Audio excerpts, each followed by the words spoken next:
Okay, so welcome to the stream. Uh, I had this on the calendar as the day we're gonna finish the first Phoenix Wright game. We're starting here at like around 7 o'clock. I assume I'm gonna guess that this is gonna take me like 6 hours to do tonight, even though it shouldn't probably be that long. It's just gonna take me that long. Um, the unfortunate part to tonight's stream, and I don't know if you can hear it in my voice. I have been ravaged, absolutely ravaged by I assume allergies today. Um, so I've been massively congested, and I've been sneezing about a million times today. So sucks that I've got to read through it, but like I said, I've been planning on finishing this game tonight for the longest of time. I'll also start off by saying, if if this is like a 6 hour stream, I assume I'm just gonna take tomorrow off on stream, like no streams tomorrow. So we'll see. We'll just see. We'll just see. But yeah, let's get into it. Let us see. Let us see the end of this game. You know? So yeah, I gotta say, if I sound weird or I sneeze a bunch, because literally right before I unmuted myself while the song was playing, I think during that song alone, I sneezed like 6 times. So, just putting it out there for that it might not be the most pleasant to listen to stream, especially more than usual. I know my voice can sometimes be obnoxious to listen to for hours on end, at least especially for me. That's how it is for me. Also might try clearing my throat quite a bit, but we got to push through. February 24th, 9:41 a.m., District Court, Defendant Lobby number 2.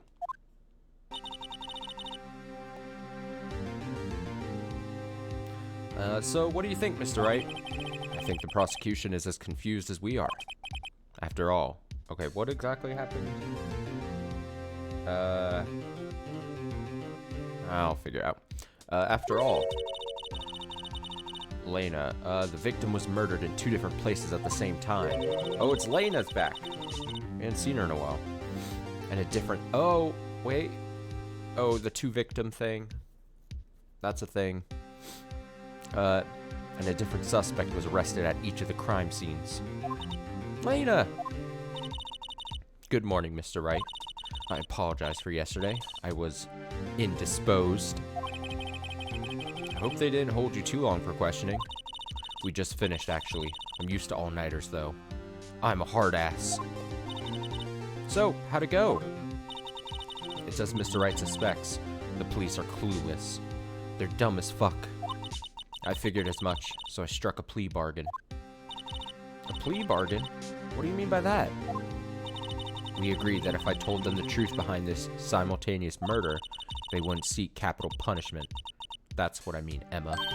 But, Lena, don't tell me you... Much to my regret, I'm as much in the dark about this as they are. Miss Skye, we found trace evidence of a certain person in the police department's evidence room. They belong to Officer Jake Marshall. What kind of trace evidence? Bloodstained fingerprints, to be exact. Oh yeah, okay, so I remember the investigation part. We had the spray bottle thing. We had the dusting of the fingerprints mechanic. I remember that being a thing. That was definitely a thing that was happening last time in game.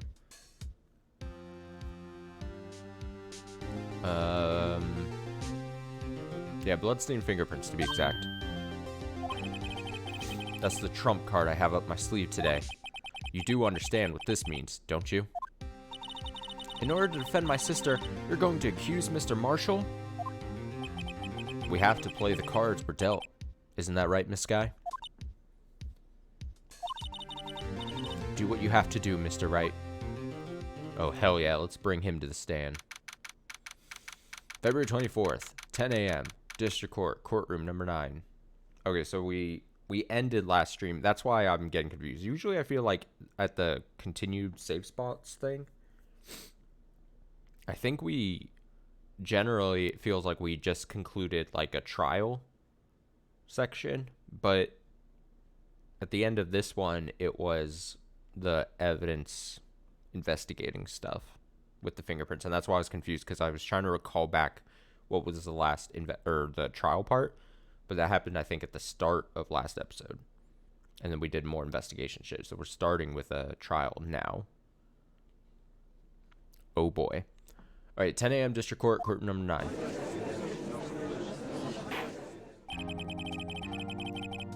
Court is now in session for the trial of Miss Lena Skye. The defense is ready, Your Honor. The prosecution is... Humph. I'm afraid you'll have to clarify. It takes 30 minutes by car to reach the police department from the prosecutor's office. Yet the victim, Bruce Goodman, was slain at both places at the same time. But that's not physically possible, is it? What's more, I hear the victim from the evidence room just disappeared. Yes, and the body eventually reappeared in the trunk of Mr. Edgeworth's car. Wow, it's one messed up trial. One of my duties as prosecutor is to present impartial evidence. Today, I'll present evidence relating to the murder at the police department. In so doing, I believe the way in which we should proceed will reveal itself. Now that's what sets Mr. Edgeworth apart. He sounds so on top of things, even though he doesn't know what's going on himself. That's supposed to be an admirable trait. Very well, let the trial resume. On the day of the crime, what exactly transpired at the police department? Mr. Edgeworth, you may call your first witness of the day to the stand. For its first witness, the prosecution calls the suspect of the murder that occurred at the police department. The suspect? You mean the so-called murderer? I feel like, oh boy, things are getting wild from the get-go. All right, Lane. Oh, it's him. Yeah. I forgot a bit about. Oh no, now I'm gonna do his screamy voice. Voices are gonna suffer today. Okay. Will the witness please state his name and occupation? Yes, sir. I am Officer Mike Meekin, sir. My occupation is, that would be murderer, sir.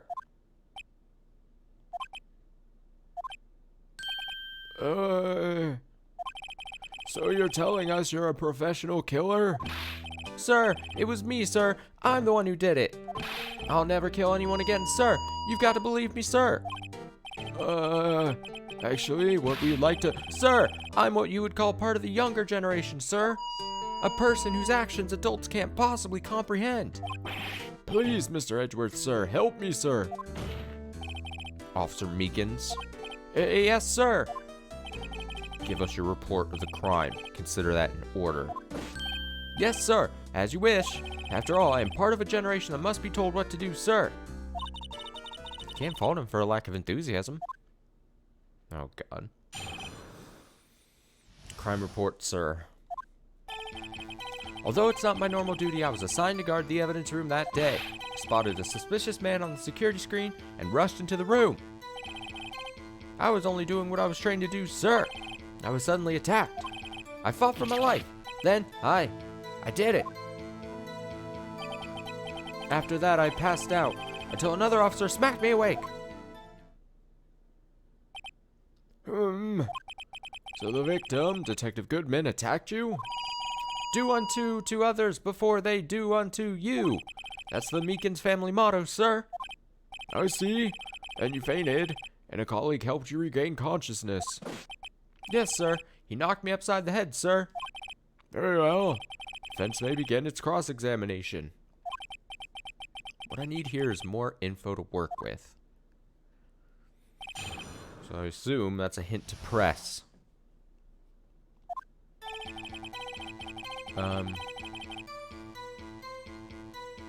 Just go from the top. Mr. Meekins, you work in the General Affairs Department, do you not? Yes, sir. I am in charge of hiring new recruits, sir.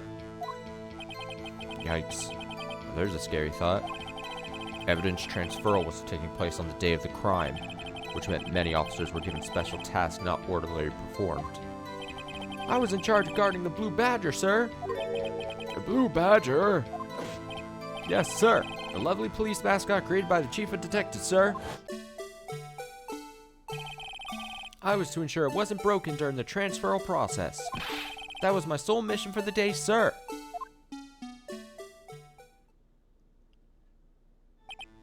I see. Sounds like a very, important mission. After the award ceremony finished that day, there were so many people running around that I relocated the Blue Badger to the evidence room.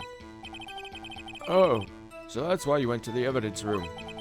Tell us, what did you see when you got there?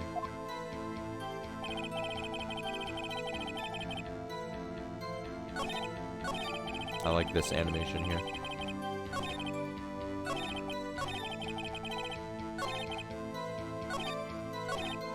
Okay. In order to enter the evidence room, you need an ID card. Am I correct? Precisely, sir. I have one right here around my neck. So then, your ID number should be listed on here, right?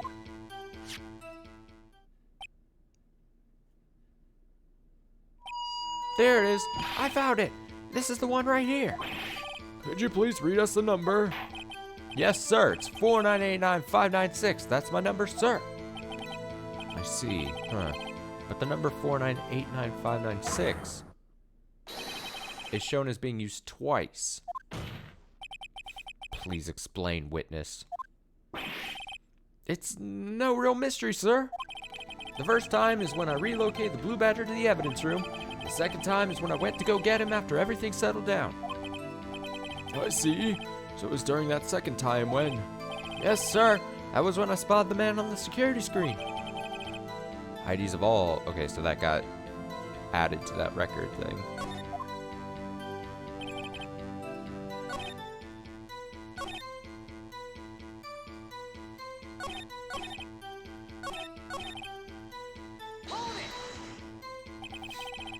So you were attacked. Can you please tell us exactly what happened to you? It was a knife, sir. A knife. Detective Goodman pulled a knife on you. What happened then? Well, with me charging in on him like that, he looked as surprised as I was. You aren't exactly the kind of person someone would want to run into. That's when I reacted, sir. I swung my arms like an octopus, struggling to detain him. That's how I got this gash on my hand. Maybe if you just kept your cool, your hand wouldn't be... When I saw the blood trickling down my arm, I panicked. I grabbed the man by his collar.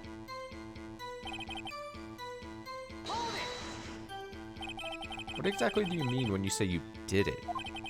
I know I didn't look the type, but I'm really into kung fu films, sir. The man let his guard down for just an instant, so I snatched his knife from him. You took his knife. I spun him around and performed a disarming maneuver. I made sure to close my eyes like a man. See. Must have been desperate. The next thing I knew, his white coat was drenched in a sea of my blood, and then, the next thing I knew...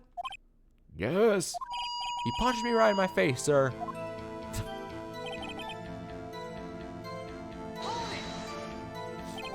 About what time did you regain consciousness? No offense, sir, but how am I supposed to know that? I was unconscious. Oh, right.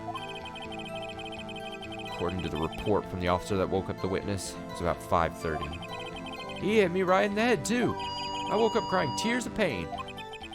That's nice. It's nice that you recovered, that is.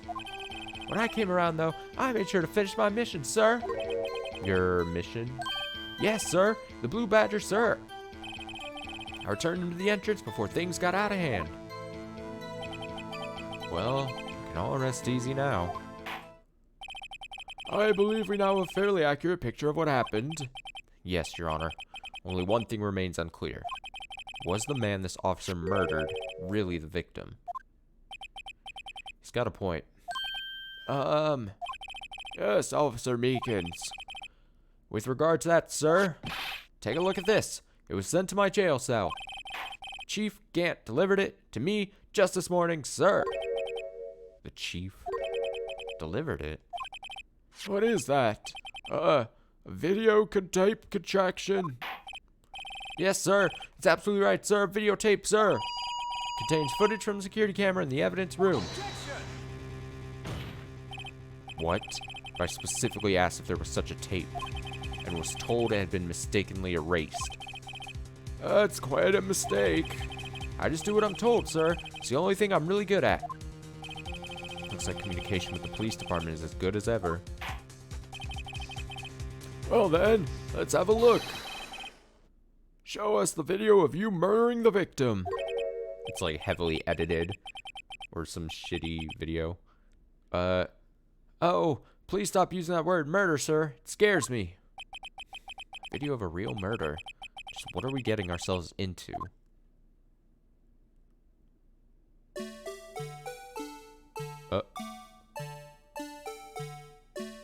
What?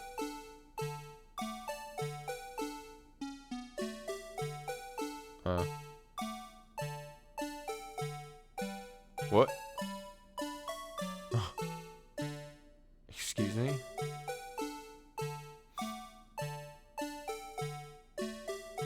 Oh, that's convenient. Oh my god. This is great. Oh, there goes Meekins. Go, Meekins, go.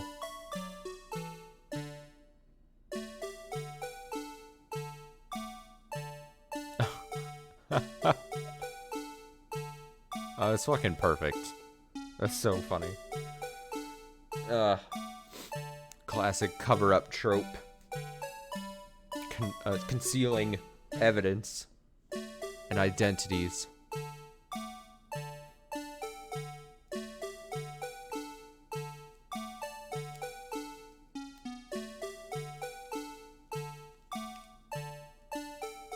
Cool.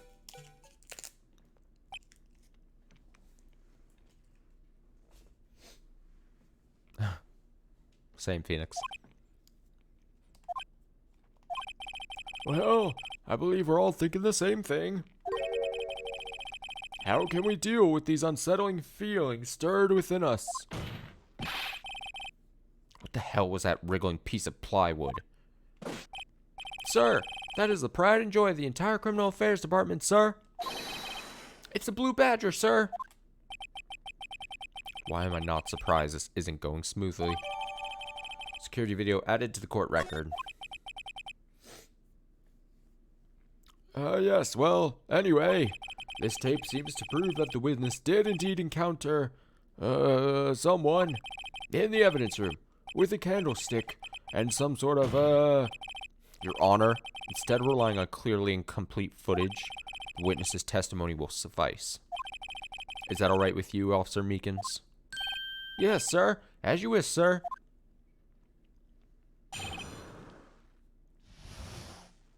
Alright, new testimony. His face can't be clearly seen in the video, but there's no question that the other person was Detective Goodman, sir. I mean, he opened the locker, which required Detective Goodman's fingerprint to do. The locker he opened is unquestionably Detective Goodman's locker, sir. So it must be him. No one else could have unlocked it.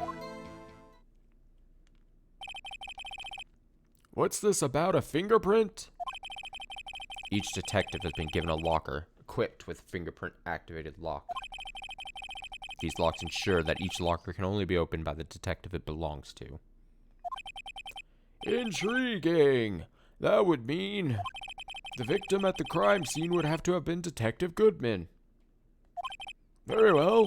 Defense may begin its cross-examination. What is this? Sorry, I'm getting a thing on my phone. One moment. Okay, sorry. Yeah. Okay, I don't know where this cross-examination will lead, but everything begins with contradictions. That's where I have to start.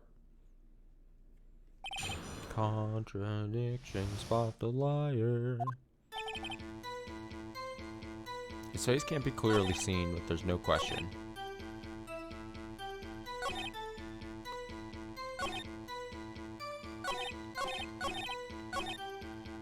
I should probably re-look at all the evidence so I know what the fuck I'm doing, right?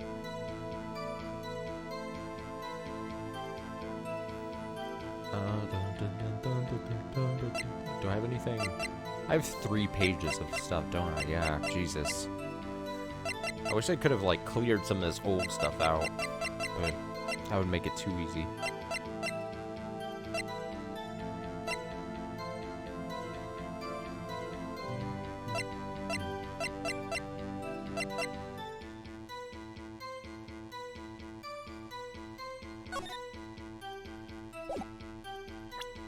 I should probably just press first, right?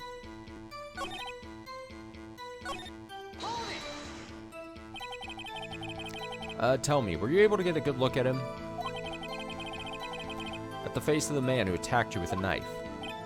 Sir, if you must label people as having seen or not seen the man's face, I believe I would be classified as the latter? The latter? But you were standing right in front of him, were you not? More to the point, you are the person who fought him, aren't you? Oh, yes, sir, but I didn't get a clear look at his face, sir. I'm not the kind of guy who looks directly at people when talking with them, you see. Yeah, that's a good trait for a police officer. Still, I'm sure it was him. I'd bet my badge on it.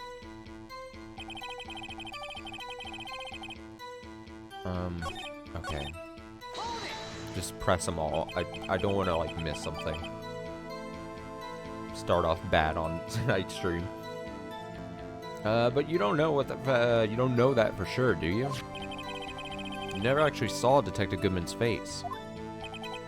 Well, I suppose you might say that. That is, if you must label people as having seen or not seen it.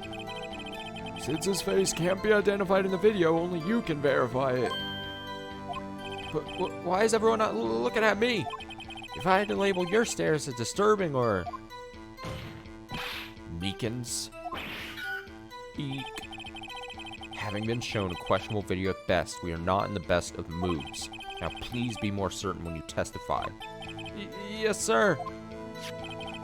You claimed the man who brandished a knife on you was Bruce Goodman. Tell us why you're positive it was him.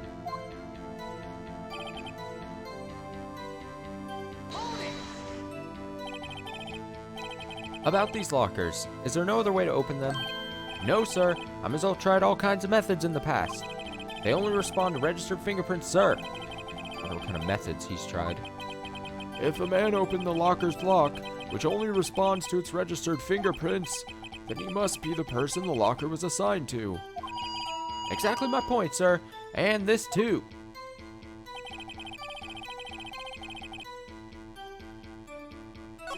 There's only 2 more statements, right? How do you know that information? I've heard rumors, sir, from people in the know, sir. People in the know? The workers in the department cafeteria, sir. They keep me informed. They also listen to my romantic troubles, sir. Oh boy. For the record, the open locker did indeed belong to Detective Goodman. I verified this information through a more reliable source. So the victim opened the locker with his own fingerprints.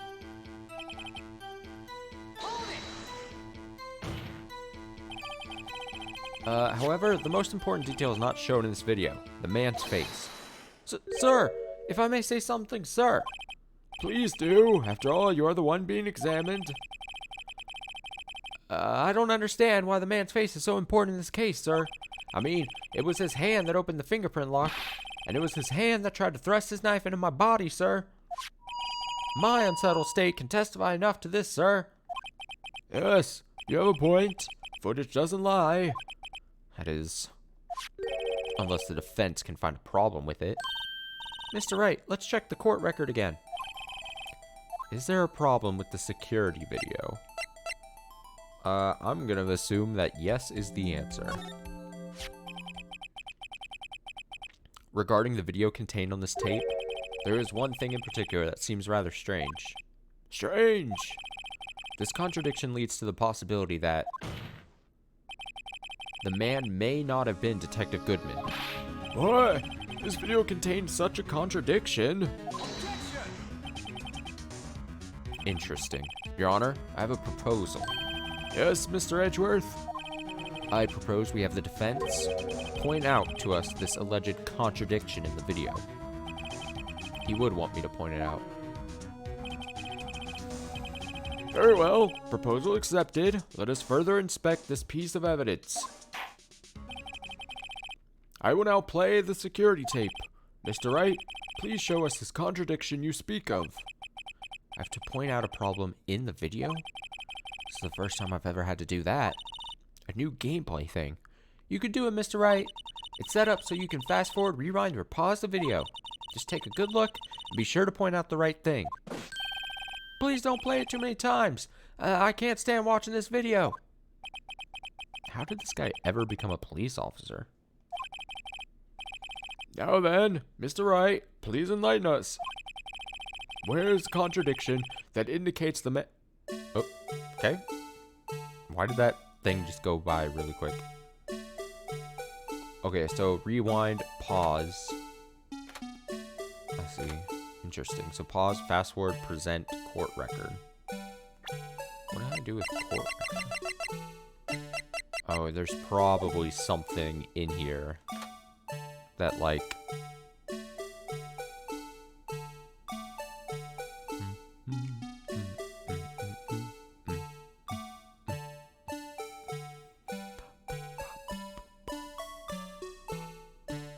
Something falls out.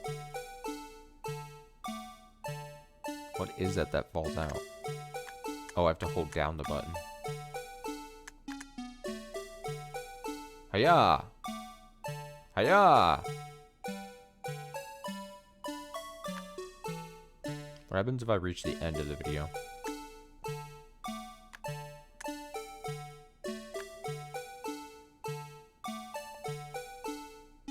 We'll just restart. Okay. I'm curious. This is kind of cool mechanic.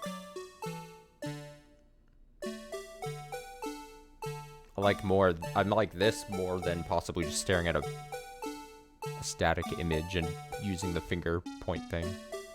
So I gotta present a certain point, though, is the thing. What is that falls out? Was there...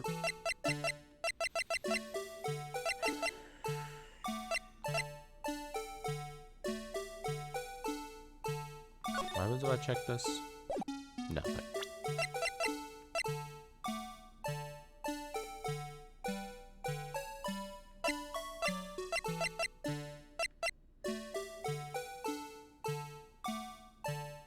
What was on this?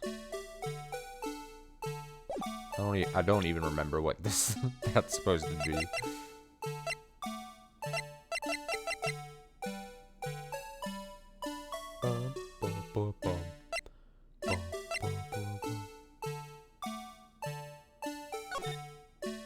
That's just that. Wait, let me see.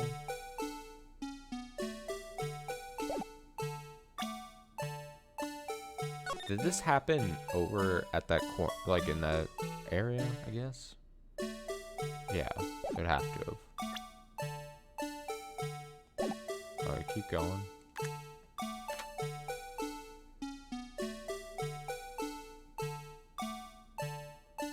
I mean, clearly the thing I'm gonna have to end up pointing to is gonna be like a very obvious thing if I had to point to it.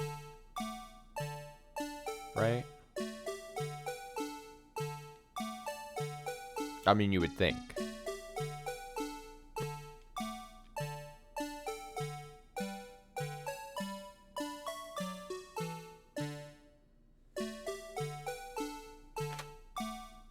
There's nothing in this. It's gonna be probably a frame that's on this, right? Like on this direction, this side.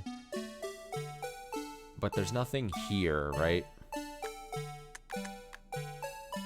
Oh wow, you can really like go like frame by frame.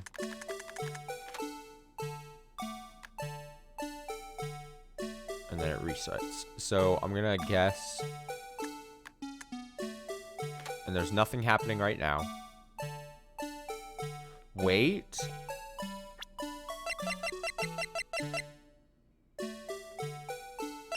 What's the...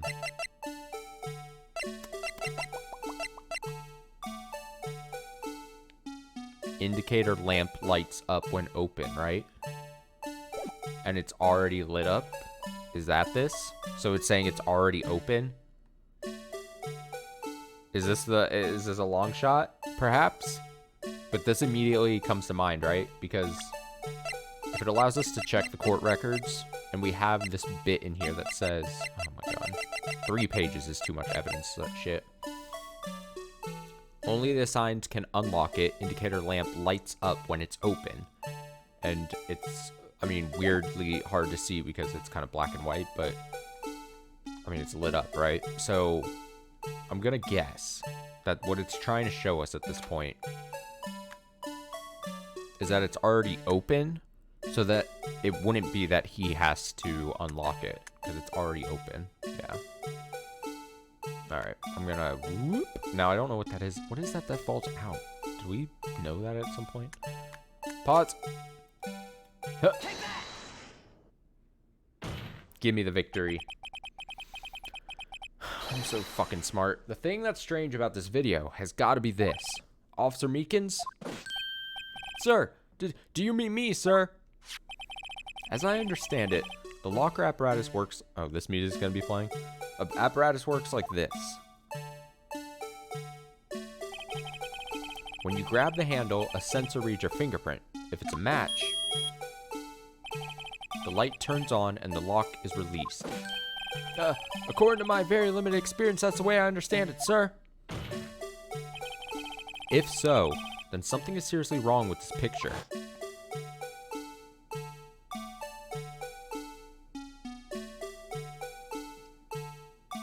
Freeze. Freeze frame.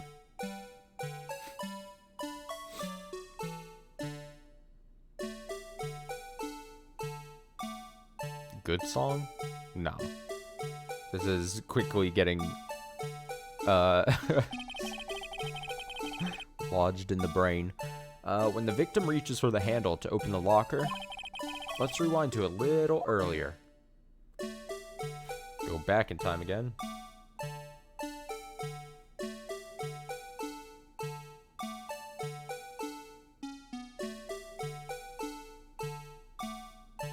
Very slowly. Here. Notice the light? God, I'm surprised I actually found out this answer. What's this? It's already lit. Yeah, it's lit. Precisely my point, Your Honor. The locker was already open before the victim grabbed the handle.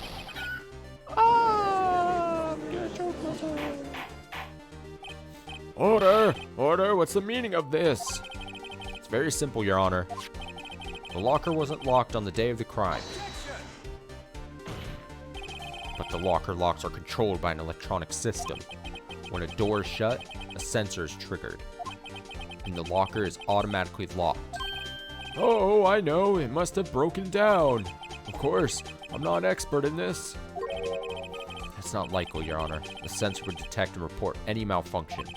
Oh, well, it just goes to show novices should keep their mouths shut. So then, Mr. Wright, do you have an explanation? Me, Your Honor? Yes, that's your name. Why wasn't the locker locked? Me, Your Honor? Yes, well, you see, this isn't exactly my field. What do you think, Miss Scientific Investigator? Oh yeah, just throw that shit onto her and be like, you figure this shit out. Huh? Oh, maybe something like jam the system sensor? Something jammed the sensor. Say, there's something else that seems out of place in this video. Oh, another thing? Yeah, I thought so too. There's gotta be another clue somewhere in this footage. Very well. Let's inspect the video once more. Locker wasn't locked. Mr. Wright, please point out the cause for this. Wait, I gotta find another fucking thing? Okay. No, stop. Rewind. Why did I automatically assume he was gonna have like some kind of like EMP device on his arm? Like I was thinking I was gonna like in one frame like see like an EMP device, but it just ended up being a belt. He's got a belt on his wrist.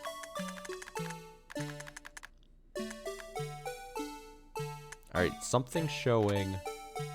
So I'm looking for something that shows that something is, like, disarmed? I still don't know what that thing that falls down is. I don't think. Okay, let's check out him. Great face. Great face.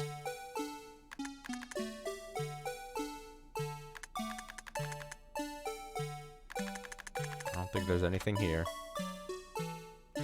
What is that walk he's doing? Is that just how he walks?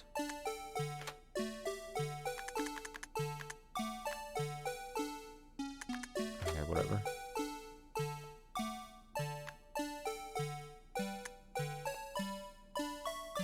Bam! God, he just gets hit, like... God, he was so unprepared for this confrontation. Pause! I want to see this reaction. Okay, so he goes... Whoa, look at this. It goes from... Da, da, da. So quick. Yeah, yeah, yeah. And then he recoils. He's like, oh, shit. And then it was in this instant where he goes, this frame. He's like, I'm gonna strike back. So then he gathers energy. He transfers his potential energy into kinetic energy and whips back. And I think goes for the neck, right? Like, we're going, like, neck strangle. This is very much, I'm just now realizing this is one of those moments where it's like, Austin, why does it take you several hours to play a part that should only take, like, a couple hours? Why is it already taking you 30 hours to beat this game? It's because I do shit like this. So he goes for the neck, and his arm becomes, like he starts going T-pose, almost. He goes, aw, shit. They have a little tussle. He gets absolutely bodied. Like, this is almost like shoving a nerd into a locker, like, motion.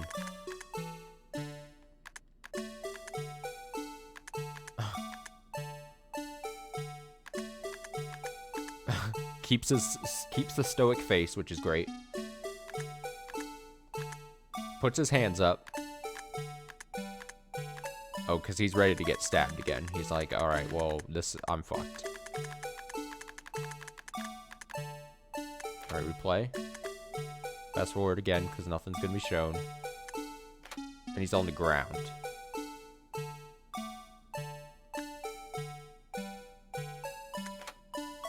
I don't think anything's shown here. So do I just go for the Hail Mary and try to, like...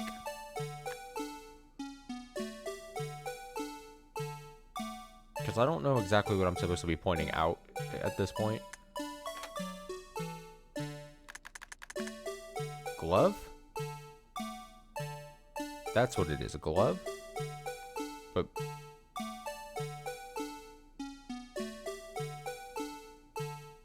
But we had the glove, right? This is this glove?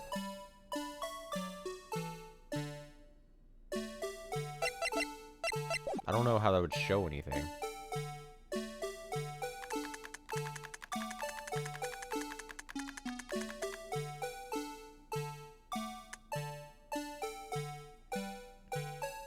Is this chapter better, or was my memory nostalgia making the truth? I think...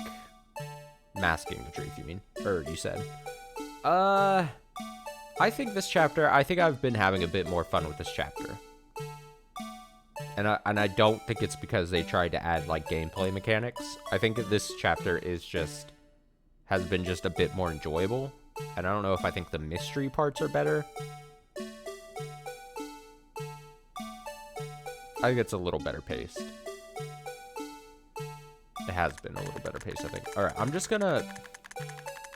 Fuck it. I'm just gonna pick the fucking glove and be like, yeah. Am I right?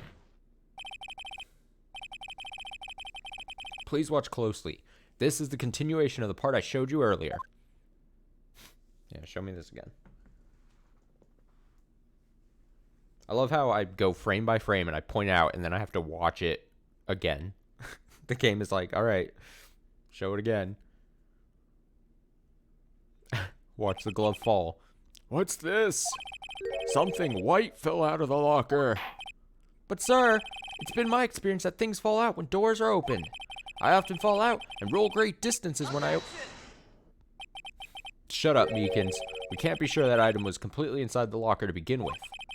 What do you mean? The sensor triggers the lock when the door is shut. What if something was inserted, say, between the sensor and the door? Oh, I understand now. Inserted. Inserted. Ah, yes, inserted.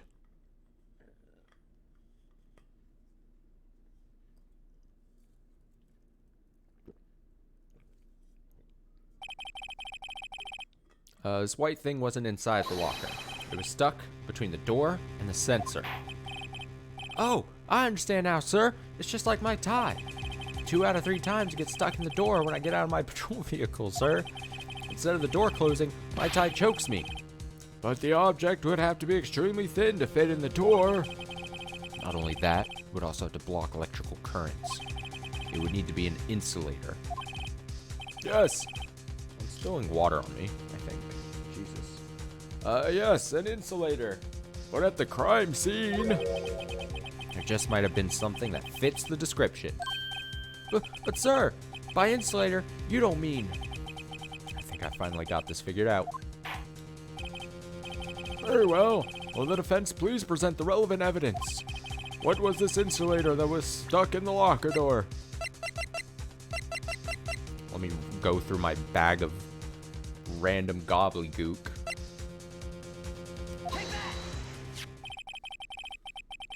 I found this near the locker, a thin rubber glove. But we can't be sure that was in the victim's locker. It has a tag that says SL9 incident. The video seems to depict the victim opening the locker. But that isn't the case. The lit lamp attests to this. On the day of the crime, even I could have opened that locker. I'm the killer.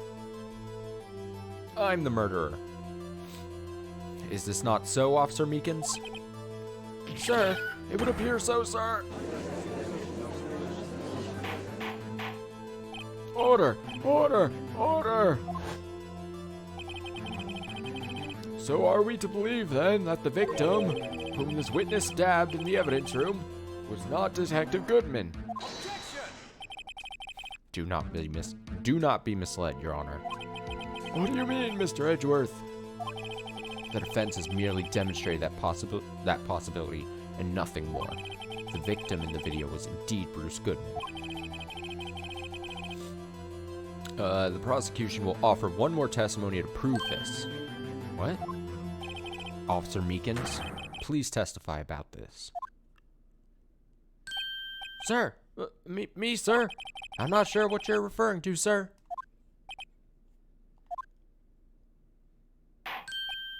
Oh, you mean that, sir? Of course, sir. Is this a joke? Very well, begin your testimony. Mystery Man number 2. There's one other thing that proves the man was Detective Goodman, sir. To enter the evidence room, one must use their ID card. When an ID card is used, there's a record of it. At the time of the crime, the detective had used his card. An ID card record. I see. I have the ID card record right here, Your Honor. The ID used at 514 is that of the victim. Just before the crime. Yes, without a doubt, this is the victim's ID. However, one thing does strike me as unusual. Several hundred cases should have been due for transferal. Why were there so few people using this room? This particular evidence room is only used for storing certain special cases. Special cases? Extremely violent cases involving police staff. Just hearing that makes my hair stand on end. Thanks. Me too. Although it doesn't make much of a difference. There were only a few cases up for transferal there, and most were cleared up by noon. Right, I see. Now let us move on to the cross-examination. Alright, what the fuck is happening here? Alright, 4 statements. Dun, dun, dun, dun, dun, dun, dun, dun.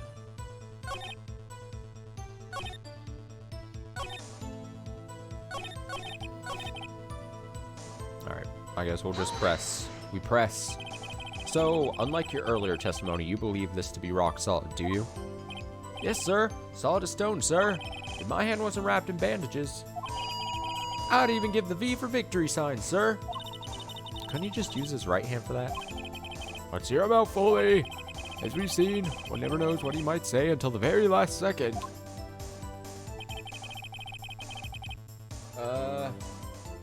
Enter. Is that card hanging from your neck one of those ID cards? Yes, sir. This card right next to my cuff, sir. Keep it here so I won't ever forget it. But what if someone were to steal it from you, keeping it out in the open like that? Maybe I shouldn't wear it around my neck. Remember when I said 2 out of 3 times my tie gets stuck when I get out of my car? Well, the remaining time, it's my ID card that gets stuck. Instead of the door closing, my ID card chokes me. Maybe I should just leave this one alone. At any rate, each police officer only has only one ID card. Both the police department and the prosecutor's office can attest to this. Please proceed with your testimony.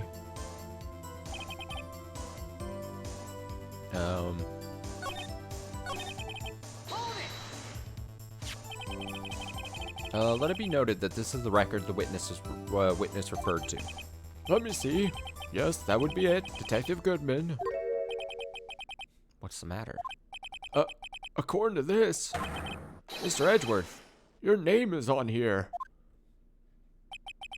So it is, Your Honor. Not that prosecutor again. Hey, maybe he's behind all this. Being a prosecutor, he could hide the evidence. Mommy, is that man in blue a murderer? Shh, don't stare at him. Got the wrong color, kid. Phoenix is so easily shaken. It would seem the inquiry committee will want to speak with you again today. I have nothing to be ashamed of regarding my actions or their consequences. For now, let us continue with the cross-examination. Poor Mr. Edgeworth. It must be so difficult for him. He seems fine. Seems like he's doing alright. Earlier I believe you testified that when you asked the man to show his ID card, he pulled a knife on you. Yes, sir. He didn't show me any ID card, sir. Don't you think that's odd? I mean, if he had his ID card, all he had to do was show it to you. There wouldn't be any reason to draw a knife. Maybe he just panicked. Everything stems from contradictions. Let's point them out. Mr. Wright, what do you think? I'm confused. What? The problem with this ID card testimony is far too obvious. It's not like Edgeworth to miss something like this. You're thinking too hard about it. Come on, let's show them what we've got. Okay, so there's clearly something here. It's the equivalent of being canceled on Twitter.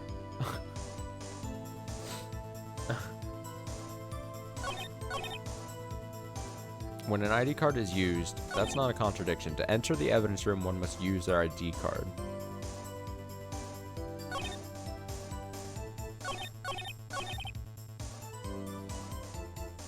At the time of the crime, the detective had used his card.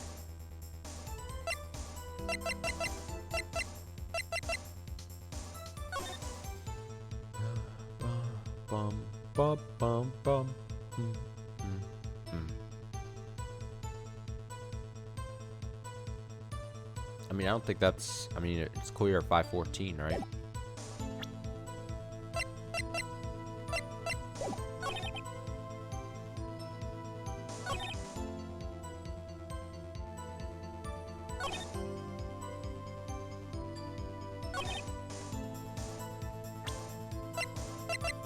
Too many pages of evidence, if you ask me.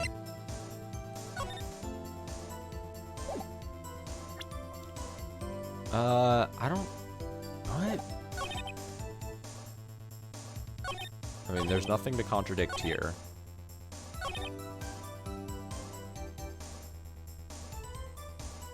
When an ID card is used...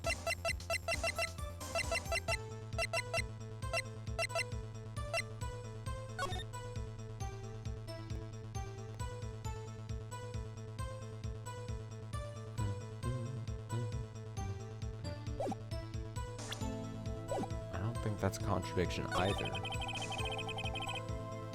At the time of the crime, the detective had used his card.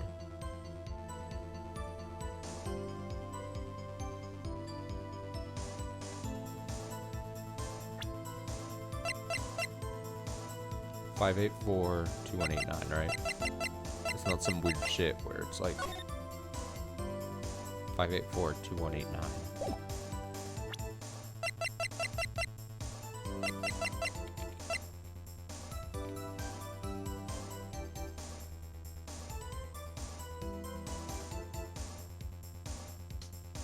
Found at the prosecutor's office crime scene. Is that the thing? Because how would he be able to use his ID? Because you only have one ID card. That was literally just said a couple sentences ago. And at the same time of this murder at the prosecutor's office, we have his ID. Yeah? That's why we were told that shit? Yeah, baby! Yeah, baby! Wait one moment, Officer Meekins. I had to go back to the first page of evidence. Some bullshit. I'm not good at waiting, sir. I have the victim's ID card right here. I found it at the crime scene. That makes sense. When I say crime scene, I'm not referring to the evidence room at the police department. I mean the other crime scene. The underground parking lot at the prosecutor's office. Dots. Your Honor, I have one more piece of evidence to present. It's a very important clue regarding the victim's ID card. Lost item report. It's only half completed. But it shows that Detective Goodman had lost something on the day of the crime. Something important enough to fill out this report. Let me guess. You believe this something to be his ID card, right? Can't say for sure. But there is a high probability. On the day of the crime, Detective Goodman was not carrying his card. Order! Order! So now, what does this all mean? Can only mean one thing. It doesn't even require much thought. The man Officer Meekins encountered in the evidence room was not Detective Goodman, but rather the man who stole his ID card.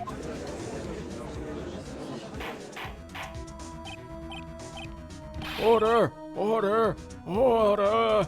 Does the prosecution have a response? I have only one thing to say to the defense. Bravo, Mr. Wright. But bravo? Allow me to summarize the defense's argument. At 5:15 p.m. on the day of the crime. Good guy, Edgeworth. The man in the evidence room Officer Meekins encountered was not Detective Goodman. There are two grounds to support this. First, the locker in the evidence room was already unlocked. Second, the victim lost his ID card. Am I correct so far, Mr. Wright? Yes. What's he up to? That being the case, we must inevitably arrive at a single conclusion. If the victim in this video is a fake, then the murder in the evidence room is also fake. In other words, the security camera does not show the instant of the murder. That is... Well, I guess that's right. Is something wrong, Mr. Wright? Is something wrong, Mr. Wright? I like that. Only moments ago you seemed content to be pointing your finger around. This isn't going to end well. Well, well. It seems you finally realized exactly what you've gone to such lengths to prove. Explain yourself, Mr. Edgeworth. The defense has already done the explaining for me. The victim in this video is a fake, which means a murder did not take place at the police department at 5:15 on the day of the crime. So the real crime could only take place at one location, the underground parking lot, at the prosecutor's office, the murderer being Miss Lena Skye, the defendant. The evidence is compelling. A trustworthy witness. Observe the moment the defendant used the murder weapon.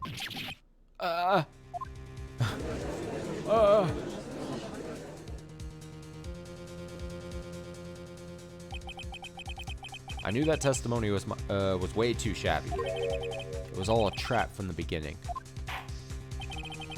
I was baited. The activity in the evidence room still leaves many questions unanswered. Who exactly was the victim Officer Meekins encountered? Where did this person disappear to?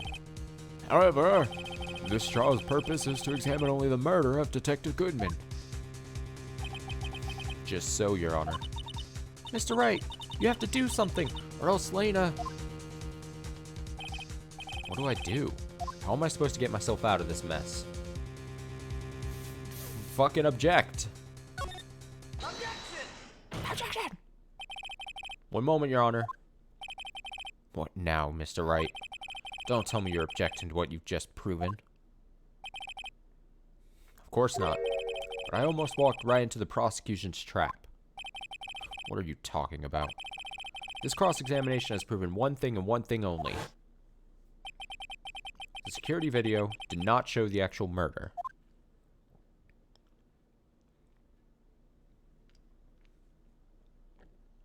Zoom. Scoot. Scoot. Why? Why do I need to see this again?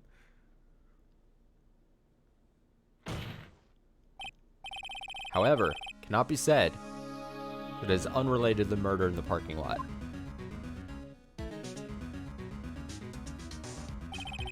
Specifically, large amounts of blood traces were found in the evidence room.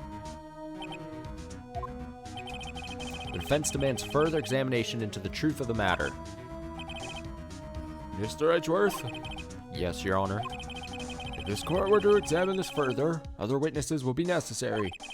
Is the prosecution prepared? I'm sorry, Your Honor. Prosecution considered the incident at the police department to be unrelated. We have not prepared any other witnesses for this incident.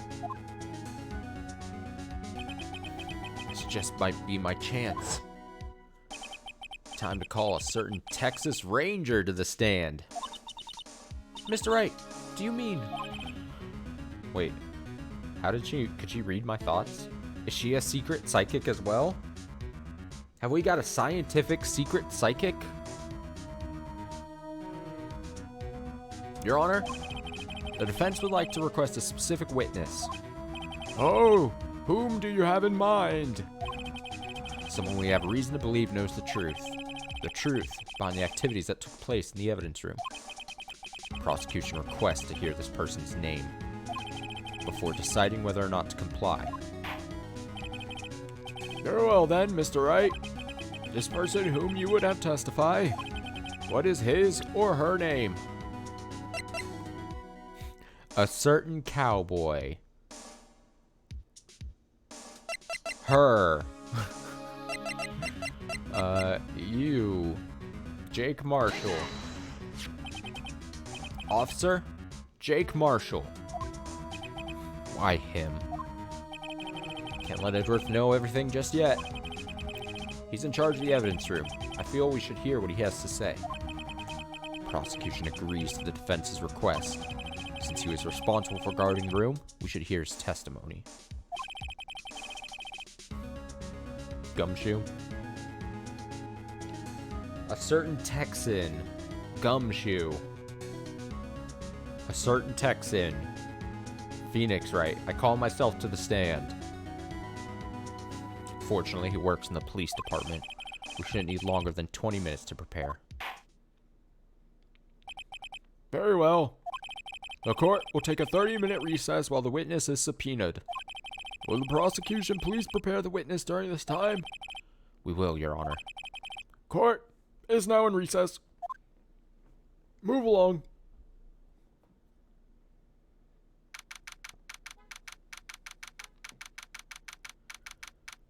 February 24th, 11:32 a.m. District Court, Defendant Lobby, number 2.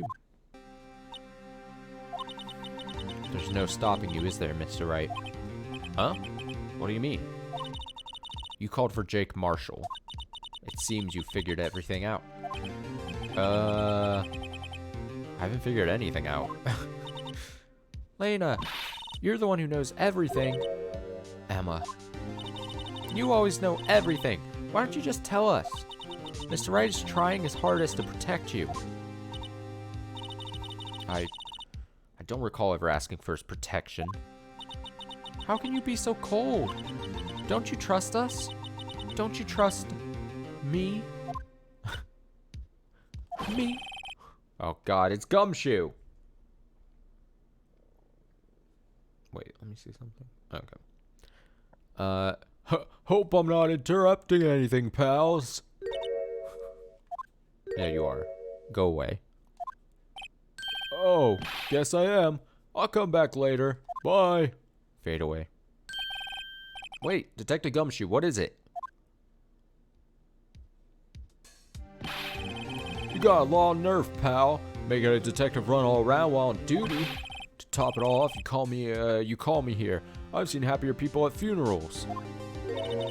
Sorry, Detective. You better be, pal. Hey, hey, hey, hey, hey! I didn't see you there, Chief Prosecutor Sky. That's okay. So, have you brought what I asked? Oh, oh ho, oh ho ho, oh ho ho, oh ho ho.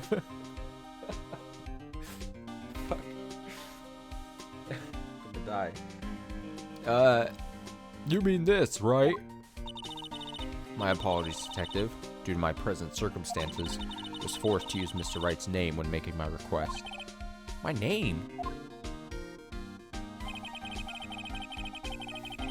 Never in a million years would I have thought it was you who asked me. Could I bother you to bring me the SL9 incident files? I'll need them by noon. Talk about crazy. SL9 incident? But Lena, that's... I thought Mr. Wright might need them, so I had them brought here. Here, you might do well to read them. Oh good, I get to read. I can't believe you, the chief prosecutor, were a witness in that case. This guy was a witness? SL9 incident files received. Files for the Joe Dark killings solved 2 years ago. Take it from me, you don't want anything to do with serial murders. Oh, what? Now I brought you your stuff, you're just gonna ignore me? Emma, but why? Why is your name in here? What? My name's in there? I don't know, unless... No, it couldn't be. Lena? This SL9 incident, is that... That's the classification number the police filed it under. 2 years ago, the rest of the world knew it as... the Joe Dark killings. The... Joe Dark... No, Lena. That's over, no. I didn't get to see what was said there. Emma, wait! She ran away. You know what? I just remembered. I gotta be somewhere. Sorry, pal, but I'm out of here. Jake Marshall, Angel Starr, Damon Grant, Miles Edgeworth. Not to mention Lena and Emma. Everyone is here. Everyone involved in this case is connected to those killings 2 years ago. This can't be just a coincidence. Knowing you just might be able to figure it out. Time to get back to the trial, Mr. Wright. Best of luck. I better take a good look at this file. Let's read.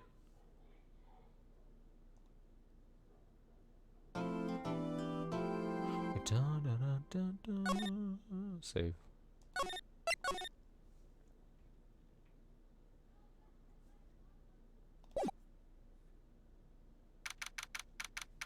All right, February 24th, 12:14 p.m. District Court, courtroom number 9.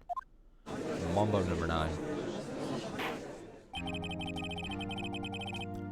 Wait, do I not get to read the thing? Should I not read this? Oh, here we go. Incident number SL9, closed. Perpetrator Joe Dark, crime serial murder, sentence death. Victims: Edward Jones, Edith Kirby, Jeb Bates, Neil Marshall, Rachel Moss, Jason Knight. Trial data: head prosecutors Edgeworth, witnesses Lena Sky, Emma Sky. Investigators David Gant, Lena Sky. Head investigator Bruce Goodman. Investigators Jake Marshall, Angel Star. Yep, all the players. How exciting! All right. Court will now reconvene for the trial of Miss Lena Sky. Emma didn't come back. Allow me to call the next witness to the stand. The officer in charge regarding the evidence room on the day of the crime. Oh boy, bring back the Texan accent. My best stupid Texas accent. Witness, please state your name and occupation. Me, partner? Oh. I hate it. Goddamn. Oh, I'm just a man, same as you, wandering the trails of civilization. Occasionally helping the elderly cross intersections when needed. Yes, we get it. Oh, I know. You're a patrolman. As for my name, if you listen hard enough, you can hear the howling wind calling it out. To be exact, it's Jake Marshall, Your Honor. Howling wind? I've never heard Edward described that way before. Now, Mr. Marshall, let me ask you something. You were in charge of guarding the evidence room on the day the crime took place. Is this correct? According to the papers, partner. What do you mean? A desperado soul is as boundless as the desert sands. No paper can sum it up. Maybe it's best we get on with this quickly. I'm fucking tired of this, man. Please share with us your testimony of the day of the crime. In plain old English. He's not having any of his shit.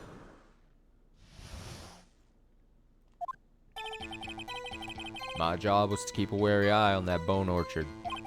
They said I was supposed to make rounds 3 times a day, but that ain't my style. Besides, the room's protected by 2 security systems anyway. If I remember right, I was at a street side saloon at the time it went down. I'm just an innocent traveling man, so if you're out of ammo, it's time I hit the trail. Great. I can't say I particularly care for your attitude. I can't say I care for your beard, but you don't see me complaining. Wait a minute. He doesn't like the judge's beard? What do you mean by 2 security systems? Now I mean the security cameras and the ID card reader. I reckon even a cowpoke like you knows about those. Yes, well, what about the fingerprint activated locks on the evidence lockers? Fingerprint activated locks? What kind of newfangled doohickeys are those? He's not being very helpful. He's not that good with machines, or with following orders. Everyone's got their weaknesses now, don't they, Mr. Prosecutor?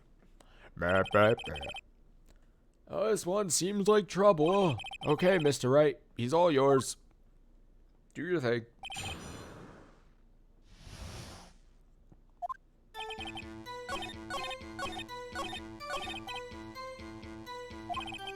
Before you do that, I'd better. Okay. Go. How exactly did you keep an eye on the evidence room? I just made sure nothing moved in the security camera monitor. That room's so still, even time dies in there. I was just a caretaker who entered the recordings. You entered them? Videos and nothing aren't that useful. When the time would come, I'd erase the tape. If nothing unusual is recorded, tapes are to be erased every 6 hours. Each time I'd erase the tape, felt like I was erasing a part of my life. This guy has a flair for the dramatic, but it isn't going to do him any good. So, in actuality, you don't physically enter the evidence room.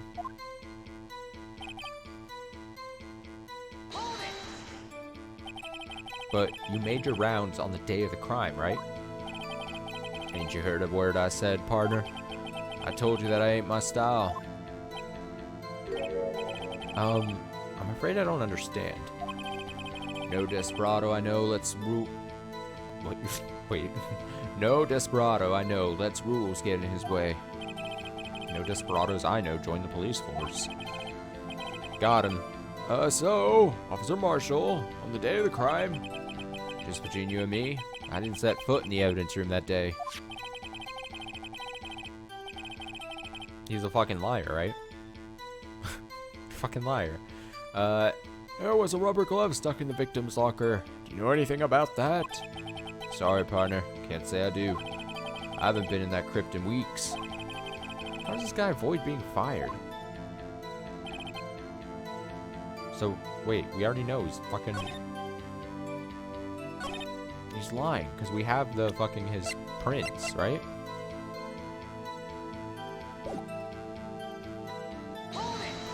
Bastard. You used to be a detective, so you've used the evidence room in the past, correct? Of course. Back in the day, my locker was a gold mine of evidence.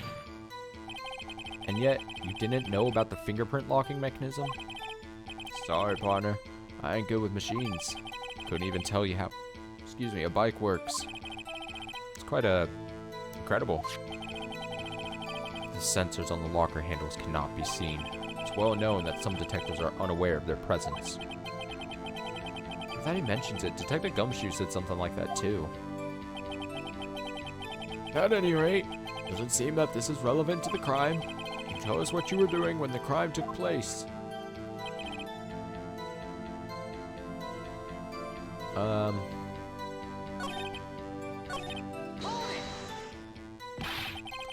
What were you doing in a place like that? I was eating spaghetti. Not even Angel steak lunches can beat that parlor's Vongo Sepia pasta. Do you mean to tell us you abandoned your police duties to eat some noodles?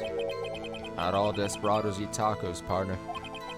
That's not what I meant. I hope this has at least taught you a lesson. That's strange.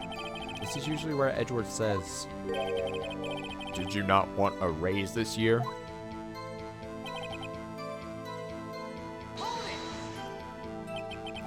Out of ammo, Officer Marshall? That's right, partner. Or as you'd call it, evidence. If you plan to pin me to this crime, then you'd better draw. Otherwise, you're just wasting my time. My steel horse is waiting to carry me back west into the sunset. One thing seems clear. Despite being responsible for guarding the evidence room, the witness doesn't appear to have seen anything. Texans don't take orders from anyone. Everyone knows that. Apparently your superiors don't. Okay, I have a trump card up my sleeve. Okay, so I pressed on literally everything, so...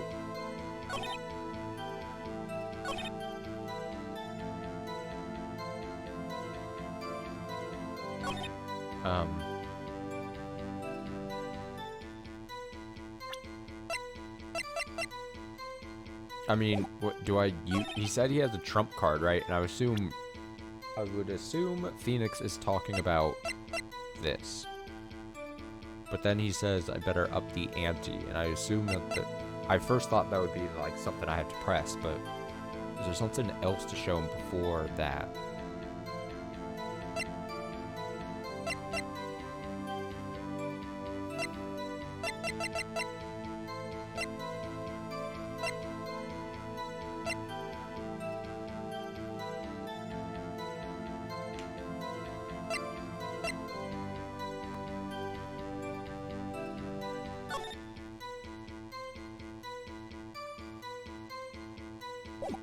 For a second, I thought his name was going to be on there. I was going to be like, oh shit, obvious. Okay. Then we start getting these.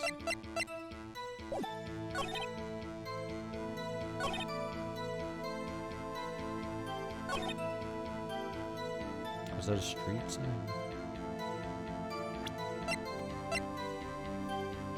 That phrase seems very contradictable.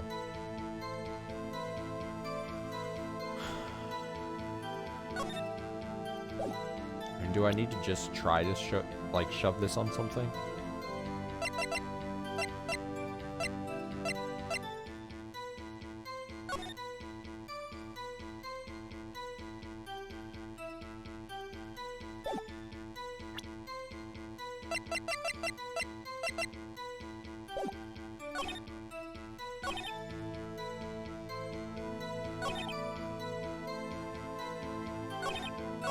Okay, I think if it's gonna be any of these, I would think it's this. I'll try it. Yeah! Officer Marshall, doesn't it strike you as odd? That is, you being called in to testify like this? After all, you weren't in the security room at the time of the crime. And yet you dragged me down here. Explain yourself, partner. As I consume this alcohol, I assume. I don't know. It's quite simple. You left a very large trail behind at the scene, or to be exact, a handprint. Listen real good, partner. Like I said, I'm the caretaker of that crypt. I pay my respects, that is, make my rounds about once a month. It's only natural my fingerprints would be in there. I only wish it were, officer. But you see, your fingerprints were covered in blood. Witness, what's the meaning of this? Your blood-stained fingerprints are at the crime scene? Blood was wiped away. However, a luminol test clearly revealed this. Well, Officer Marshall? Seems to me there ain't a person in this room with a head on his shoulders. I take it you have an explanation then, Officer Marshall? About the bloodstained about the bloodstained fingerprints. I got tricked again. I got duped. Very well, you may begin your testimony about your fingerprints found at the scene of the crime. Bloodstained fingerprints. Like I said, it's only natural for my fingerprints to be in that evidence room. One of them just happened to be at the same place as the bloodstained handprint. The murderer touched the locker where my fingerprint was by chance. Bloodstain and the fingerprint are completely unrelated. Or didn't you know the murderer was wearing gloves? See? I had nothing to do with it. Ah, case closed. The witness's explanation appears valid, although there's room for doubt. Life wouldn't be fun without any doubt, partner. The defense may now cross-examine the witness. This guy's hiding something. I can feel it. Now's my chance to prove it. Fucking get him, Phoenix. Get him. Alright, we press again. It's just stupid. I don't want to sound like a hater, but it's just like, oh, it just evolves into, alright, every time we get a new testimony, let me just press on everything just in case it reveals something more that I need. It's just a little lame. That's because you, how did you put it, pay your respects once a month? Yeah, that's right. That, and one more thing. That locker happens to be mine. What? What do you mean? I mean what I said. That's the locker I used when I was a detective. Locker I still use. All that's in there now, though, is a heap of broken dreams. I see. It'd be strange if my prints weren't all over that locker. Apparently his fingerprint data was never removed from that locker's programming. He must have been using the fingerprint lock all this time without ever knowing it. Okay, the print had been... oh, on his own locker was the update. Okay.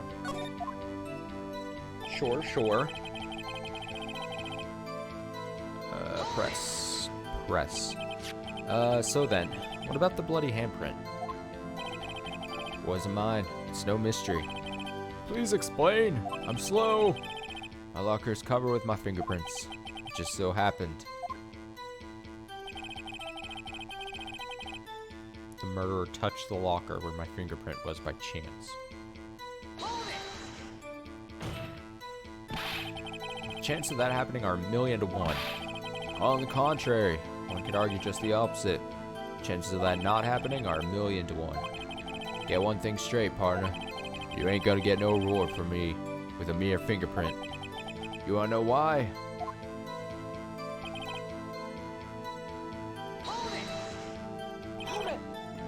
Unrelated? They're as different as night and day. Kinda like cereal and cereal. One's got to do with breakfast while the other's a type of murder. He's right. Although seemingly alike, they're totally different. I don't see what homonyms have to do with this. Stupid. I might press this. How do you know that? I may be a loner.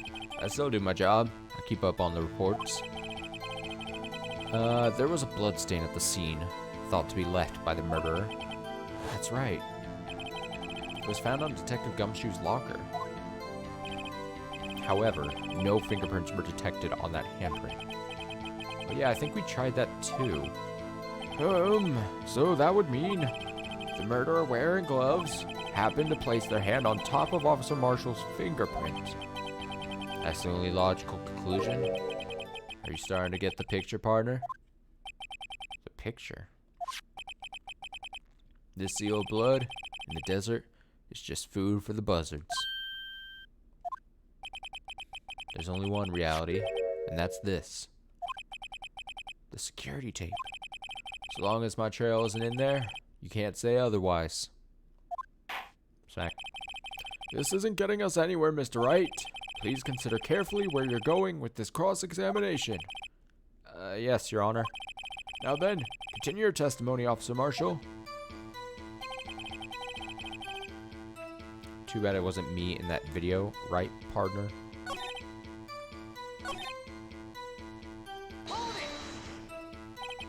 What do you mean by that? What do you mean by that?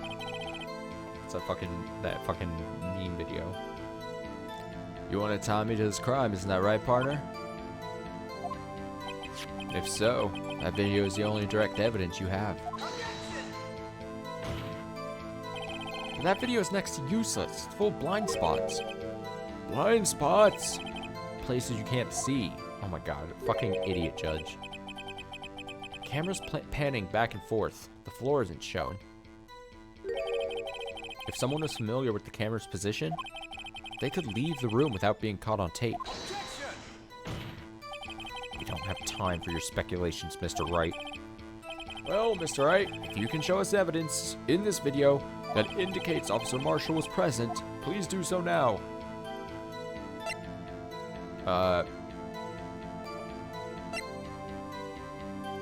I mean,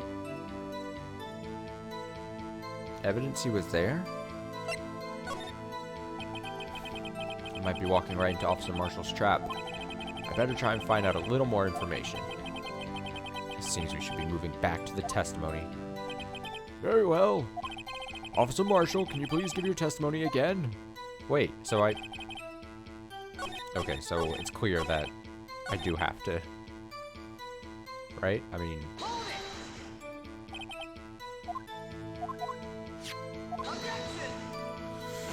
alright, let me fast forward to this.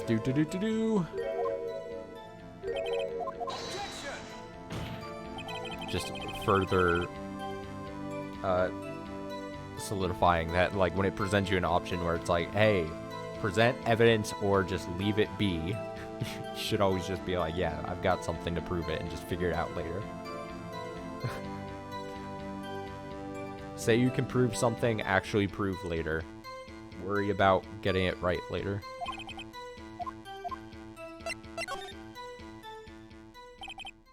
Very well. Allow me to point out your mistake, Officer Marshall. tread carefully, Mr. Wright, or you might wind up being the one making the mistake. Now then, let's have another look at the video. Show us this incriminating evidence of the witness. Officer Jake Marshall. God damn it, I gotta do a stupid video and listen to this again. Alright, here we go.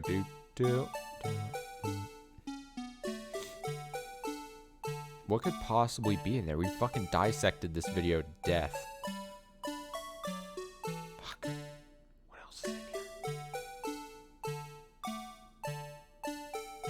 here? There's like nothing there.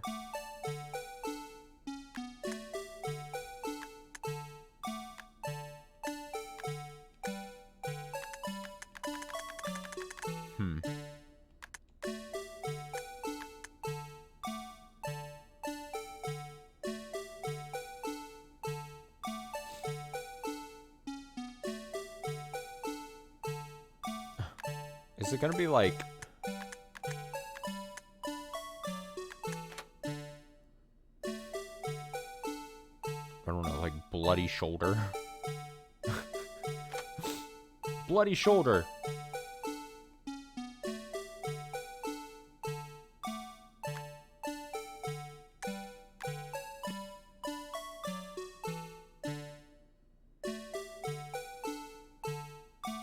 Wait a second. Oh god, rewind. I just saw. Okay, here. Nothing. Right?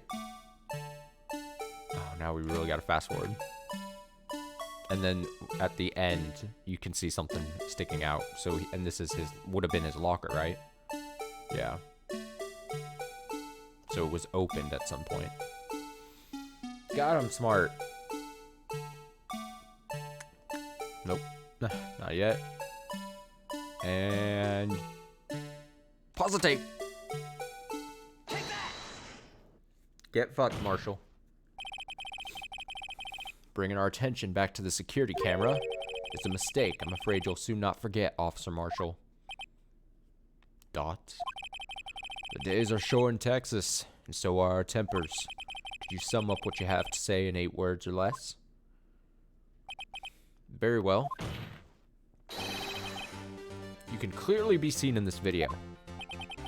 Exactly 8 words. Not bad, partner. The key lies in a certain locker shown in the video.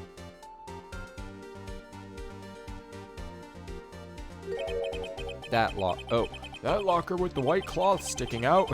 That was the witness's, I believe. Now then, let's rewind the video a bit. Rewind.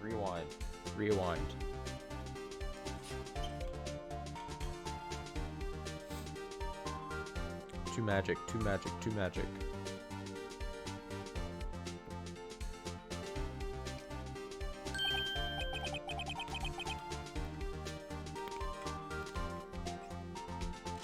I really apologize if I ever chew on a Ricola. If I bite it down and it makes like an annoying sound on mic. I always try to... I start doing it and then I forget that that's possibly being picked up. Oh, the white cloth, it's gone. What's the meaning of this, Officer Marshall?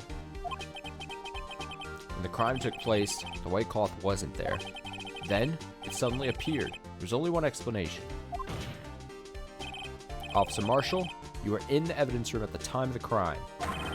What's more, you opened your locker when the camera was turned away. Order! It would seem that's a... Hold your horses.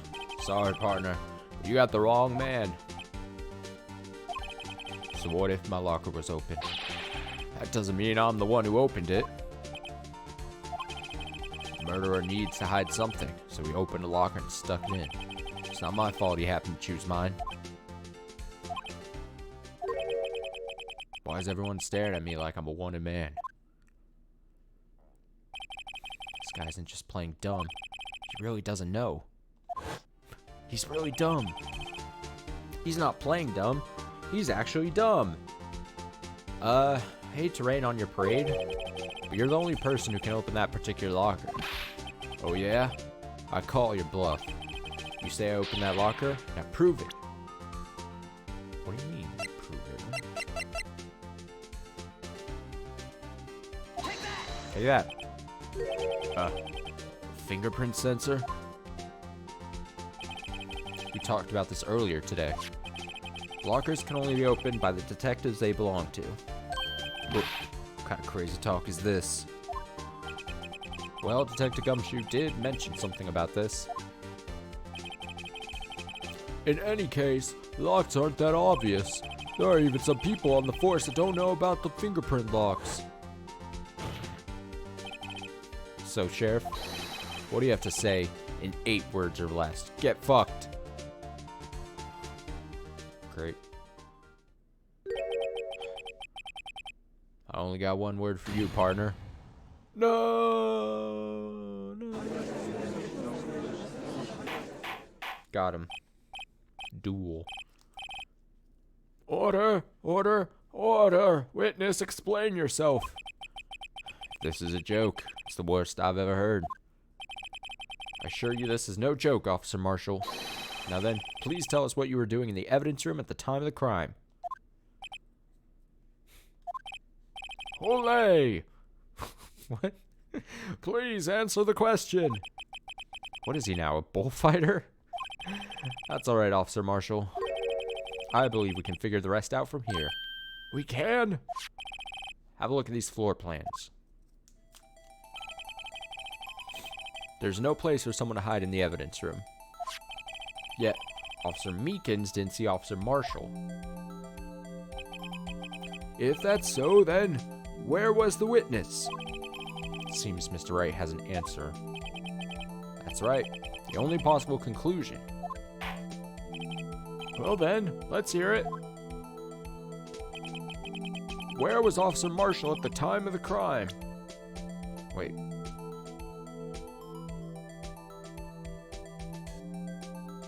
What am I...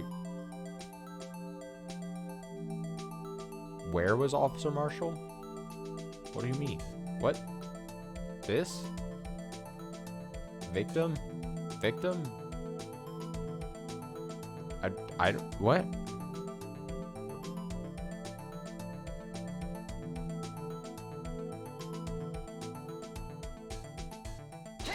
This is just... Officer Marshall was standing right here. There? But that's where the victim, Detective Goodman, was. Correct. Unless the man wasn't Detective Goodman. I believe the victim in the video is Officer Marshall. It was you, dressed up like Detective Goodman. But that's preposterous. Officer Meekins witnessed the detective at the crime scene. Once he saw the man's face, he'd know for sure.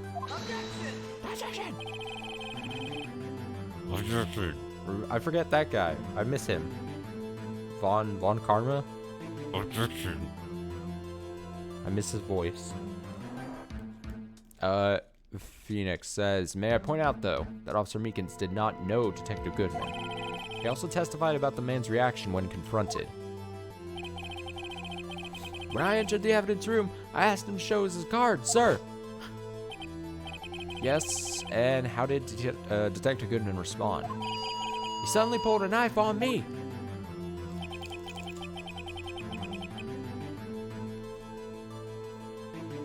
Something about the officer's story puzzled me. If the man had his ID card, why didn't he just show it? Yes, he would have needed to enter the evidence room, so he must have been carrying it. His answer is simple. He couldn't show it. As you can see, Detective Goodman's picture is on his ID card. Oh, I get it. If he showed that, his cover would have been blown. Officer Meekins would have realized the man wasn't Detective Goodman. Do you have anything to say to this, Officer Marshall? No, I'm just gonna bite this piece of leather or something. You got quite an imagination, partner. We got a term for that. It's called circumstantial evidence. Circumstantial evidence? He's still denying it? You're gonna have to do better than that to break a detective. Unless you have hard evidence proving I dressed up as the victim. I can't say I particularly care for your uncooperative disposition. I can't say I care for your beard. Shots right at the beard again. But you don't see me complaining. Well, Mr. Wright, do you have any evidence proving beyond a shadow of a doubt that Officer Marshall dressed up as the victim? Well, who am I kidding? I don't have anything like that. I could see the fear in your eyes, partner. Seems you're the one who couldn't take the desert heat. Ack. This can't be happening. It's so obvious he's the one. What can I do?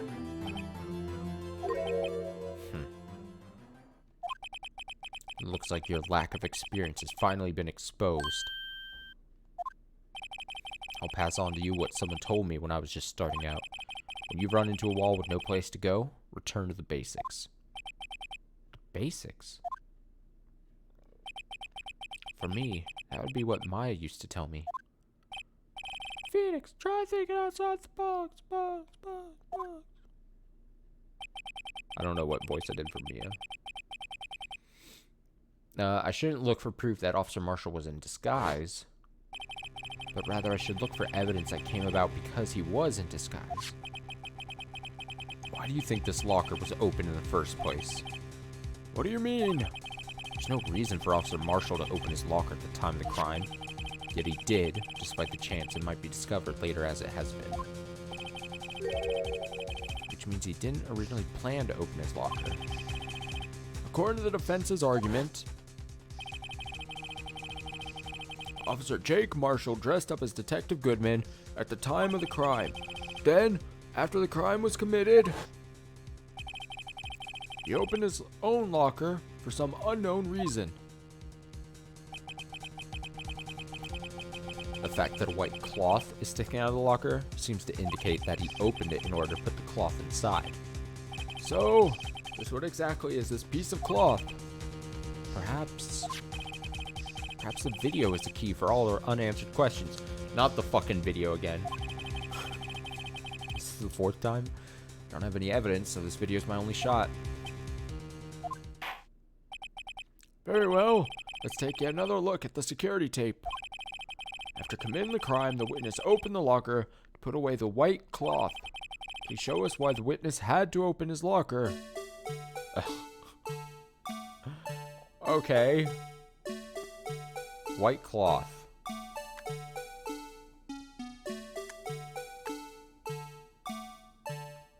I mean, is it... That thing falls out. Bum, bum, bum, bum, bum, bum, bum, bum. He goes, hiya! Oh.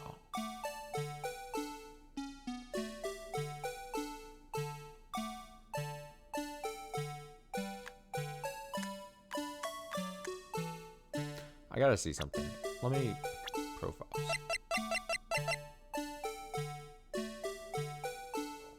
The white cloth has gotta be the jacket, right? Because he's dressed in white. And they had specifically put cloth in quotes.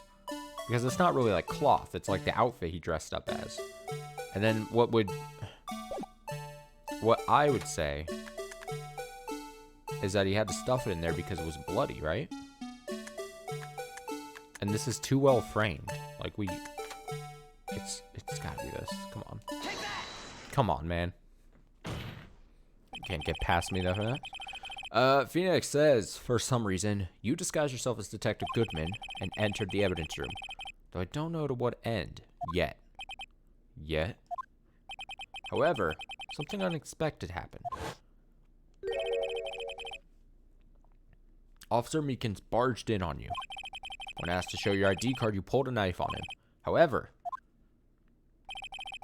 Officer Meekins panicked, and the white coat you were wearing was soiled with blood. A bloody white coat? You couldn't just walk out like that. So you hid the coat in your locker. Not bad, partner. He doesn't deny it. Now then, Officer Marshall, are you ready to tell us the truth? Looks like I underestimated y'all. I hope you're happy now, Mr. Edgeworth. Silence. 2 years ago, if you were only half as persistent then as you are today, we all wouldn't have to be here now would we? Officer Marshall, tell the court what you did. All of it. All right. Seems the time has come. His confession. I had to do it that day. Couldn't just stand by and let it die. I stole the detective's ID and dressed like him. I planned to take out the evidence. I wasn't expecting Officer Meekins. I knocked him out. I managed to escape. I knew which areas wouldn't be caught on the camera. There wasn't any murder in the evidence room at 5:15.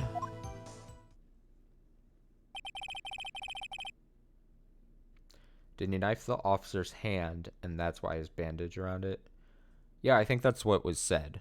I think that was what was said. I think Meekins said that he slashed at who he thought was Goodman, slashed at his hand, and that's why there's bandages there. Unless I'm just massively misremembering, but I believe he said that. I think that was last part, though. I don't think it was said today. Judge says, so the supposed victim was really you? But there's one thing I still don't understand. Traces of a large quantity of blood were found on the floor of the evidence room. If no one was murdered, then how could that be? Officer Meekins managed to cut his own hand. Ah! My guess is he's the donor. There's way too much blood for such a small donation. Okay.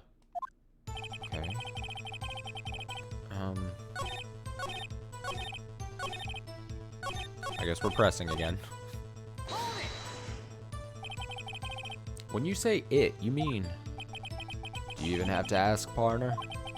SL9 incident. 2 years have passed since the case was closed. It was going to completely end with the transfer that day. Not if I have anything to do with it. That incident's not over. But what did you hope to accomplish by sneaking into the evidence room? When a case is closed, only that case's lead detective can look through the evidence. I wanted to have a look at it myself one more time. No matter what the cost. I don't care what anyone says, partner. That case is mine. But Officer Marshall wasn't in charge of that investigation. Why does he care so much about it? That day was my last chance. That's why I...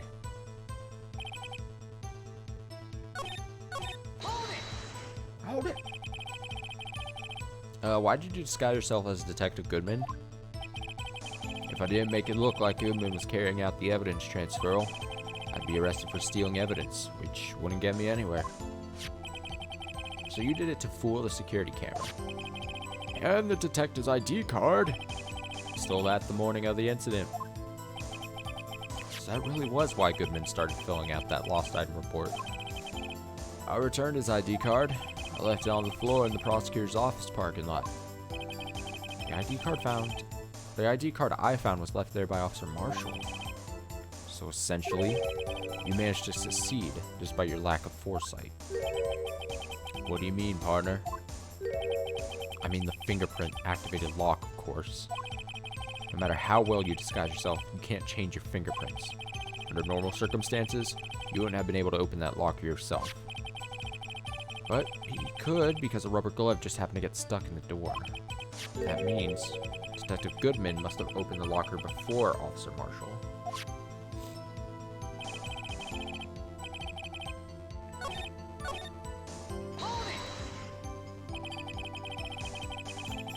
You pulled a knife on Officer Meekins and tried to drive him off? Let's just say I was a little surprised. I only planned on being in the evidence room for no more than 5 minutes. I didn't think anyone would actually come in during that short time. Officer Meekins certainly is a one-in-a-million type of person, mistaking a detective for an intruder, demanding to be shown his ID. I'll have to think a little more about his raise this year. Got him. When did Edgeworth get so much influence? Anyway, he threw himself at me and I ended up cutting him slightly. Sorry it had to turn out that way. With me knocking him out and everything. Oh. My nose. By the way, what happened to your knife? Oh, you mean this one? don't know what to say. So you knocked Officer Meekins out and...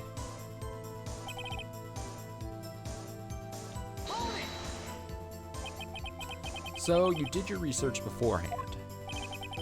Those who go into the desert unprepared don't live long, partner. I didn't think it would make a difference, though. Security tape is raced every 6 hours. If all had gone as planned, no footage would have been left. However, you bloodied your coat in your struggle with Officer Meekins. If someone was in the security room when I came out, the jig would have been up. I opened my locker and stashed it in there. What was Officer Meekins doing during that time? What else? He was sleeping like a baby. So what you're saying is, on that day...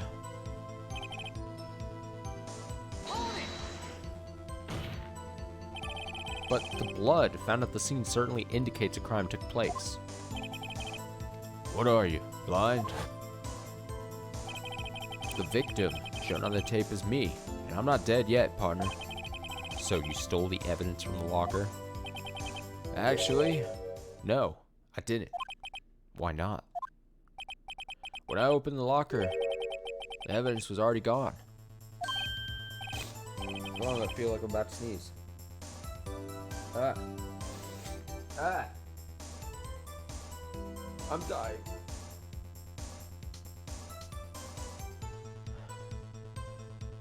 Can't breathe. Okay. I have to like become a gross mouth breather so that I can read this shit. Okay. What? Mr. Edgeworth, where is that evidence? It's still missing, Your Honor. Detective Goodman's locker was already empty. Someone else stole the evidence? Officer Marshall, may I ask you one thing? Fire away, partner. It's a free country. Just remember, I'm also free to decide whether or not to answer. Why did you do this? Stealing a detective's ID? Injuring a police officer? This is no small offense. Moreover, you're an officer yourself. This will have serious consequences. Can't just be forgiven with a simple cut in salary. Not that salary cuts are ever a valid solution. Like I said, this isn't your case. This one is mine. And I'll do anything it takes to get an answer I'm satisfied with. Witness has an unusual amount of zeal. Let's hear more. I can't just forget the SL9 incident. You know why? But that case was solved 2 years ago, wasn't it? That's the reason the evidence was stored in the evidence room. Joe Dark was convicted for his crimes. One thing I can say for sure is he deserved his sentence. I remember the Joe Dark case. It was like yesterday. It involved serial murders, didn't it? I don't intend to complain about how it turned out, but there's something that still bothers me. Something went down at that trial. Something no one will talk about. What happened? I don't know. That's what I'm trying to find out. Why is he so concerned with that incident? Maybe I should present him with what I think his real reason is. I had a feeling we'd wind up here sooner or later. Everyone involved here is related in some way to that case. Better take another look at the files.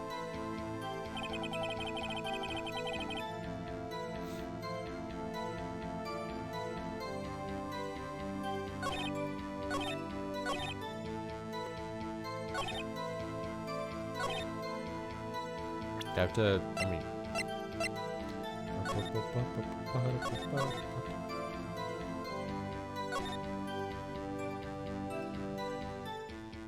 do I just present this to him? Present. Officer Marshall, I think I understand. I think I know why you care so much about the SO9 incident. Sounds like you've been slipping in too much cactus juice, partner. I have the SO9 incident file right here. The name, Marshall, is mentioned in here. In a list of murder victims. Oh wait, really? Did I, like, totally blind that? Let me see. Oh. I didn't even see that shit. Oh my god. I mean, I rewind to when I said, rewind to where I said, hey, I started reading this whole fucking thing, and I probably said all the names, and then I just went Neil Marshall and didn't even bat a fucking eye. Are you related to this man? Neil Marshall? Yeah, I'm sure you've heard the name. 2 years ago. Oh, that went away fast. He received the same lousy prosecutor award you got. What? Oh, what? A prosecutor? You must be talking about the King of Prosecutors Award. Now I remember. Prosecutor Neil Marshall. He handled the SO9 case before I did. That's right. He was killed. And the case fell into your hands. But what's his relation to you? He was a brother. He was investigating the murders with Damon Gant, the then Deputy Chief of Police.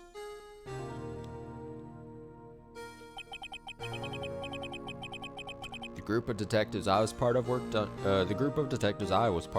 under them. We were desperate to prosecute the killer. Whoa. Joe Dark. I think this is our first look at this guy, right? My brother fought Dark and was killed. That was the first time Dark left behind any evidence. That was all we needed. He was arraigned,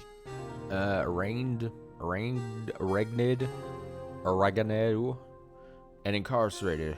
Case was finally closed. At least, according to the public records. What do you mean? My brother couldn't have been killed by Joe Dark. I knew my brother better than anyone. No one could have beaten him in a fight. And that's it? That's your reason for your insane actions? There's more to my brother's case than what the records say. No matter how much you try to hide it, you can't fool me. Well, at least one thing's for certain. Now we know what happened at the police department on the day of the crime. It was the last day the SO9 case could be reopened. Not satisfied with its resolution, Officer Marshall planned to steal the evidence. Disguising himself as Detective Goodman, he entered the evidence room. Officer Meekins confronted him, so he rendered him unconscious and fled. Yes, this mystery has finally been cleared up. No murder took place at the police department that day. The things that happen by chance never cease to amaze. At exactly the same time as the murder at the prosecutor's office, this fake murder was going on at the police department. Chance? It's gotta be more than just that. So if no one was murdered at the police department on the day of the crime, that means the murder in the prosecutor's office parking lot was the real one. Which, in turn, means only one person could have committed the crime.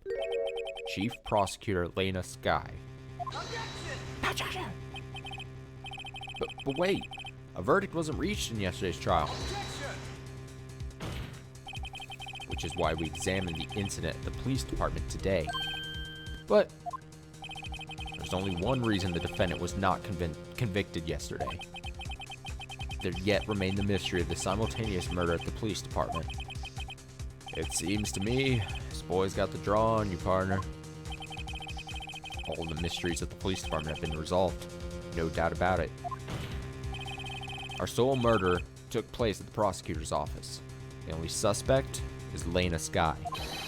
And the testimony of one Miss Angel Star is completely incontestable. If you have a response, make it a single word or less. What is with these people trying to constrict my word usage? Arg. I'll rest my...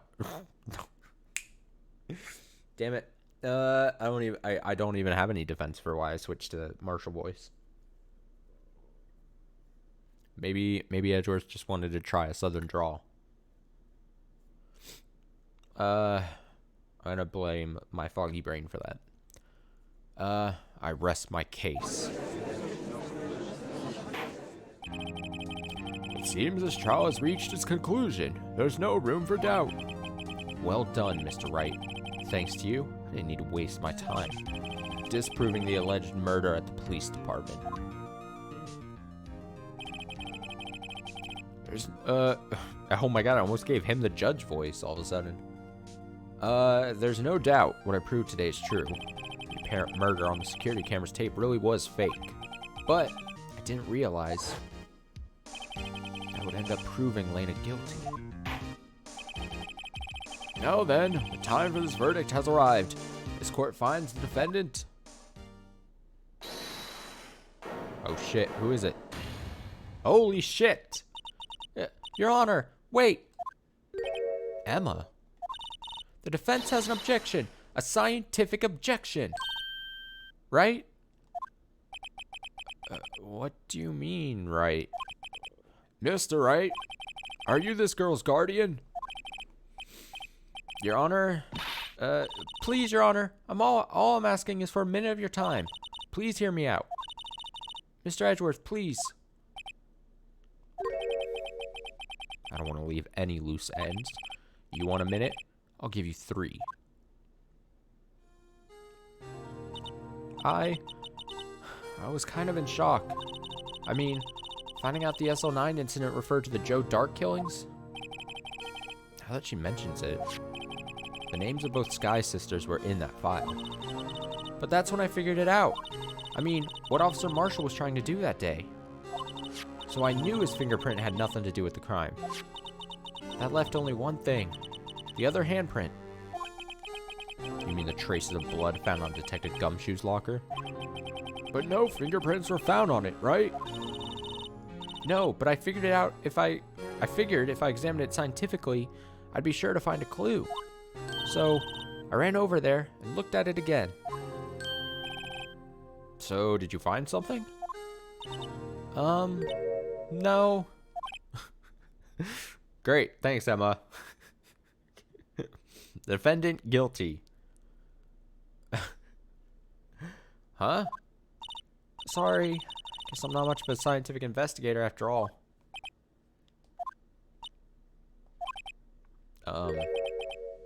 Is that all? Please don't be mad. I'm just a high school student. Oh, shit. What? No, I accidentally clicked some buttons. Okay. If you want evidence as to when I am, like, reading for stream and stuff, and one of the reasons I don't do cam on stream, I actually move my hands around and shit. And at that point, I accidentally hit the buttons, a combination of buttons to bring out the badge for some reason. I'm the best actor on Twitch. Guaranteed fact. Because I get into it by moving my hands a lot. Like a fucking madman.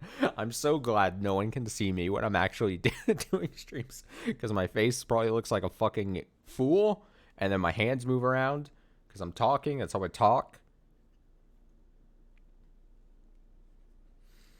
Such a fucking nerd. Okay. Emma says, please don't be mad. Okay. We read that. And I'm just an attorney. But, Mr. Wright, those traces of blood are the only clue we have. We can't find something wrong with them. Please, Mr. Wright, you're a professional. If anyone can save Lena, it's you. Me? Oh, boy. Time's up. That was 3 minutes. Now then, Mr. Wright, with regard to the incident at the police department, does any reasonable doubt remain? It appears the defense is troubled by the other blood mark. Looking at the floor plans, a handprint was discovered around here. Is there a problem with this? Mr. Wright, I'm sorry I can't be of more use. But still, if you can't find anything wrong with that blood mark, Lena will be... Please answer my question, Mr. Wright. We don't have all day. Yes, Your Honor. Whenever I've needed to concentrate, it's now. Fucking brain blast. What could be wrong? That handprint on Detective Gumshoe's locker. Could there be something I'm missing? Alright, again, story-wise, I would assume if I said there's no problem, that would be really weird. So I'm going to object.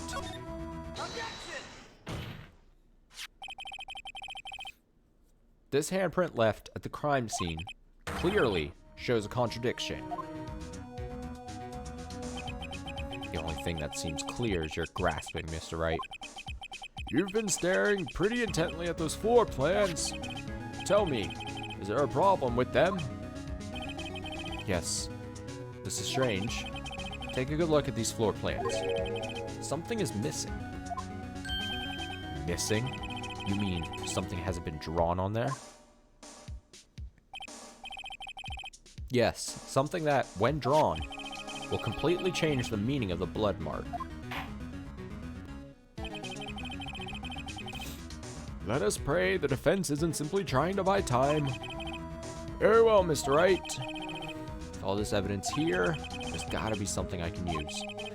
The question is, which item can prove something is missing in the floor plans?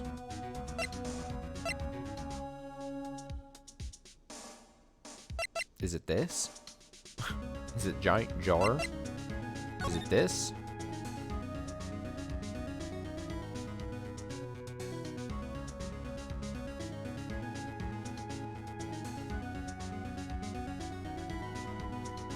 Is it the jar?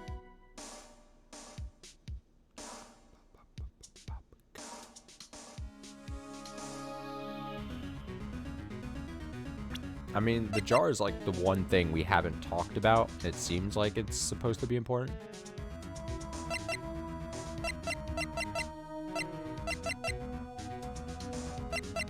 I'm just gonna... Wait, can I... I can't. I think I have to pick. I was gonna say, can I save in case something bad goes wrong? Okay. As they say back west, even a blind man can hit with buckshot. That is, so long as he's facing the general direction. It seems Mr. Wright's not sure which direction to face. It's no use. The more evidence there is, the greater the chance of me being wrong. Just calm down, Mr. Wright. Try and remember what the evidence room was like on the day of the crime. What is it that bothers me about this blood mark? Please allow me another chance, Your Honor. I'll prove it this time. Let us pray again. Which item can prove something is missing? Okay, is it literally... Do I just pick the fucking tape again?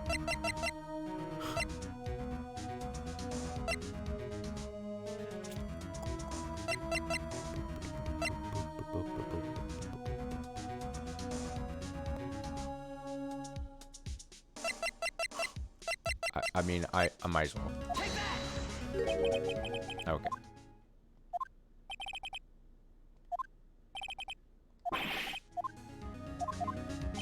I'm wrong again. God.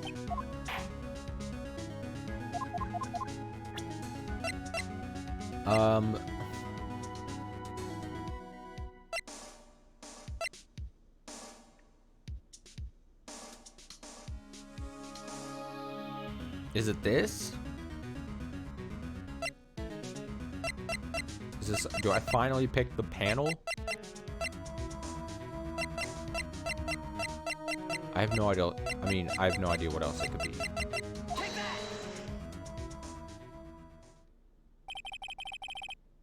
Okay. I mean, I guess. Whatever. What about that piece of plywood? The Blue Badger, mascot of the police force. Defender of truth, guardian of proof. Explain yourself, Mr. Wright. Please look at the floor plans of the crime scene. The Blue Badger is not here. So watch what happens when we put him in. This is where he was dancing at the time of the crime. Bam. Well? Well, what?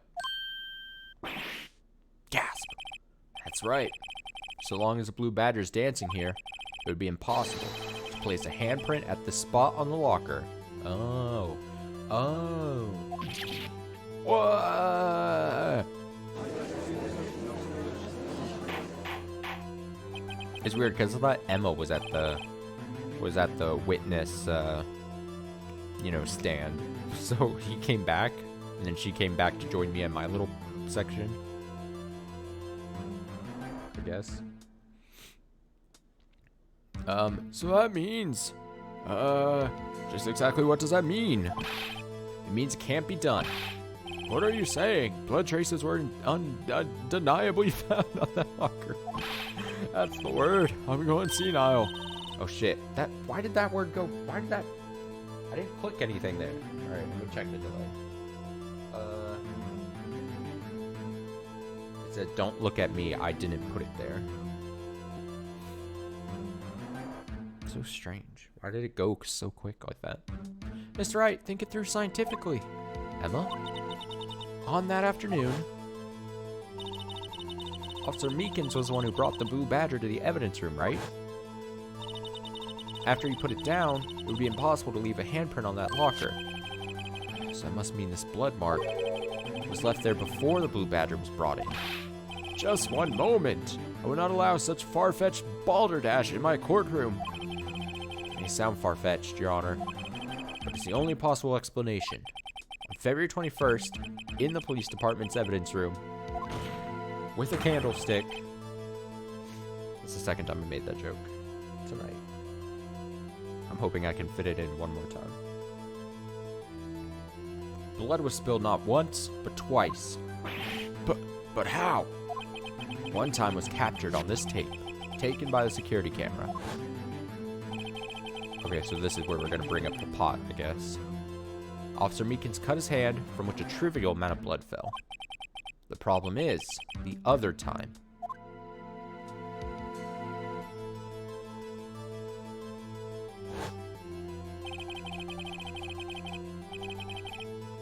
Someone bled prior to the struggle shown on this tape.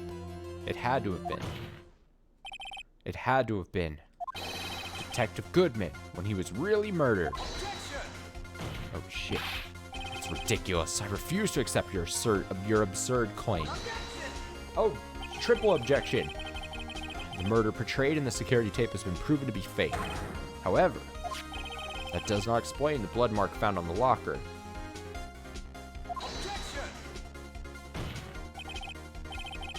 So then, assuming this murder you purport really happened, when did it take place?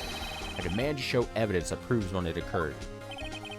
When did the first incident occur? To summarize, the defense claims that prior to Officer Meekins being cut by Jake Marshall, who was posing as Detective Goodman, another incident took place in that evidence room. That's right. Blood mark on the locker proves this. Very well. Then tell us, when did this first incident occur? As Mr. Edgeworth said, proof must be presented. Proof that shows when the murder took place. There's only one piece of evidence that can show that. Now then, will the defense please present its evidence? What shows when the first crime took place? I would imagine, right, that if we're saying it all happened at another time, it would be 420. Blaze it. Because this shows everyone that got into the room, and this is like the only thing that I have that. If the crime took place inside the evidence room, then the killer would have had to enter it. And in order to do so, an ID card would have been required. An ID card? Oh, ID card record. Officer Meekins brought the Blue Badger panel into the evidence room at, let's see here, 4:50. If the crime took place before that time, crime time, then it would be 4:40 p.m.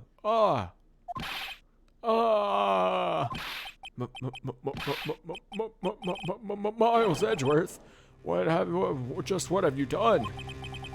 I never would have figured you had the nerve, boy. Drop the act, witness. Doesn't take a lot of thought to figure out it couldn't have been me. Nope. I ain't getting it. I'm afraid I don't understand either. It's clear from the luminol test that blood was there. However, when the second crime took place, both Officer Meekins and Officer Marshall failed to notice the blood. That means the blood from the first crime was wiped away by the real murderer. I would have had just 10 minutes to murder the victim, carry his body away, and clean up the blood. Unfortunately, it's physically impossible. That would mean crime must have taken place before Mr. Edgeworth entered the evidence room. Which is what I was trying to say from the beginning at 4:20. Let's look at the chart again.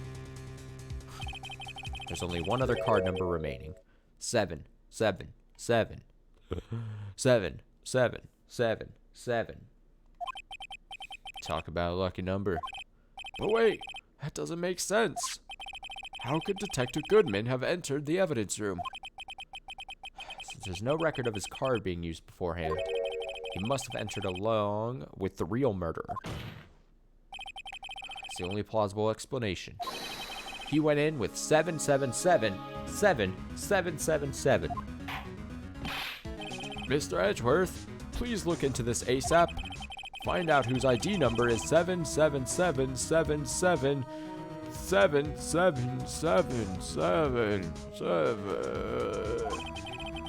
It's 1 7 too many, Your Honor. Unfortunately, I'm unable to look up the owner of that ID card. At least, at present. What? Explain yourself, son.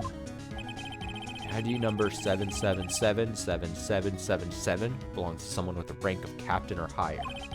Someone who is a so-called executive officer. We don't have the authority to inquire into such a person's identity. But that's ridiculous. Just how... I'm not finished talking, Mr. Wright. There's one situation in which we can be granted such authority. An official charge filed against an executive is accepted. An official charge? You're all alike, aren't you? With your cover-ups and your forgeries. That's how the prosecutor's office operates. Damn. I take pride in my work, Officer Marshall. I would appreciate it if you would keep your slander to yourself. Slander, is it? Okay. Let me ask a question. Yes? No, not to you. To her. The defendant sitting over there.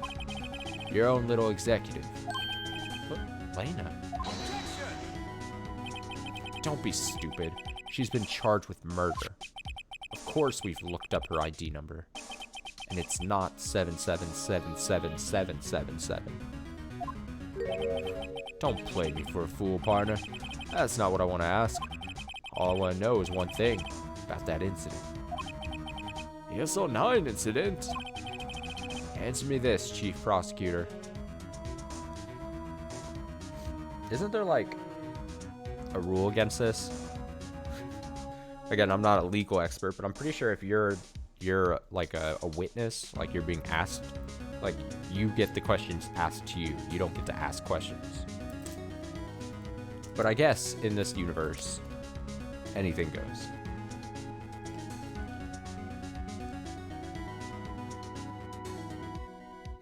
I'm like one of those shitty, oh, this video game's not like the real world at all. Or I turn this into just like one of those, like, a real prosecutor watches a Phoenix Wright Let's Play and says things. And it's just like 20 minutes of him, like, pointing out all the things that are wrong. Answer me this, Chief Prosecutor. In that trial 2 years ago, did you really only use legitimate evidence? Well, damn. Oh, quick change. Do you need the witness to repeat his question, Chief Prosecutor? So wait. Yeah, a witness gets to ask the actual murderer? That is not how this works. But you know what? It's fine. I heard him fine, Mr. Edgeworth. 2 years ago, I was in charge of the prosecution for that trial. At the time, Occasionally, we felt the powerlessness of the law. At least, I did. Lena. I became a prosecutor in order to suppress crime with the law. But before I realized it, we were the ones being suppressed by the law. Defendant, just what are you saying? Wait, are they, like, facing each other? Can't... Why is he here now? I'll ask you again, Chief Prosecutor. During that trial 2 years ago, did you really present all the evidence in court? Can you look me, an investigator in that crime, in the eye and say that you did? Chief Prosecutor, you didn't. I don't have to, Officer Marshall. Why won't you answer him? Drastic crimes require drastic measures. That's just the way it is. We did what we had to do in order for him to get the verdict he deserved. But Lena... Even if it involved forging evidence.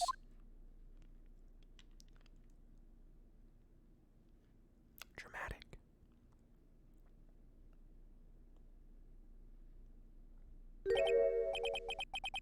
See? That's what I'm talking about. That's what I'm talking about. No! Order! Order! Order! Order! Oh shit, I've lost control! Lena's... Oh, shit. Fuck.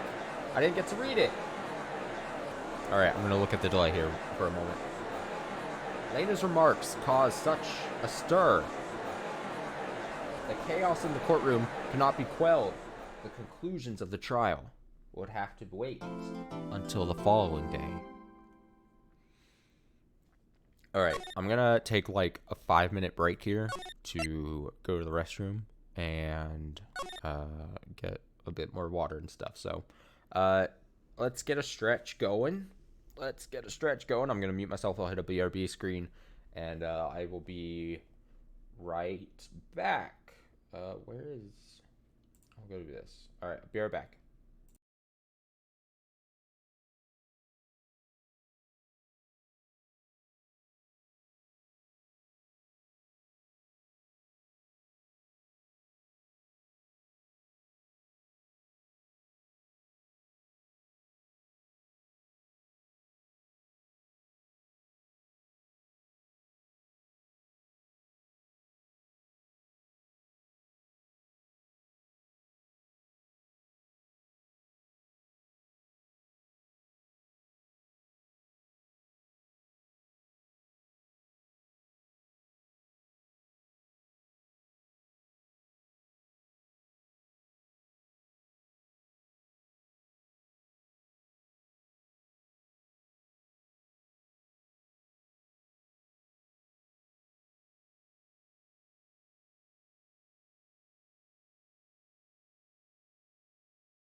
Okay.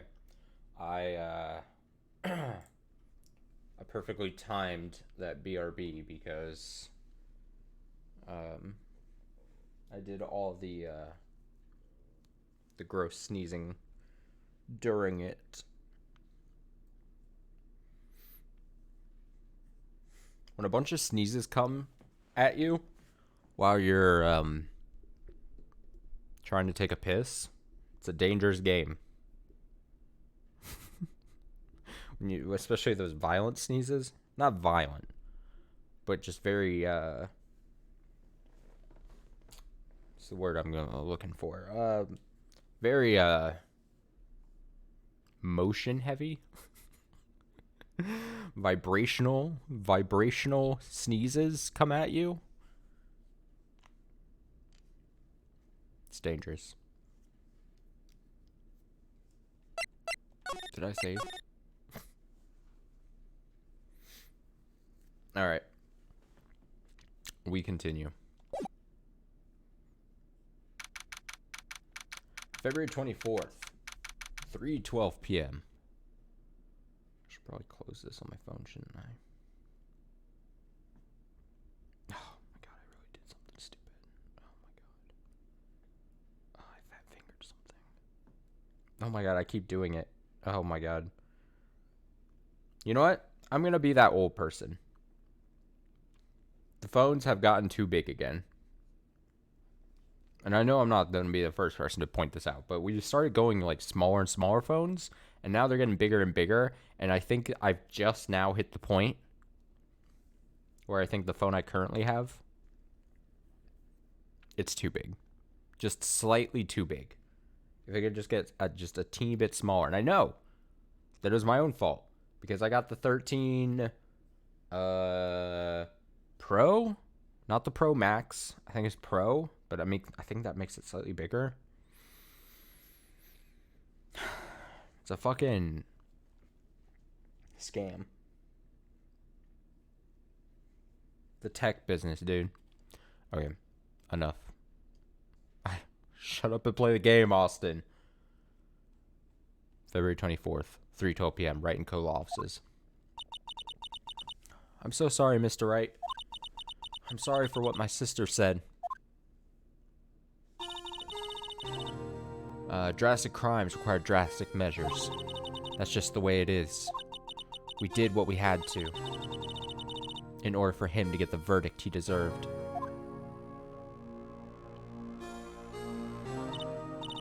I didn't know.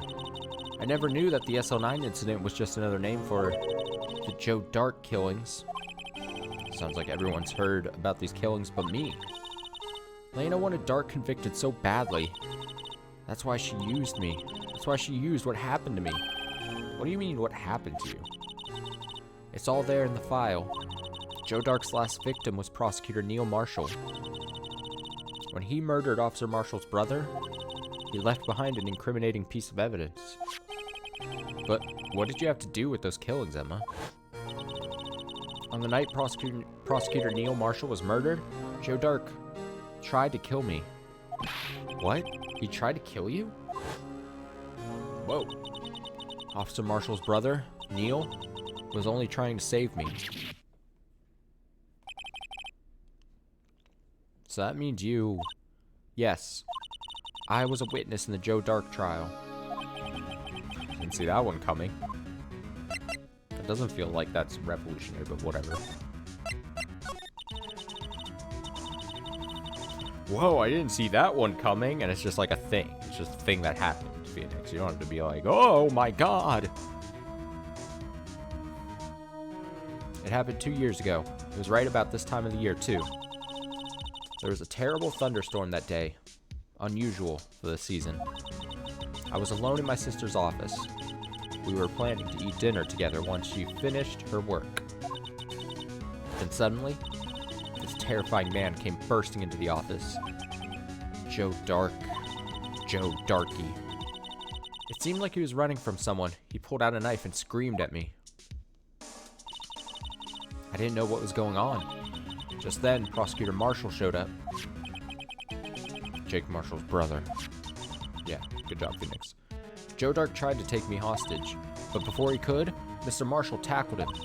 Then, what happened? I'll never forget it. Lightning struck, and the lights went out. Suddenly, a bolt of lightning flashed outside the window, lighting up the office for an instant. What I saw then burned a permanent picture in my mind. I can still see it now. A permanent picture? I don't remember the moment when Dark stabbed Mr. Marshall. So you weren't able to testify about that? No. I was only asked about when I was attacked. That must be why why she made up the crime. Made it up? You mean provided bogus evidence? Prosecutor's office wanted that guilty verdict so badly. Lena forged the evidence. Mr. Edgeworth used it. Edgeworth? Yes, but I'm sure he didn't know anything about it. He couldn't have known he was being given false evidence. Even so, that's when it all started. The rumors about Mr. Edgeworth, I mean. It's all my fault. If I could have just testified properly, none of this would have happened. So it's true. Even though he may not have known it, Edgeworth really was involved in falsifying evidence. After that case ended, Lena was never the same. She became cold like she is today. She must not have been able to face up to what she did, especially not to Emma. What did you see in the instant that crime occurred? Oh, speaking of lightning, I think it's lightning outside. Let me see. Oh, wouldn't it just be super ironic if, like, my stream cut out because of the weather? Let me see. Uh-oh. Yep, thunderstorms for the next 3 hours or so. Cool. Super fun. Dark knocked down Mr. Marshall and raised his knife. Neil Marshall was stabbed right in front of this poor girl. I don't remember what happened after that. Apparently I passed out.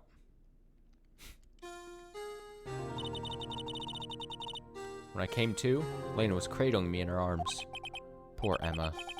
You've been through so much. I mean, sure. I couldn't bring myself to testify about that incident. I like how, like, they drew no one else in the room. So it just looks like she's just staring at an empty room. I tried, but the words just couldn't come out. I drew a picture, but it wasn't any good. 2 years ago. You must have been 14. It's understandable.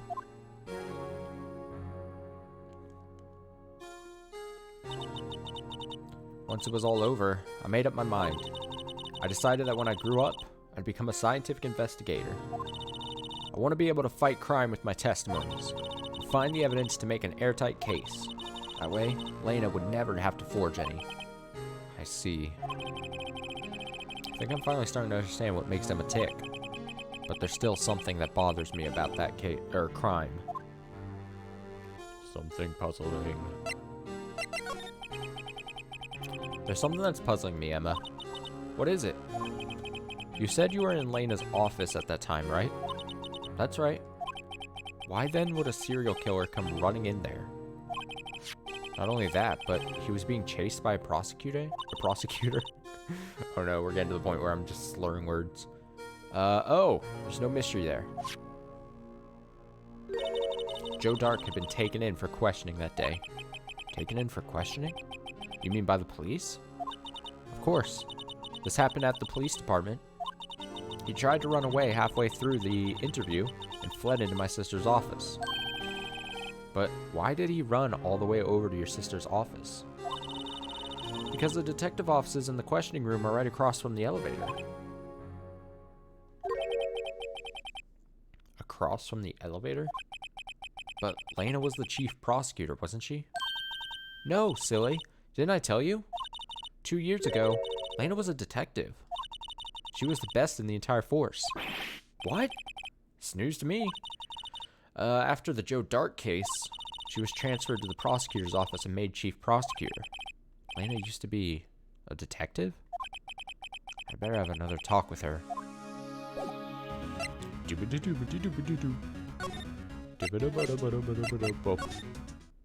February 24th, Detention Center, Visitors Room. Lena? Mr. Wright, seems I keep causing you trouble. Falsifying evidence. I didn't think you were the type. Criminals don't mind playing foul. Why should we? But Lena, if you're wrong, an innocent person might be found guilty. Believe me, I understand the risks. Lena, Emma told me about you. Oh? About how you were a detective 2 years ago? And how the SO9 incident was the reason for your transfer to the prosecutor's office. That's right. Could you fill me in on the details, especially about that unusual change of jobs? I suppose you have a right to know, Mr. Wright. A lot of revelations were uncovered at the trial today, not the least of which was the fact that this case is largely connected to another one 2 years ago. Evidence from that case was stolen as well, though I expected as much. No obsessive officer Marshall can be. That trial really wasn't fair, was it? I believed in you, Lena. I believed that no matter what happened, you'd always stick to the truth. Couldn't be helped, Emma. At that trial 2 years ago, I sold my soul. Well, all drama aside, the fact of the matter is, at 5:15 there was no murder at the police department. Tell me it's not true, Lena, what the witness, Miss Starr, said. About you stabbing Mr. Goodman with a knife. Lena, I don't understand. Why won't you tell us? Emma, this doesn't involve just me. I don't think I've ever seen Lena look so fazed before. It's true. I was a member of the police force 2 years ago. She was amazing. Action pose. They still talk about all the cases she and Chief Gant cracked together. Chief Gant? He was the deputy chief of police back then, but he still worked the crime scenes. Damon Gant, who was everything I aspired to be. They were the best team ever. They solved crimes before the reports could even be filed. Emma really idolizes her big sister. But now you're chief prosecutor. What happened? I always planned on becoming a prosecutor. The reason I became a detective was to gain experience investigating crime scenes, so you could use that experience in court, right? Gant's help in the SO9 case was crucial to its resolution. After that, he became chief of police and arranged my transfer to the prosecutor's office. Maybe I should ask more about this investigation of theirs 2 years ago. 2 years ago, I was second in command of the detectives investigating Dark. Second in command? That means the investigation led was Damon Gant, right? Yes. Deputy Chief Gant and I shared the same office, the same investigations. They even had the same office. We led a team of the best detectives on the force. Detective Goodman, whose case it was, Jake Marshall, and Angel Starr. It was the first time Marshall worked with his brother. He was quite gung-ho. Without a doubt, Joe Dark was the serial killer. We asked him to come in for questioning. We were desperate for evidence. That was when his final murder took place. When he tried to murder Emma. Prosecutor Marshall was trying to save me from Dark. You see, the first person who happened upon the scene, the crime, was me. Now you tell us. Damon Gant and Neil Marshall were the ones questioning Dark that day. The investigation was in its final stages and Dark must have suddenly panicked. So he waited until Gant and Marshall let their guards down and fled the room. From there, he ran straight to the office shared by Deputy Chief Gant and myself. That's where he found me. So you were the first person to run to the scene, Lena. It appears so. I was following some papers while Gant and Marshall were questioning Dark. When I returned to my office, I saw 3 bodies on the floor and smelled blood. 3 bodies? Prosecutor Marshall, the victim Emma, who had passed out, and the suspect Joe Dark. During the struggle, it seems Mr. Marshall struck a final blow before he died. Joe Dark had incurred a minor concussion and lay unconscious. What did you do? To be honest, I panicked. I picked up Emma, carried her out of the room, and just held her. Can't blame her. After all, her sister must have gone through. It was after all her sister had gone through. I read that weird. After that, I placed Dark under immediate arrest. Let me get this straight. You were all involved in the SL9 incident. That's right. Quite a coincidence, I don't buy it. What are you saying? There's no way everyone involved in this trial was also involved in that incident. Just by chance. But that case was solved 2 years ago. At least one person went to extremes because they didn't believe it was truly solved. Officer Marshall. Yes. His actions came as a surprise to me as well. Ever since his brother died, he's changed completely. He became stupid. I guess he wasn't convinced with the ruling against Joe Dark. Life doesn't end with the closing of a case.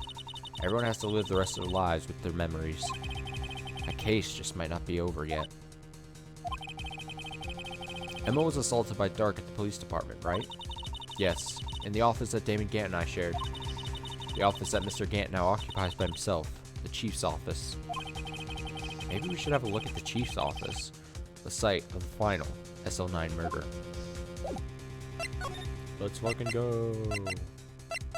I would assume that's here then.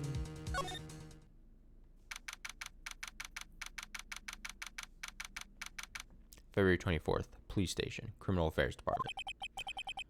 I don't see Detective Gumshoe anywhere. Things seem kind of quiet around here today. You're right. Chief of Detectives seems the same, though. Why don't we go look for some other people to talk to? Right. Come back here later. What? Is it not here? God. I don't understand the difference between this place and this place and this place and this place. And this place and this place and this place and this place. Alright, February 24th, police department entrance. Howdy, Bambina. Oh, Mr. Marshall. I never thought things would turn out this way when I woke up this morning. Que sera, sera. You never know where life will lead you, eh, Bambina? Should have known my luck had run out when old Billy dried up this morning. Billy? Must be his pet cactus.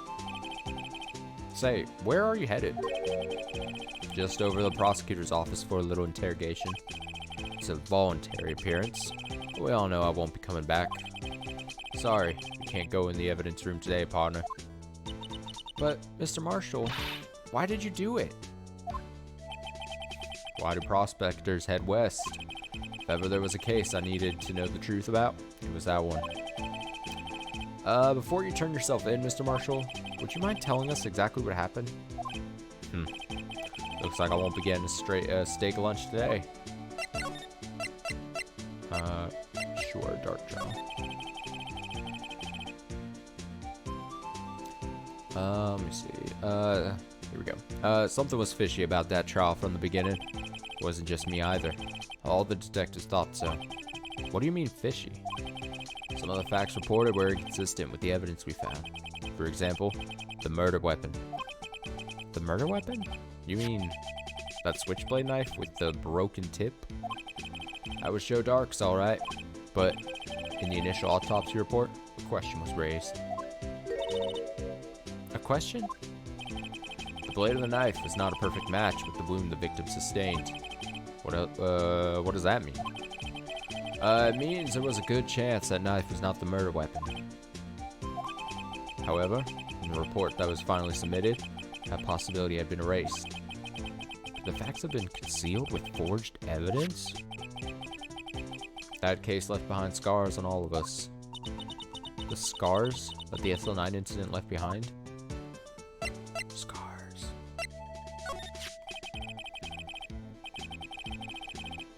I got the looks, but he got the brains. He is one of the best prosecutors around. I just made detective when he went down. It was our first case together. How old was he? Your brother. He was 27 at the time. He was awarded the highest honor that very day. The Highest honor? You mean the stupid award? King of prosecutors. I knew it. What are you looking at me like that for? That's an honor for a prosecutor. Mr. Marshall must have really been close with his brother. The day the SL9 incident took place, that wasn't the same day as...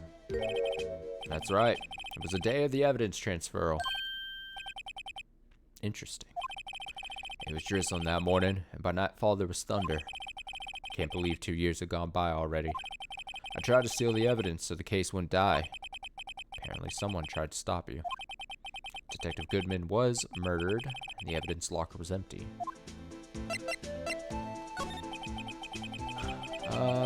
There was something going on behind the scenes of that case. We all knew that later. Every detective involved in that investigation, save one, was taken care of. Miss Starr was fired, and I was demoted and boxed away in a tiny room. What about Detective Goodman? If they did something to him too, commissioners would get suspicious. No, they were careful enough not to be too obvious. They? Who are you talking about? Don't get upset, Bambina. I mean Damon Gant and Lena Sky. The investigation lead, Damon Gant, and second in command, Lena Sky. There wasn't a person on the force who hadn't heard of that duo. That case was the biggest step in both of their careers. After the case ended, Lena transferred to the prosecutor's office, right? Yeah. Damon Gant, the new chief of police, arranged for that to happen. She's never been the same since she left. Everyone who knew her said so. Chief Prosecutor Sky was totally different when she was a detective. Now that you mentioned it, Emma said something like that too. Tell me, what happened to my sister? I told you, she changed. Sorry, Bambina, her secret is too well guarded. I never found out. Lena's secret? It all started 2 years ago. So there you have it. That's my story. Did you enjoy, partner? It was certainly enlightening. There's one thing for sure. There's one thing for sure I found out in court today. That boy Edgeworth isn't my enemy. He was the one who used falsified evidence to get a guilty verdict. Someone else was the one who gave him that evidence, planned everything. That someone is Damon Gant. Don't believe me? Well, I don't blame you. I wouldn't even be a patrolman after today. Too bad I won't be around to work with you when you become a real scientific investigator. Adios, Bambina. Well.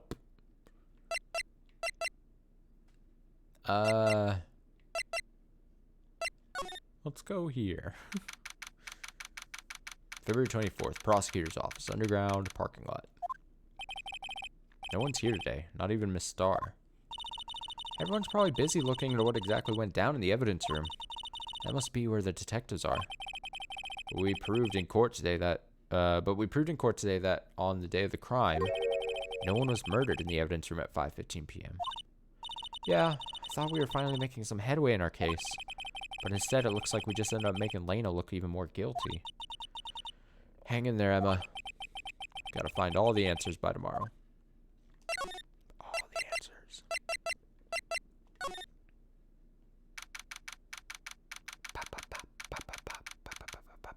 February 24th, High Prosecutor's Office, room 1202. Mr. Edgeworth isn't here. Maybe he's being questioned by an inquiry committee. Took a real beating in court today. Yeah, with Lena admitting to falsifying evidence 2 years ago. Guess we'll just have to come back later. Okay. Slide. Slide to the right.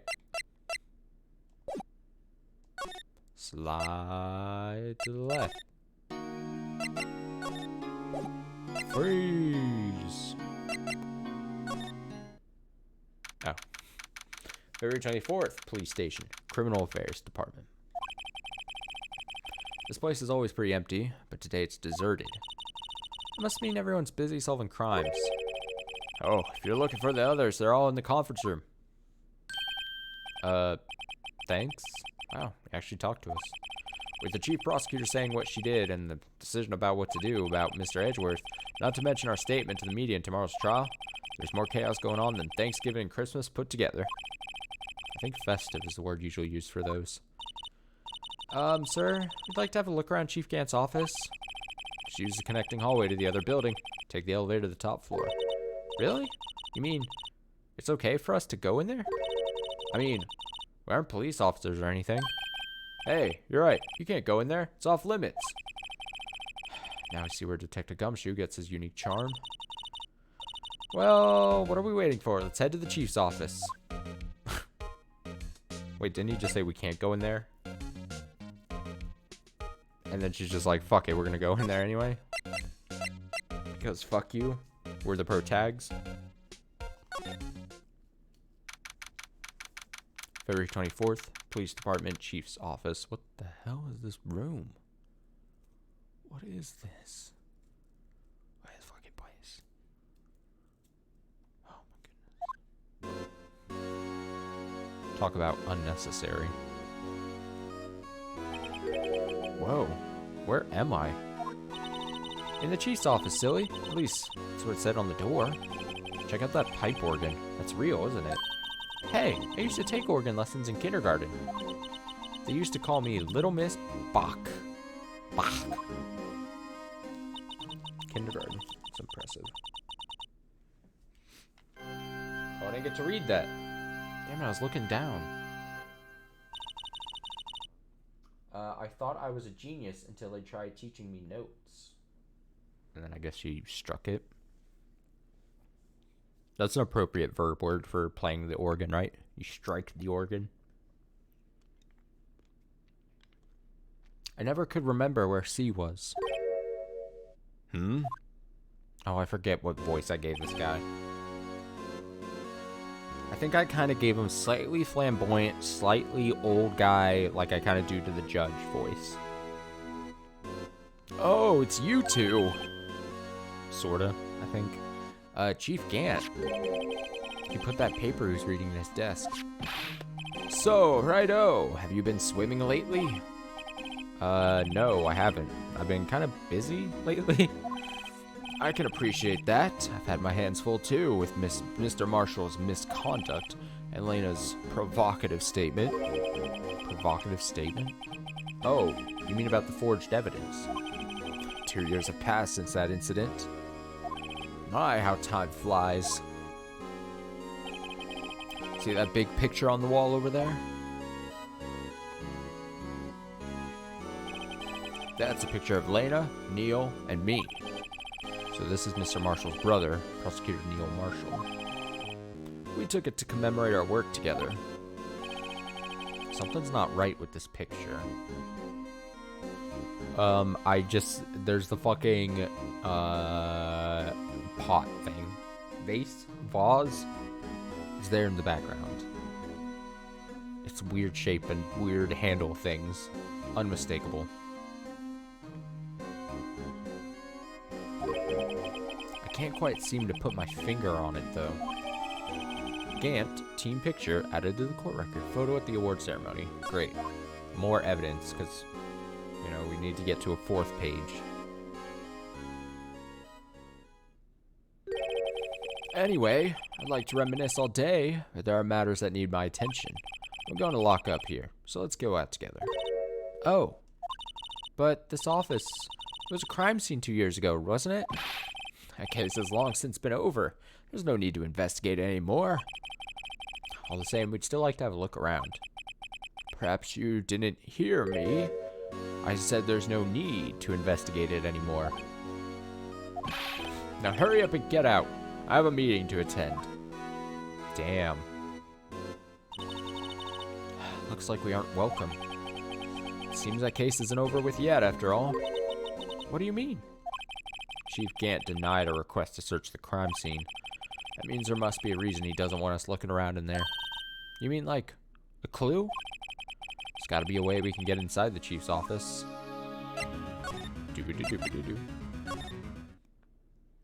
Just head right back in there. just walk right back in. It's fine. February 24th, police station, criminal affairs department. Maybe we can use Gumshoe. Gumshoe, take the fall for us. Hey, pal. Detective Gumshoe, aren't you supposed to be in a meeting? I'm, just taking a breather. My feet hurt. From sitting so long? Actually, from serving everyone coffee. Sounds like Detective Gumshoe's still out of the loop.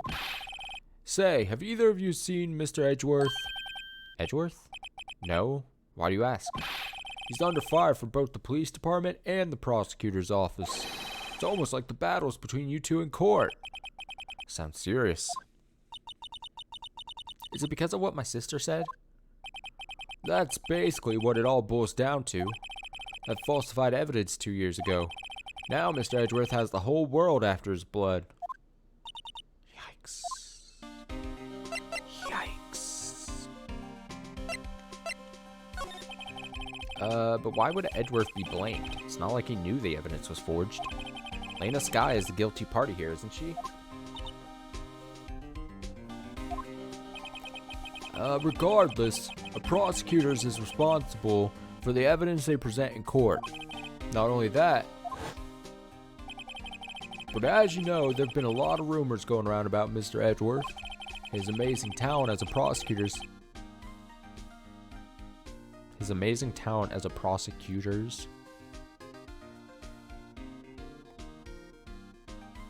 Whatever.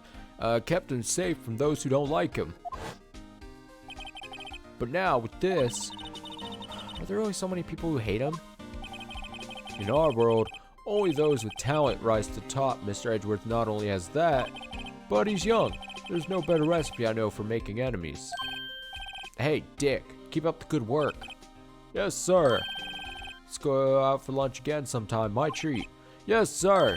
You ought to take me back to that joint sometime, okay, Dick? Yes, sir. Seems you don't have any problems with enemies. Yeah, well, I'm careful not to stick out. Anyway, I'm a bit worried about him. Under all this pressure, I'm afraid Mr. Edgeworth just might crack. Actually, I took a look at the file earlier. Why did I do that? It's like I malfunctioned there for a sec. While the coffee was brewing. Seems genuinely concerned for Edgeworth. Because they're lovers, Phoenix. Get it together. Well, did you find out anything? The only evidence Dark left behind was during his final attack. His final attack? You mean... when he killed Prosecutor Marshall, who was trying to protect some girl.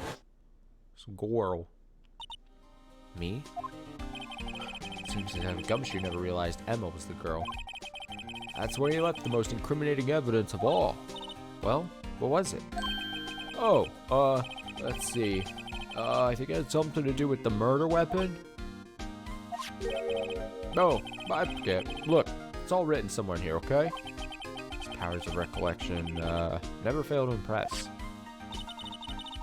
Maybe we should show him the murder weapon. It might jog his memory. I took his memory. Murder weapon. Have to do it like this.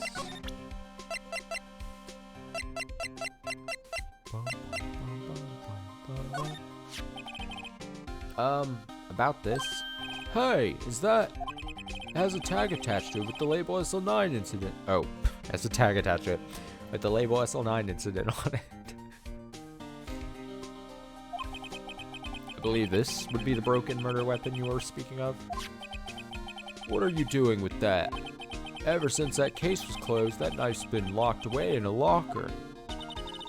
On the day Detective Goodman was murdered, this suddenly disappeared from the locker, and was found in Mr. Edgeworth's car muffler. That's it! Now I remember what that incriminating piece of evidence was. When you showed me that knife, it all came back to me. Well, what is it, Detective? Quick, before you forget again.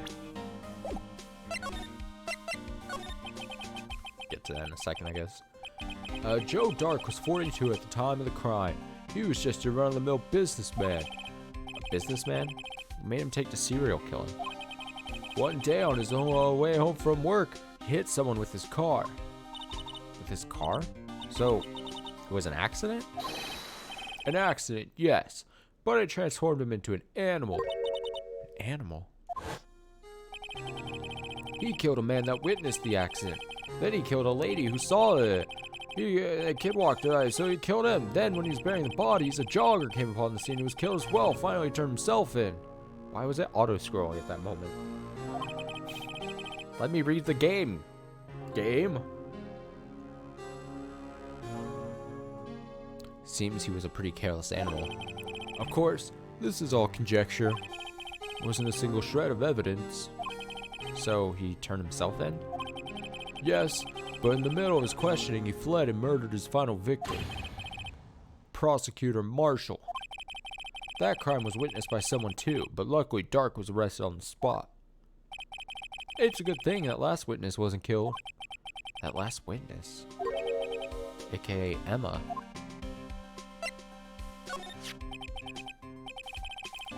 This knife. It was Joe Dark's, wasn't it? That's right. We traced it back to the store he bought it at. Plus, he had his fingerprints on it too. But no one actually witnessed him using it to murder anyone, right? That's where his luck ran out. When you take a good look at the knife, you'll see it's broken. You don't have to take a good look to notice that. Yeah, well, anyway, take a guess where the broken off tip of the knife was found. That's what did him in. Where was it? The victim, Neil Marshall, was carrying it inside his own body. It was found deep inside the stab wound. Did it match Dark's knife? You bet, down to the last fiber. That's pretty conclusive. Autopsy report, let me see. Stab in the back, died from puncture to heart and lung. Knife tip was in the wound. Oh, switchblade updated. Okay. Well, there you have it in a nutshell.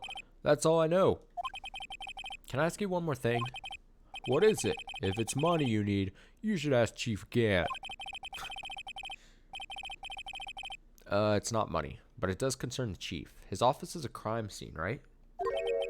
It's where Prosecutor Neil Marshall was murdered. The chief's out now, and his office is locked. But we'd like to have a look around if that's okay. Well, any detective's ID card can unlock the door. What? Really? But if I let a civilian in there, I'd be charged with breach of trust. Breach of trust? Simply put, I'd be canned. Oh. Sorry, pal. I don't plan on getting fired because of you. How about this ID card? It was Detective Goodman's. That won't work either. Their data was deleted the day he died. Data deleted day it died. Oh. So in other words, Gumshoe is our only chance of getting into that office. Time for blackmail. I wonder if there's something we could show him that would make him change his mind. What?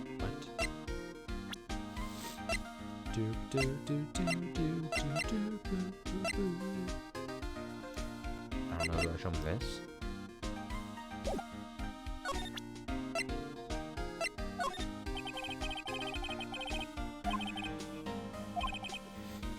Okay, that was clearly not the thing. I mean...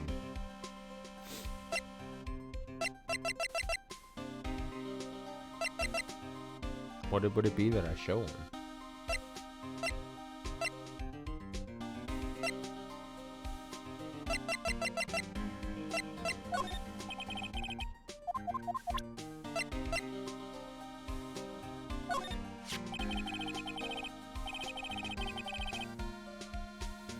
Try reading this at least.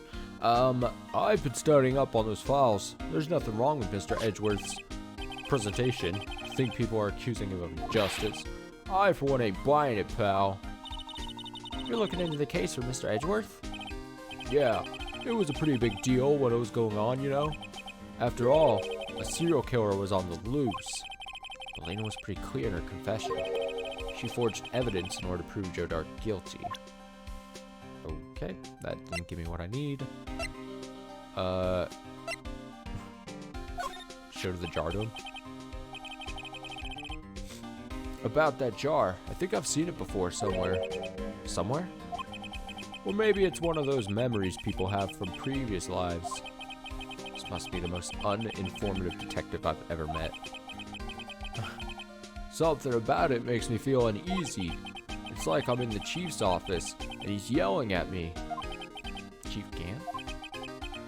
Where could I have seen that before? What do you mean? It was the fucking...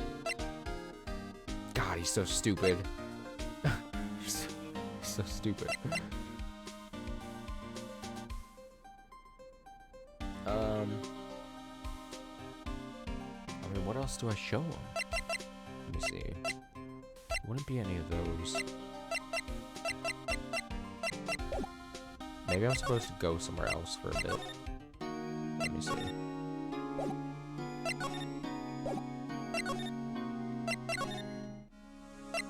No.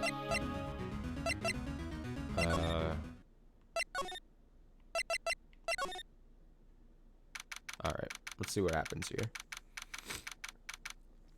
February 24th, High Prosecutor's Office, room 1202. Wonder if Edgeworth is back yet.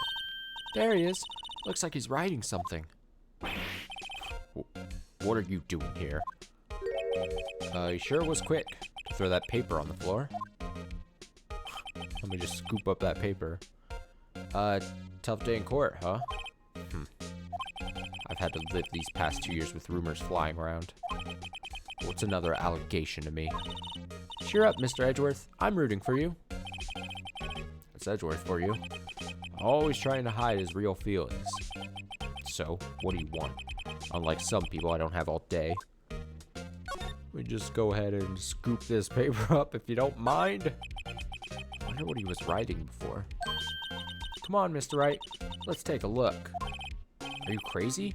Edgeworth is sitting right there. I don't care. You got two people. Have one of them scoop it up with their foot and then, like, pass it back to the other one. That's what I would do. Just distract him. I'll check it out. Hey, Edgeworth. Is that Detective Gumshoe out the window there? Oh no, he's falling to the ground. Hold on. First, let me see what this girl's doing crawling under my feet. He didn't even look. Damn, it was so close to working. What? Letter of... If you're having trouble reading, I'll read it for you. It says letter of resignation. Damn. Resignation? Edgeworth, you don't mean... I'm tired, right? I feel as if something inside me has died. But, Mr. Edgeworth, none of it is your fault. I know the path I've walked. You don't need to tell me. And the path I've walked hasn't been a just one. I can't forgive myself for what I've done. And no one else should forgive me either. Uh-oh. I think he's serious. Mr. Wright, please, you have to do something. This letter of resignation. Wonder if I can use it for anything. Just put the fucking piece of crumpled paper in my pocket. Oh shit, I just heard thunder. Oh no. The thunderstorm is going to knock out the power and end the stream for me. And I'm not going to be able to finish Phoenix Wright. I should probably save just in case, right? Oh my god. Please, power don't go out.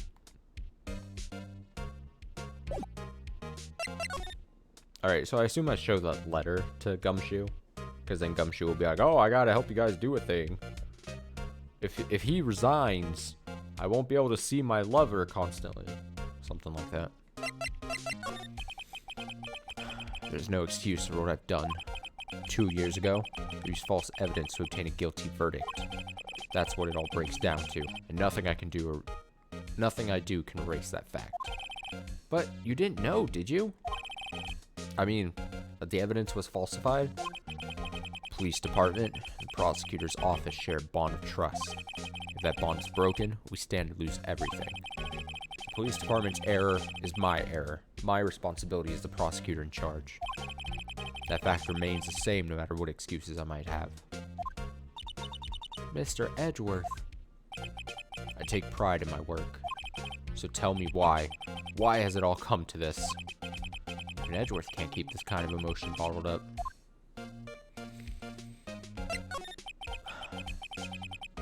Are you up for the trial tomorrow? First last year's trial, and now this one. Seems all you do is worry about me. To be honest, you're getting on my nerves. But Mr. Edgeworth, you can't just walk out on the trial.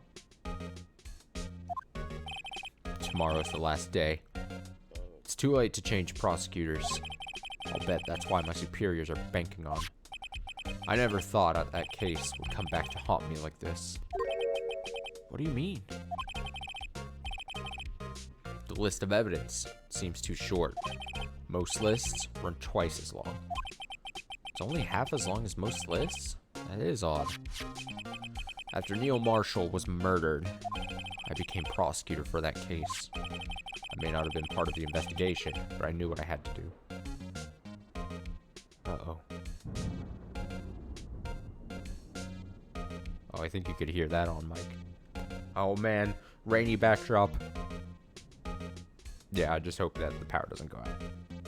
I don't mind playing while it's raining or whatever, but Jesus. I may not have been part of the investigation, but I knew what I had to do. Use the evidence I was given to prove the suspect guilty.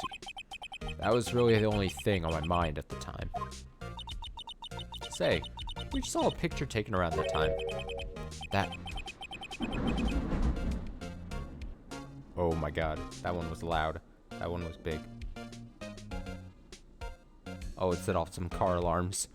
I'm telling you, if the stream just cuts out immediately, we'll have to do this another time. Well, I really wanted to finish this game tonight, but if the power goes out, there's not much I will be able to do. And I'm scared. This is the type of rainstorm that totally always knocks my power out, or lets it like flicker enough to end the stream.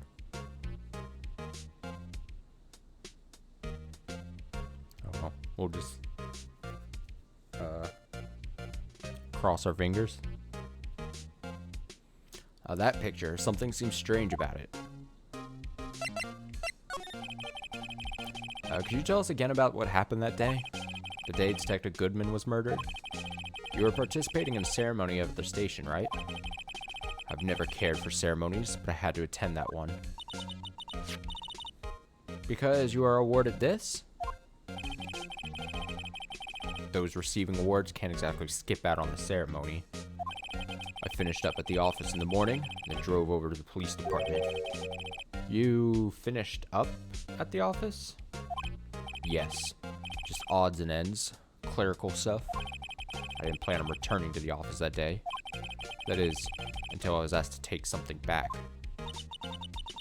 Take something back? This. Oh, yeah. Chief Gant asked you to hold on to that, didn't he? Yes. It was a piece of evidence in a case that was closed half a year ago. He asked me to bring it back to the prosecutor's office. That's a story we heard yesterday. So you came back here to the prosecutor's office because the chief asked you to. That's right.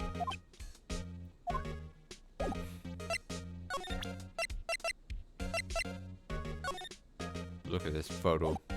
Oh, look at this photograph. What happens if I check this? Can I can't actually read it, can I?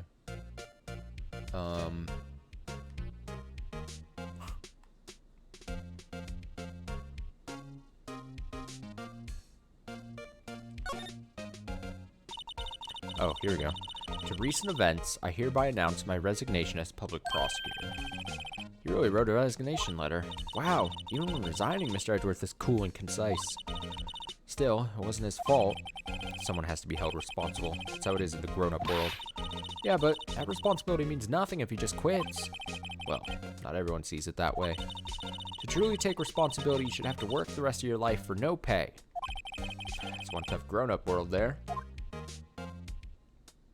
Alright. Oops, that could be another big lightning strike. I think we're fine. I'm scared. When I see the big bright light out the window, I'm like, I brace for everything to just come crashing down. How much more do you think I have to this game? I did say it was probably gonna be like 6 hours, right? That was my bet.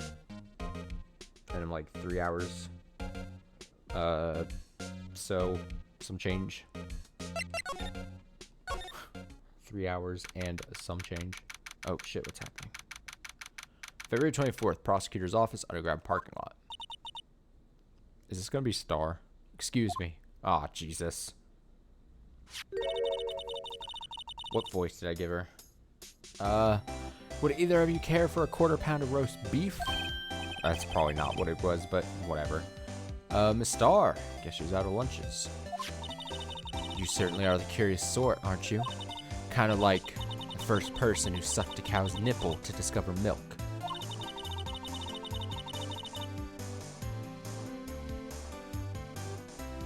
I don't like that I just read that.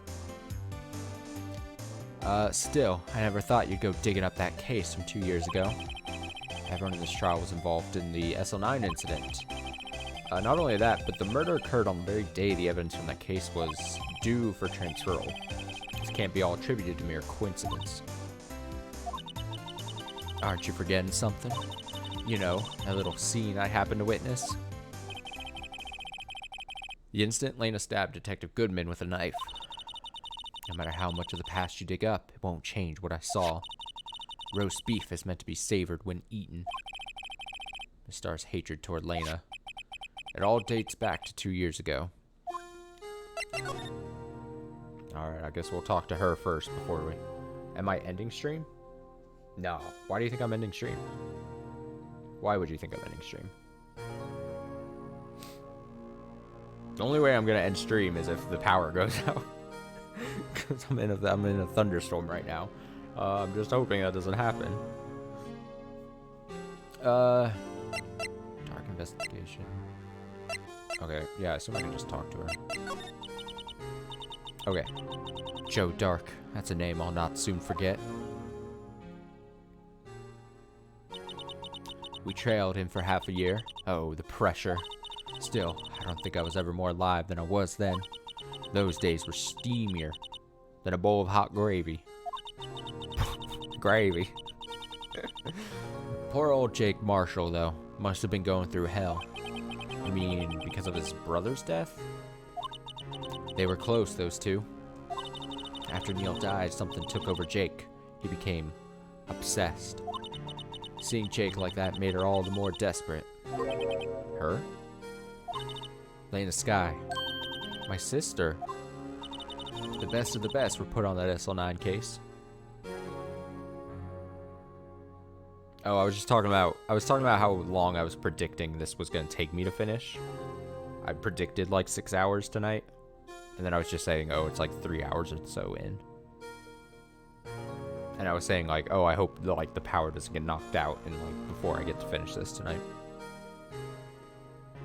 The best of the best were put on that SL9 case. Of course, they were led by that legendary duo. Keep getting this picture. Lena and Chief Gant. That legendary pair was the reason we were able to keep up our investigation.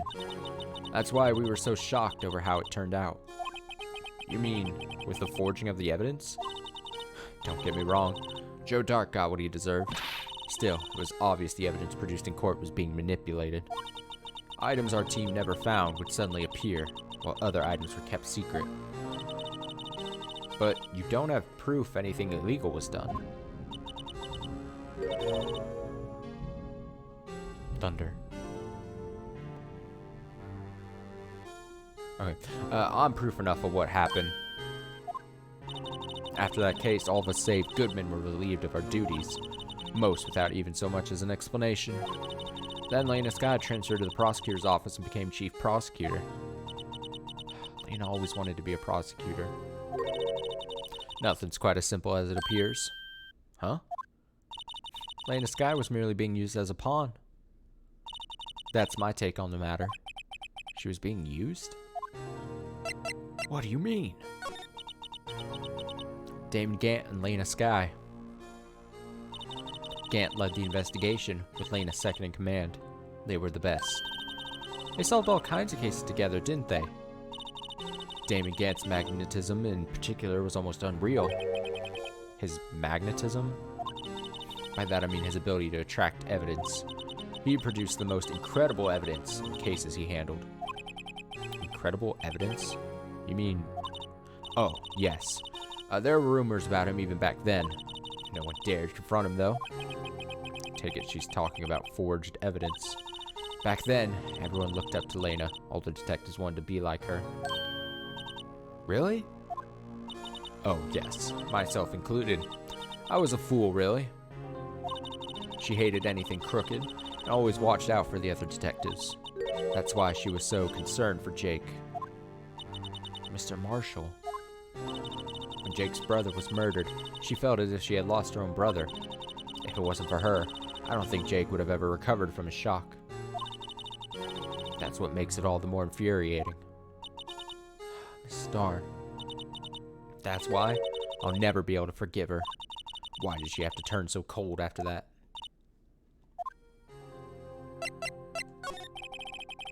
Lena transferred to the prosecutor's office 2 years ago, didn't she? Yes, thanks to Chief Gant's powerful influence. Chief? That's right.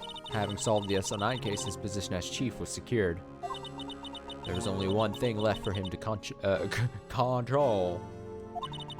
And then no one could stand in his way. The prosecutor's office. What? You mean, that's why Lena was transferred? If he could control the chief prosecutor, he could control the prosecutor's office. That must have been his goal all along. But how could he control Lena? I don't know, but one thing's for sure. Ever since that case ended, she's never been the same. It's only logical to conclude there must have been a reason for her change. At last. We're finally getting close to the bottom of this ugly mess. Thank you, Miss Starr. You listen to me, rookie. Takes more than just ingredients to create fine cuisine. I hope you turn out to be a better chef than I've been. Okay. Here I go. To here. Wait, where did he go? I had to show him the fucking thing. No, no, no. Fuck.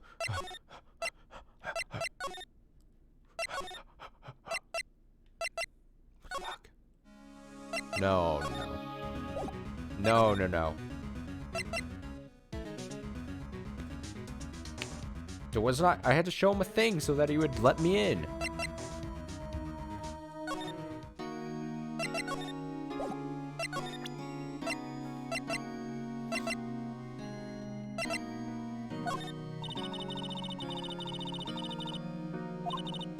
Oh, I guess I'm not supposed to show her anything.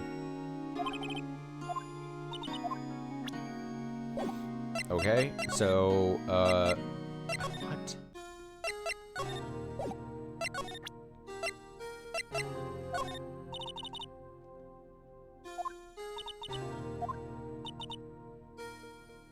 It's a poppy seed rice set. Damn. Wait, she says she has nothing else to tell me.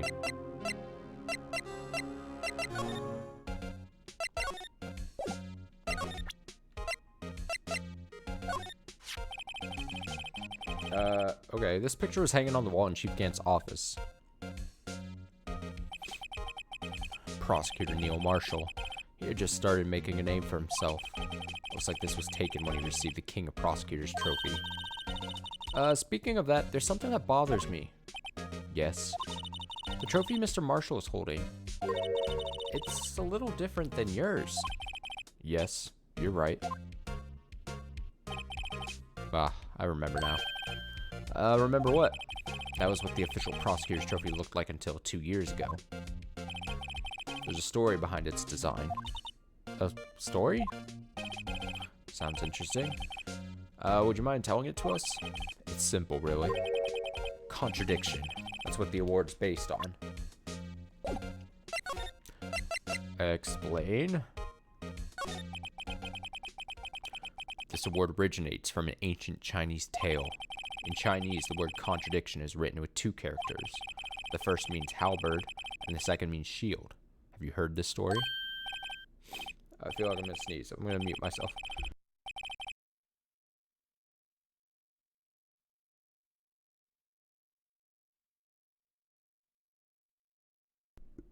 I'm okay. I'm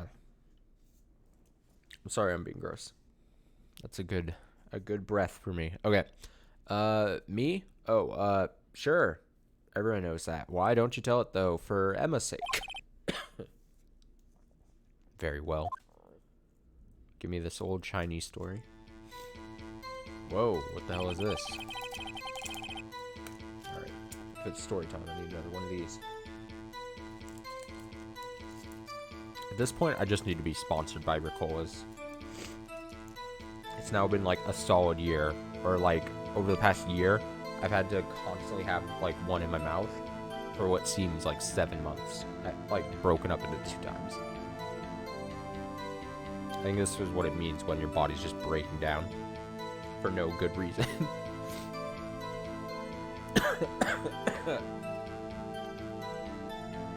I gotta finish the Phoenix Wright series before I die.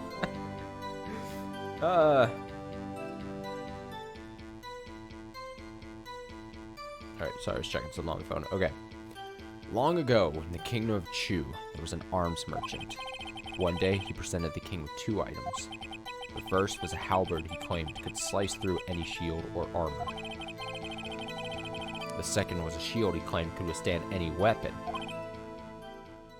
Oh, there's a contradiction right there. Yep. That's very good. That's very funny.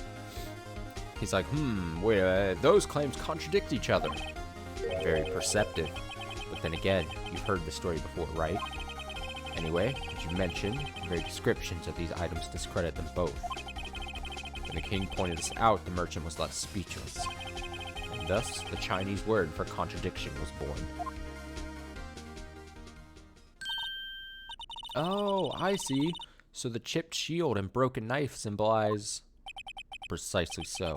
They symbolize the merchant's items. The ancient tale ends with the merchant at a loss for words. But it's in our nature to pursue matters to their conclusion, even if it results in something as ugly as this. Wow. Thanks, Mr. Edgeworth. I learned something new today. That's funny. If that's so, then why were you only given a shield? You'll have to ask Chief Gant. 2 years ago, he had the halberd part of the award abolished. Chief Gant. Oh, it's been updated. Oh. 2 years ago, the halberd was removed at Gant's behest, giving it its current form. Okay.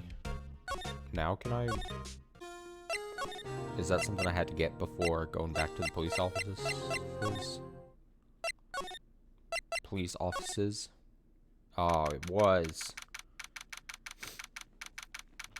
February 24th, police station, criminal affairs department. Oh, you're back. You're still here? I gotta make 150 copies of these files. Brewing coffee, copying files. I'm turning into a regular DJ. You're a DJ as well? If I'm not mistaken, I think he means desk jockey.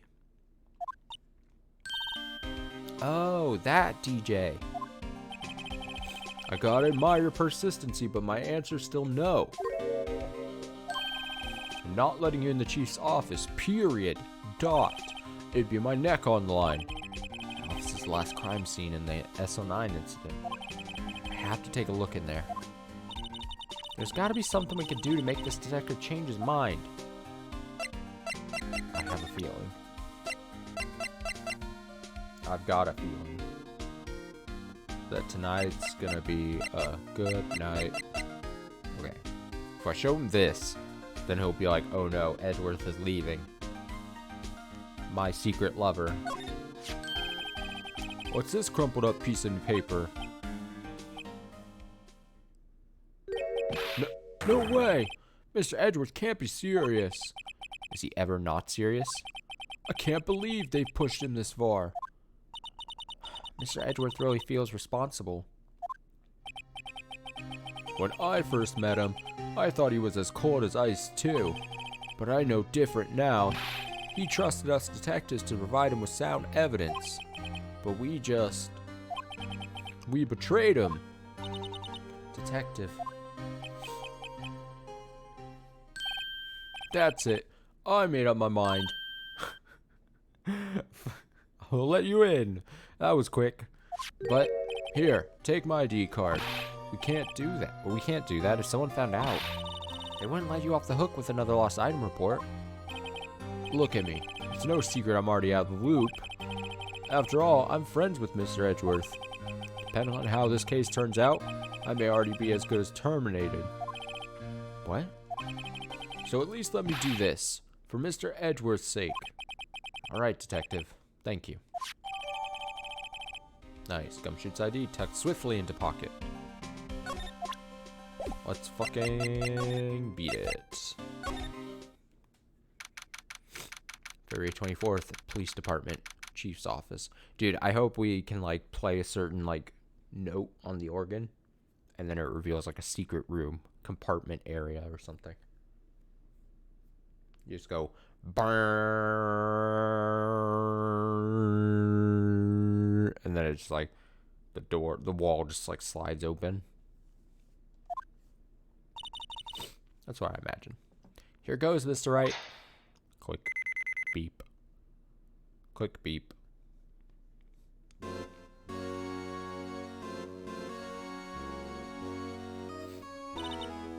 We're in! If anyone finds us now, we're fucked. Detective Gumshoe's a goner. If that happens, I'm counting on you to bail me out. Eek. Gah. Okay. Sorry, I thought you were a ghost. I didn't even know you could slap a ghost. Ah, Detective Gumshoe. What are you doing sneaking up on us like that? I wasn't sneaking. I was just worried something might go wrong. So I came too.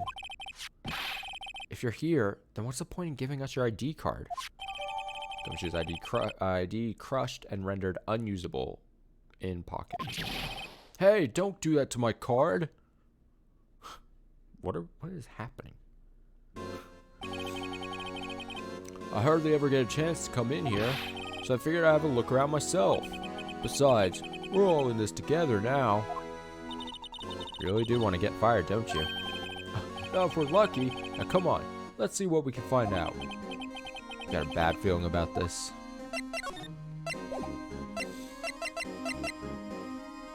I assume I should probably, like, talk first, I guess. Alright, that desk on the other side of the room. Was that your sister's? Yes. That's where I was waiting for Lena on that day 2 years ago. Is anyone using it now? No, sir. This is entirely Chief Gant's office now. He practices a strict policy of preserving the crime scene. That's a strange reason to leave it there. He leaves it as a warning to everyone else. He wants us to always be alert. He told us so himself at our New Year's party. Of course, he was pretty intoxicated at the time.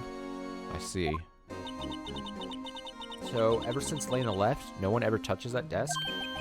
No one except Chief Gant and the cleaning lady who's in here each morning. Still, 2 years have passed since that incident. Can't possibly be any clues remaining.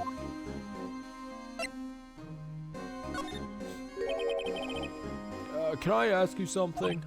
Sure. You only came here to look around, right? Because it's one of the SO9 crime scenes?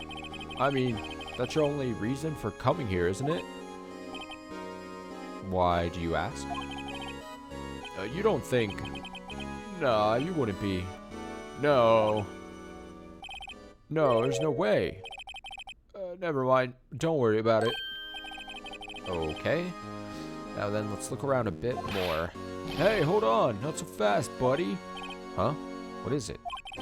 When someone tells you don't worry about it, it's supposed to start bothering you, pal. You don't just let it go at that.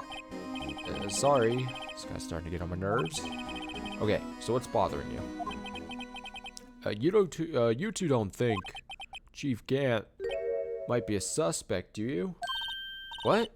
He's right, Mr. Wright. What do we think of him? Chief Gant. So it's finally come to this.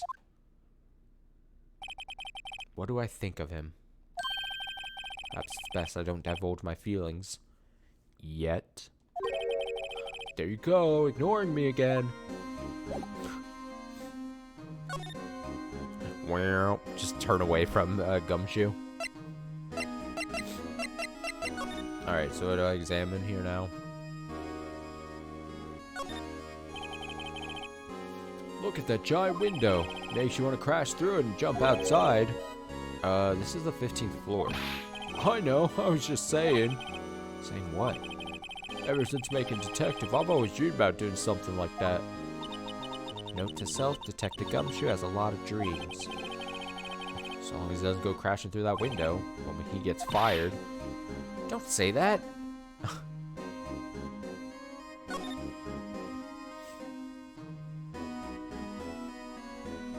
Alright, so there's a suspicious locker thing. This is a safe, isn't it? Or a safe, that's what I meant to say, not a locker. Safe. That word is ripe with intrigue. Okay, if you say so. It looks like a code needs to be entered in this panel to open it. Oh shit, we're gonna need a password, aren't we? A 7-digit number. I think I just might know what it is. I just might know what it is.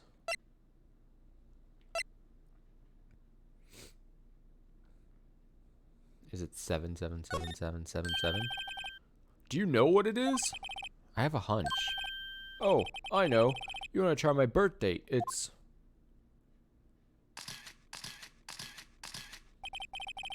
I have a better idea. Here goes nothing. It's not gonna be 777777, is it?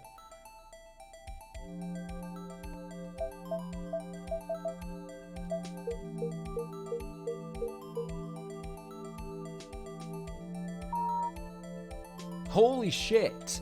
Really? Oh, I'm too fucking smart. Oh, God. Just bask in my smartness. Bingo. What number did you enter? Whose birthday was that, pal? 7777777. The final ID card number on that record. What? The number of the mysterious executive officer who entered the room that day. You mean 777777? That ID number? I think you're 1-7 shy this time. This can only mean one thing. That's Chief Gant's ID number. I wonder if I was supposed to find like some kind of clue that would point that more in my direction, or if I was just supposed to like feel like that was the thing. Curious. Say, anyone care to look inside?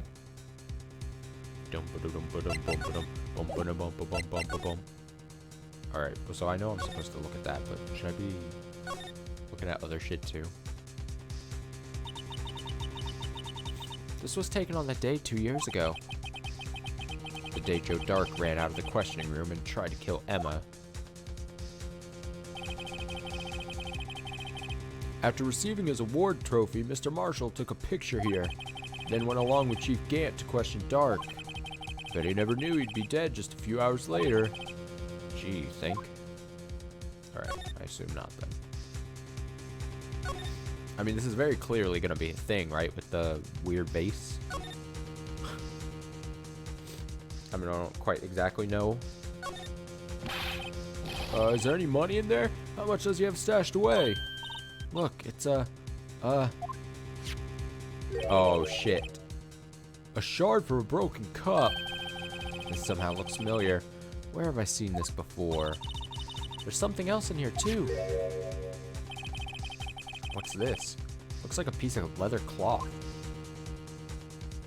With a dirty giant hand on it. This is a handprint, isn't it? Hey, I saw someone wearing a shirt like that once. You think the chief made up the design? I don't think so. Oh, well, it was just a thought.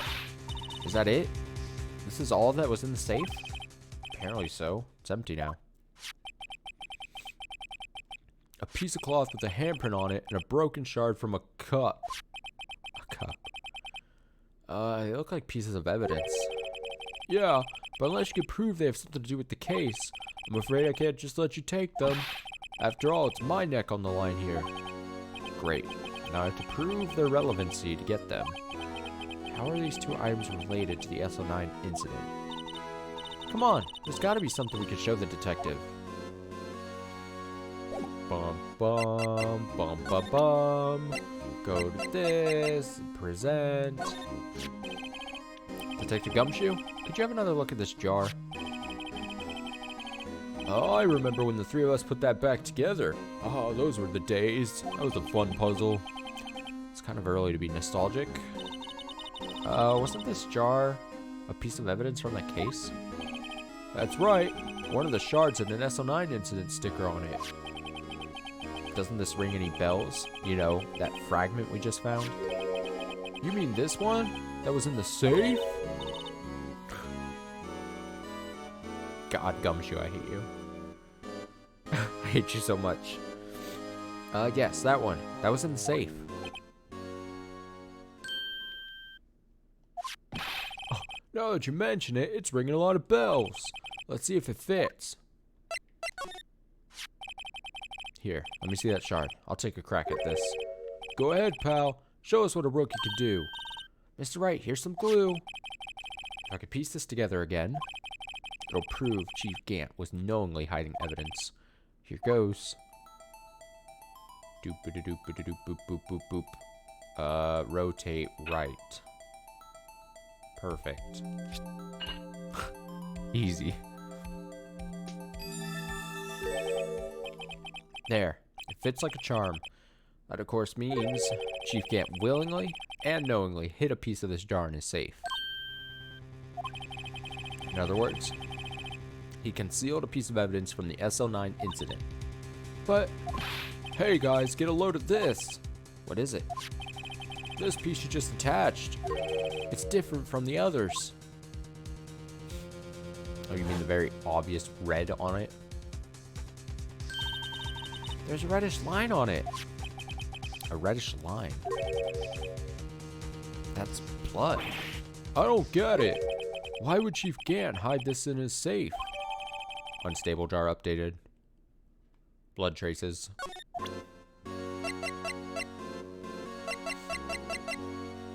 Alright, and then something about, I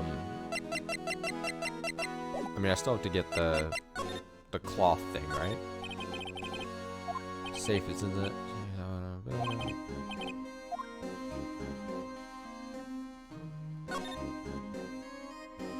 I mean,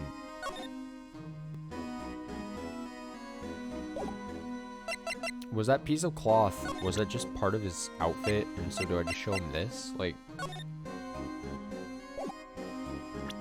mean, I'll try.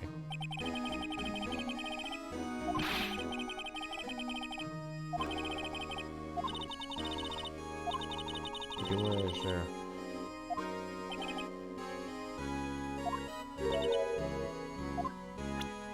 I was like pretty sure that was like a failed evidence thing, so I wasn't trying to like.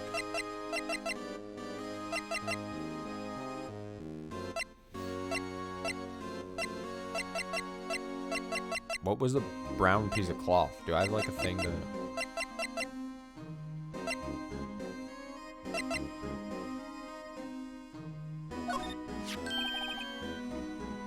I don't know. I guess we'll just see here. Hey, that's it. That's the King of Prosecutors award that Mr. Edgeworth got the other day. Were you at the award ceremony, Detective Gumshoe? Of course, pal. Got an award for diligence myself. Congratulations. Say, this design's based on an old Chinese parable, right? Yeah, everyone knows that. There was this, Dragon? Yeah, that's it, a dragon.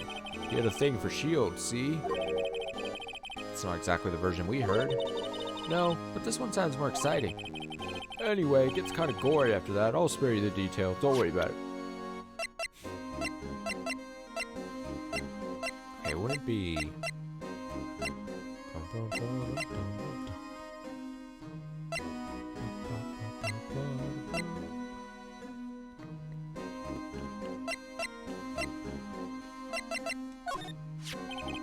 this knife belonged to the murderer, Joe Dark, right? You bet. If it wasn't for that piece of evidence, he wouldn't have been found guilty. Broken tip of the knife was found inside the victim's body. Ever since that case was solved, this knife's been in Detective Goodman's locker. How could it have been possibly gotten in Mr. Edgeworth's car? Not only that, but it was wrapped in Lena's scarf. What's even more mysterious is whether that's called a scarf or a muffler. Answer me that, pal.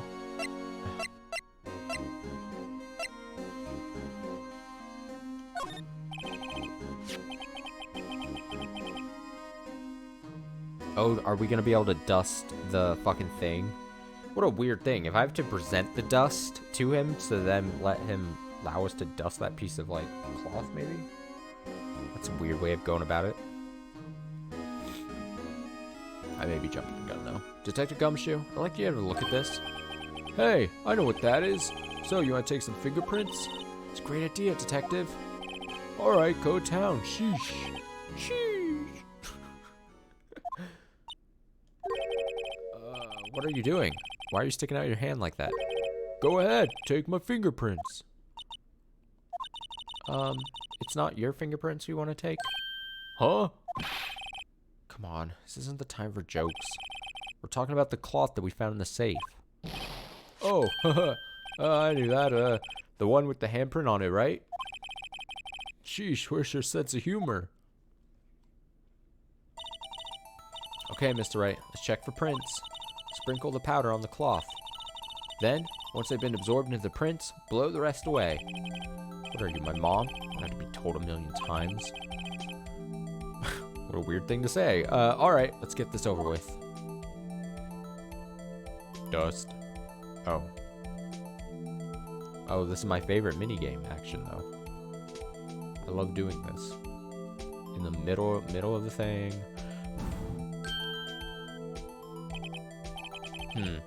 Gave it my best shot.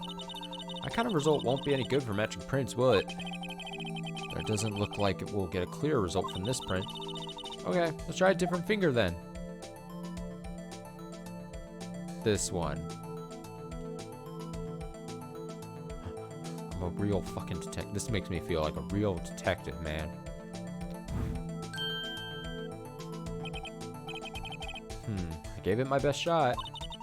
That kind of result won't be any good for matching prints, will it? It doesn't look like we'll get a clear result from this print. Okay, try a different finger then. Am I gonna do all 5? Whatever the 5th one is, it works.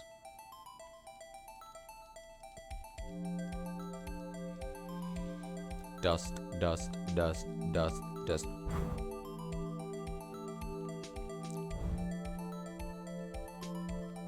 This looks like a good print. Oh, come on.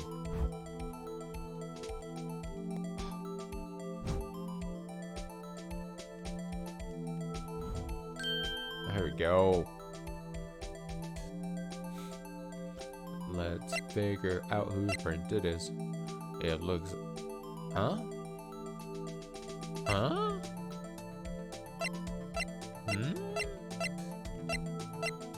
Emma? Scientific comparing.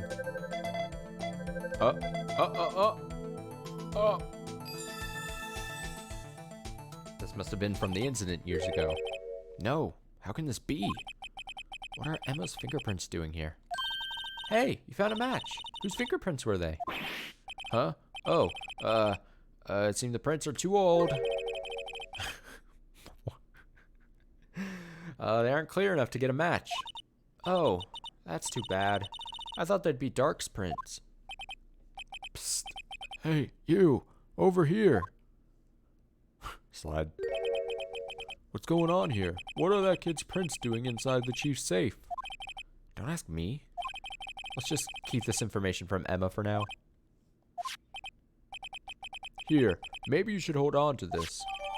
Piece of cloth folded and added to court records. Found in Chief Gant's safe. Evidence for something but what bears Emma Sky's prints. Alright, is that it then? Those are the two things in there. Oh my god, we're getting close to a 4th page. It's actually happening. Alright, let's see if we can get the fuck out of here then.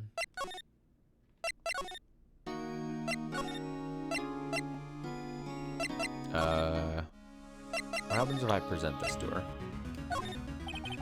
Here, see this? Ah, I've noticed that defense attorneys have a tendency to want to show people things. Okay. That is not what I wanted to hear. Cool.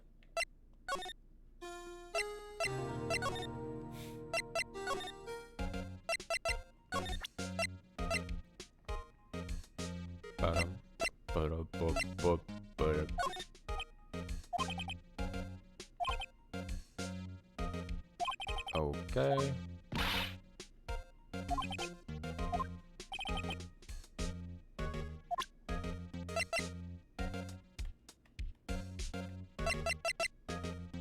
What if I show him this? Okay. Maybe if I just show him my best evidence, I can get some reaction out of him.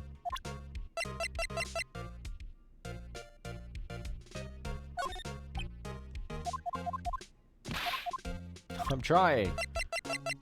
I don't think there's anything else to show. Oh, what the fuck do I do now?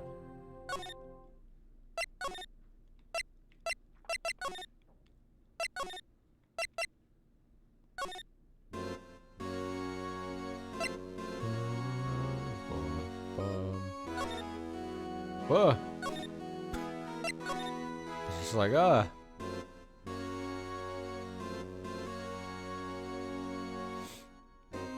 What if I tried to, like...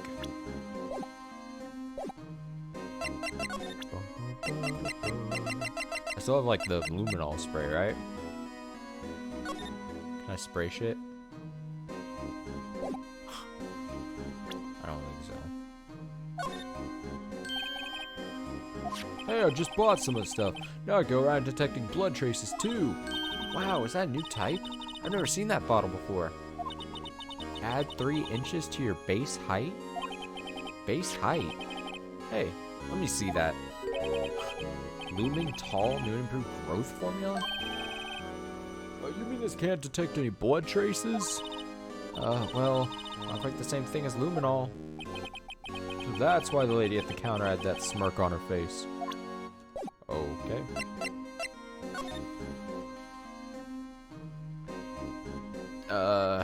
Sure. This is the real deal, isn't it? This armor and these weapons? Sure is, pal. Chief doesn't care for imitations. First the pipe organ, now this armor. Do you know how many taxpayer dollars must have gone into this room? What? You mean we're paying for this? That's it. I'm not paying 1 cent of my taxes. You don't have any taxes to pay. Shh. Be careful what you say. Who knows? Chief may be hiding in his armor as we speak. I don't think he'd fit in there. Even if he did, he'd never be able to get back out. Cut it out. You guys don't know how scary that guy can be. Okay, so that's done. I don't know. I don't know. The Chief's organ sure is a sight to behold. Occasionally we hear him playing it from the Criminal Affairs Department. That's on the 2nd floor, and this is the 15th floor of an entirely different building. When a detective screws up, Chief calls him to his office and makes them listen to the organ for hours. What's so bad about that? Music soothes the soul. After that, the detective can't hear anything for days except for the ringing in their ears. So it's an instrument of punishment. Literally. But aren't the Chief's ears affected? He never listens to anyone anyway. That's besides the point. what the fuck? The shelves are mostly empty. Lena must have cleaned them out when she transferred over to the prosecutor's office. There's a small picture frame on the left shelf. Hey, this is when Lena and I went to that theme park. Okay. This was Lena's desk. It sure is tidy. Lena's always been a meticulous cleaner. There's not even any dust on it. It's like someone's still keeping it clean. Does Lena ever come back here? No. Chief Gant must still keep it clean in memory of their partnership. They were the stuff of legends made of. I read that weird, but does he keep it in memory of her or in memory of the crime? Who can say? Wow, look at the size of Chief Gant's desk. Speaking of that, when we were here earlier... Oh, yeah. Oh, it's you two. I don't know what voice that was. Chief Gant. He put that paper he was reading in his desk. I wonder what he was reading. This looks like a list of evidence. A list of evidence? In most cases, the list runs, twice as long as this, though. Hey, look at the case name. Huh? SL9 incident? I wonder what this is doing here. Hold on, detective. What did you just say? I said, I wonder what... No, about evidence lists? Normally they're twice as long? That's right. I guess there wasn't a lot of evidence. A half-size list of evidence. The list of evidence, it seems too short. Most lists run twice as long. What would the other half of the list be doing here? I knew it! The chief must be hiding something about that case. It would appear so. Evidence list added to the court record. Was ripped in half, so this part is all I've got. Okay, I assume we take that back then to miles. Miles per hour. Well, was I any help? Of course. Thanks to your ID card, we were able to get some hard evidence. Now that's not very kind, is it? In other words, if it wasn't for his ID card, he would have been useless. Uh-oh. Abandon, run, scramble. Isn't that right, You in the coat. Chief Gant? Oh, this is awkward. We didn't think you'd be back so soon. Fortunately, I'm a man who believes in signs. As I was walking to my meeting, I happened to look out a window and saw a stray dog run right into a pole. Just then, I thought of a certain detective. do you mean me, sir? Now then, I'm afraid I'm gonna have to ask you all to leave. Yes, sir. Sorry. Oh, you in the coat? Me, sir? Drop off your ID on the way out. Oh, damn. Oh, shit, we got him in trouble. You won't be needing it anymore. But, sir... Now get out. Yes, sir. Uh-oh. We'll be on our way too then. Wait. You, the one with the spiky hair. Don't go yet. Me, sir? I'd like a word with you. But sir, I'm not a licensed scientific investigator yet. You with the spiky hair. You're free to go. Mr. Wright.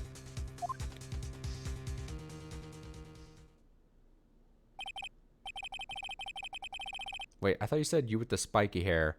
I want you to stay. So I thought he was talking about Phoenix. But then she started going, me?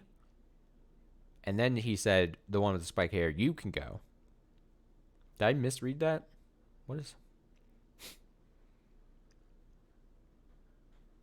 It's like, what the fuck's happening? Here we go. Look, pal. If I've told you once, I've told you 1,000 times. The chief's office is off limits. But no, you just had to go sneaking in there like that, didn't you? Okay, you can't get now pissed at us because you got caught. That's not how this should work at all. Like, It's not my fault we got caught, and then you were the one who said, okay, you guys can go because we showed the, like, the thing, right? Like, that's a bum to, like, then get mad at us. But no, you just had to go sneak in there like that, didn't you? I thought you said you didn't care anymore if you were fired. Yeah, but if I knew it'd be like this, I never would have said it. I've seen the evidence Chief Gant was hiding in his office. I think I'm finally starting to get the picture. Why has she kept eerily silent about it all this time? Anyway, you listen to me. I'm gonna try to smooth things over with the chief again. Later, pal. After that, I heard from Emma. She said the police wanted to ask her some questions, so she'll be busy for the rest of the day. Dang. February 24th, Detention Center, Visitor's Room. I see. So the chief asked Emma to come in for questioning. It's no use thinking about it. Tomorrow's the final day in court. I'm committed to doing everything I can to defend you, which is why I'm here. But I've already told you all I can. Oh, what you've told me over these past couple of days is absolutely nothing. Not a single useful thing. Really? I believe I did mention something quite important. Something I told you right at the beginning. I said that I was the one who stabbed Detective Goodman. You know, I think I finally figured it out. I know who it is that's lurking behind your words. You did a good job mentoring you. I'm rather jealous. It seems Edgeworth was right. Edgeworth? Once you're convinced you know something, no one can persuade you otherwise. Thick-headed is the term he used, I believe. It's my chance to get her to tell me the rest of the story. I have to admit, I was more than a little perplexed at first. You insisted you did it, yet there was no incriminating evidence. That's when it hit me. It's not that you're unwilling to tell the truth. It's that you're incapable of doing so because of a certain individual. What an intriguing notion. A certain individual, you say? So you think I'm protecting this person? Protecting? No. I think afraid of is more like it. If I'm not mistaken, the person in question may have persuaded you to silence. For argument's sake, Mr. Wright, whom, may I ask you, is the person you're speaking of? The one I am supposedly so frightened of? What is this person's name? Boop, boop, boop, boop, boop, boop, boop, boop, boop, boop. Take that! Well, Miss Guy? She sits backwards in her chair.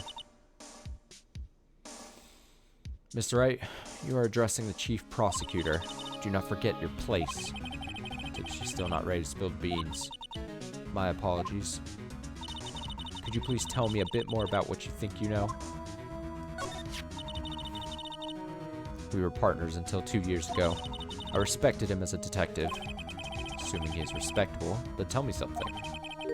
Why would he try to hide his crimes? His crimes? Both you and Edgeworth will be brought before a board of inquiry for what you did.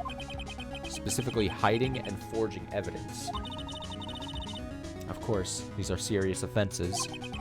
Why is it, though, that Chief Gant's name was never mentioned? Chief Gant? Edgeworth didn't know the truth behind the forgery. The only party who could have possibly tampered with the evidence was me. I had access because I was second in command of that investigation. Yes, you, but also one other, Damon Gant. If you intend to accuse Chief Gant, you'll need more than just words. Show me proof that Chief Gant falsified evidence in that case. Falsified evidence? I mean, would withholding evidence be part of it? I just found this in a safe in the chief's office. This jar piece and this piece of cloth. That's not what I showed, but okay. It's not at all what I showed, but I guess the game was like, you're close enough. Do you know what these are? They're pieces of evidence from the SL9 incident. The person concealing evidence was none other than Chief Gant himself. Now tell me, why are you taking all the blame for him? Touché, Mr. Wright. It's as you surmised. Surmised. I cannot disobey the chief's orders, even if it means being found guilty for murder. Why not? Come now, Mr. Wright. You can't possibly expect me to be able to tell you that. 3 days ago, I had no choice but to cooperate. In the murder of Detective Goodman? Or perhaps I should say, follow orders. Yes, it's more accurate than cooperate. Although I can't tell you the details, I can say that I was given an order that day. I need you to dispose of Bruce Goodman's body. You'll find it inside the trunk of Miles Edgeworth's car.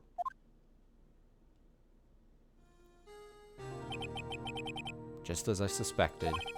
Despite what everyone believes, you were not the one who murdered Detective Goodman. Correct.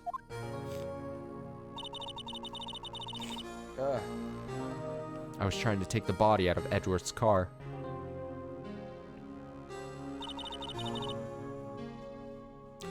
The trunk's lock was broken, and I discovered that murder weapon while inspecting the body. The murder weapon? You mean Edgeworth's knife? No. When I found the body, this was the knife stuck in it. The knife from the SL9 incident? Serial killer Joe Dark's knife? I couldn't just leave that knife in him, so I took it out and stabbed him with another knife. That would be Edgeworth's knife. That's right. Even though he was already dead, my hands were shaking at the thought of stabbing him. That's why I ended up cutting my hand. And that is the reason for the bandage on your right hand? Yes. Seems that I got blood on the victim's shoe as well. And then?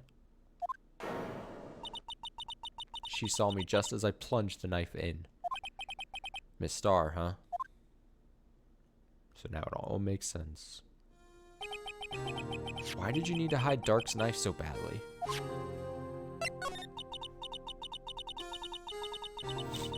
It took a lot of work to finally close the Dark case 2 years ago. It was over with. I didn't ever want to be opened again. I didn't ever want it to be open again. My intent was to prevent that by whatever means possible. So, you hid Dark's knife? The weapon used to stab the detective was evidence in the Joe Dark case. If word got out, which it would, the reporters would have a field day with that. So you wrapped the knife in your scarf and hid it in Edgeworth's exhaust pipe. Right. Then I called my sister to tell her what happened and to ask her to hide the knife that was inside my muffler. You asked Emma? I didn't want anyone on the force to know about this. That would explain why Emma is so confident about Lena's innocence. Speaking of phone calls, I had a bad feeling about one of them that day. A bad feeling. The truth is, after I received those orders from Chief Gant, the first thing I did was make a phone call. A phone call to Patrolman Jake Marshall. To Marshall? Why on earth would you call him? The lead investigator for the SL9 incident had been murdered. I wanted that fact to be kept hidden, and I needed help. He was the only other person I could trust. Or at least, I thought I could trust him at the time. However, it seems that after I spoke to him, he went off on an escapade of his own. Oh, you mean, not wanting the case to die, he decided to take things into his own hands. He disguised himself as Detective Goodman and tried to steal the evidence. He had already stolen the ID card, but it seems he still hadn't made up his mind to break into the evidence room. After my phone call, any remaining doubts he had must have disappeared. So your phone call caused the incident in the evidence room.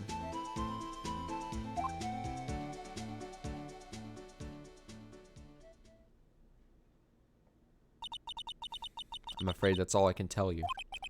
But, Lena, you've earned my respect, Mr. Wright, both as a defense attorney and an investigator.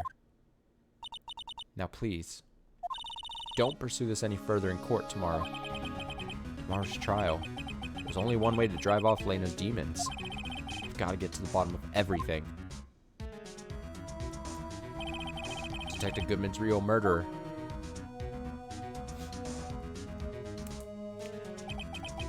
what went down in the chief's office 2 years ago.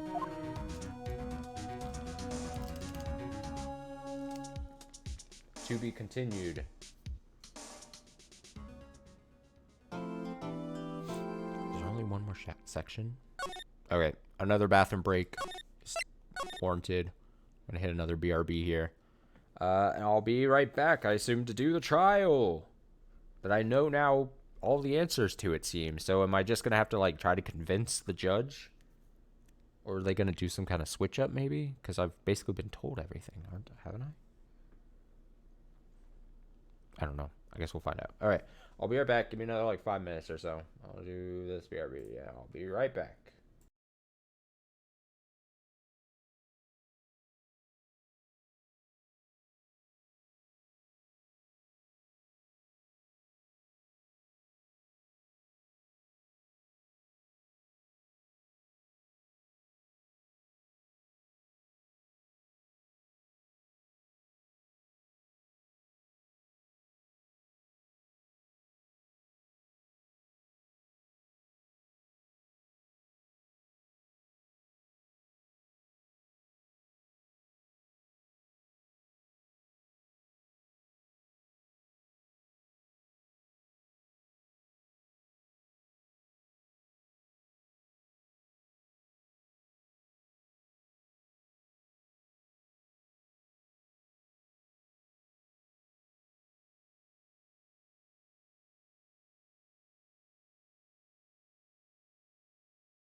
I returned. This is going to end up being closer to like 7 hours than 6 hours, isn't it? Isn't it? Ugh, God. I wish I wasn't just being ravaged right now by my nose. Alright, let's go. Let's go. February 25th, 9:47 a.m. District Court, Defendant Lobby, number 2. I'm all caught up in my wires, too. Oh, we're getting sloppy on a Saturday. Alright, here we go. This is the defendant lobby, alright? But there's no defendant. I gotta raise my mic a bit here. Just slightly. There we go. I've been trying to reach Elena all morning. Where could she be? And where's Emma, for that matter? It almost seems as if something's been happening behind the scenes. Edgeworth? Knowing you, you've already figured it out. Who the owner of the 777-7777 ID number is, that is. Well, I have a pretty strong hunch. Looks like I'm not the only one who's figured it out. You know, the only reason this trial didn't reach a verdict yesterday is because there was still room for doubt regarding this ID record. If that number does belong to whom you suspect, then no doubt will remain. After all, he hasn't been officially charged with anything. True, not yet. In any event, once all doubt has been removed from that list, I can call for a ruling. 5 minutes, right? And Chief Prosecutor Skye will be found guilty. But she didn't do it. I figured you'd say as much. That's why I came here, to hear what you have to say. It's the first time he's ever done something like this. Lena's hiding something, and the only way we'll ever know the truth is to draw it out of her. The truth? Everything goes back to the SL9 incident. Don't be stupid. Today's the last day of the trial. We don't have time to reminisce about the past. That depends on you. If she's found guilty, you'll lose your only chance to find out what really happened. I'll think about it. See you in court, right? Alright. Is this going to be a long, epic trial? That lasts 4 hours? I don't know. Here's the thing. I feel like this trial is going to go one of two ways. It's either going to be what I mostly think it's going to be, and since this is the last, trial, assumingly, of this game, of this first game, I imagine it's going to be like a back and forth epic, like, boom, boom, maybe a twist somewhere in there, and then ba, ba, ba, ba, ba, ba. Or it's completely the opposite, and it goes some way that we'd never see, and something is, like, immediately said, or maybe Gant comes in, he goes, yeah, I fucking did it, or something, and then it's like complete twist, and it doesn't go super long.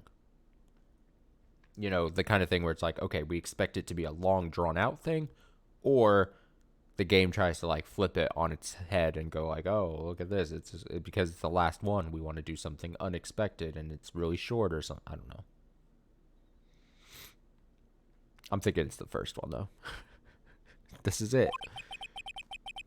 If I'm ever going to find out what Chief Gant has on her, it's now. February 25th, 10 a.m. District Court, Courtroom number 9.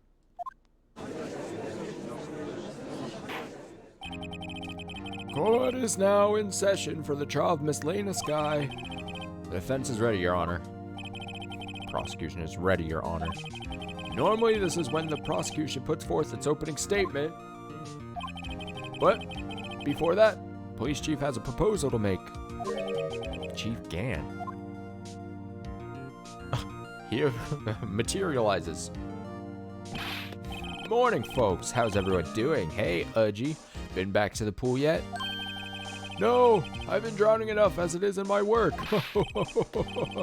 Oh, that's a good one. Don't think I can top that.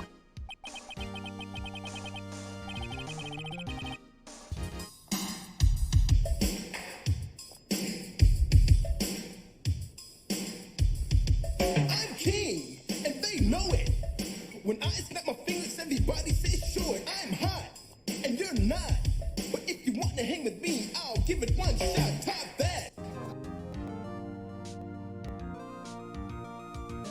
don't mind me asking, Chief, exactly what is this proposal of yours?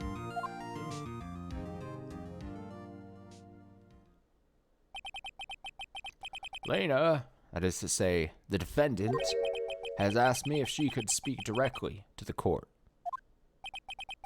She wants to do what? Having heard what she intends to say, I feel she should be granted her request. In the end, it should save everyone a lot of time and trouble.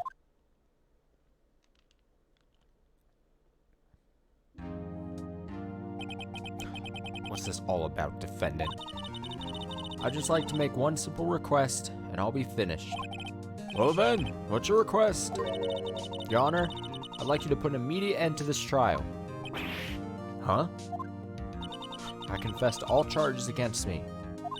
On February 21st of this year, I murdered Detective Bruce Goodman in the underground parking lot of the prosecutor's office. No, Lena.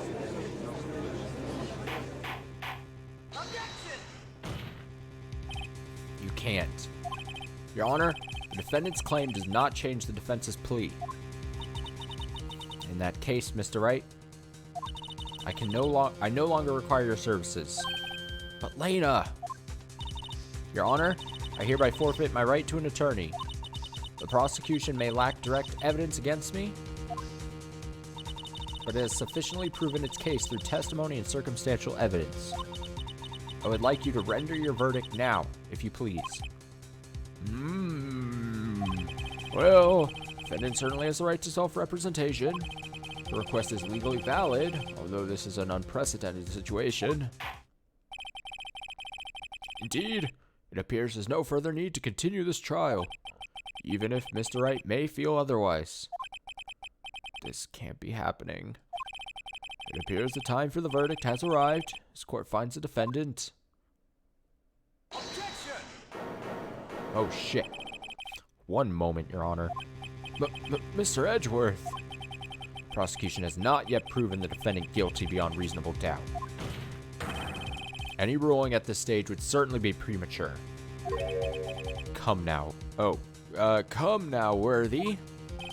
I understand this is a difficult time for you, but why don't you just be a good little boy and keep your mouth shut,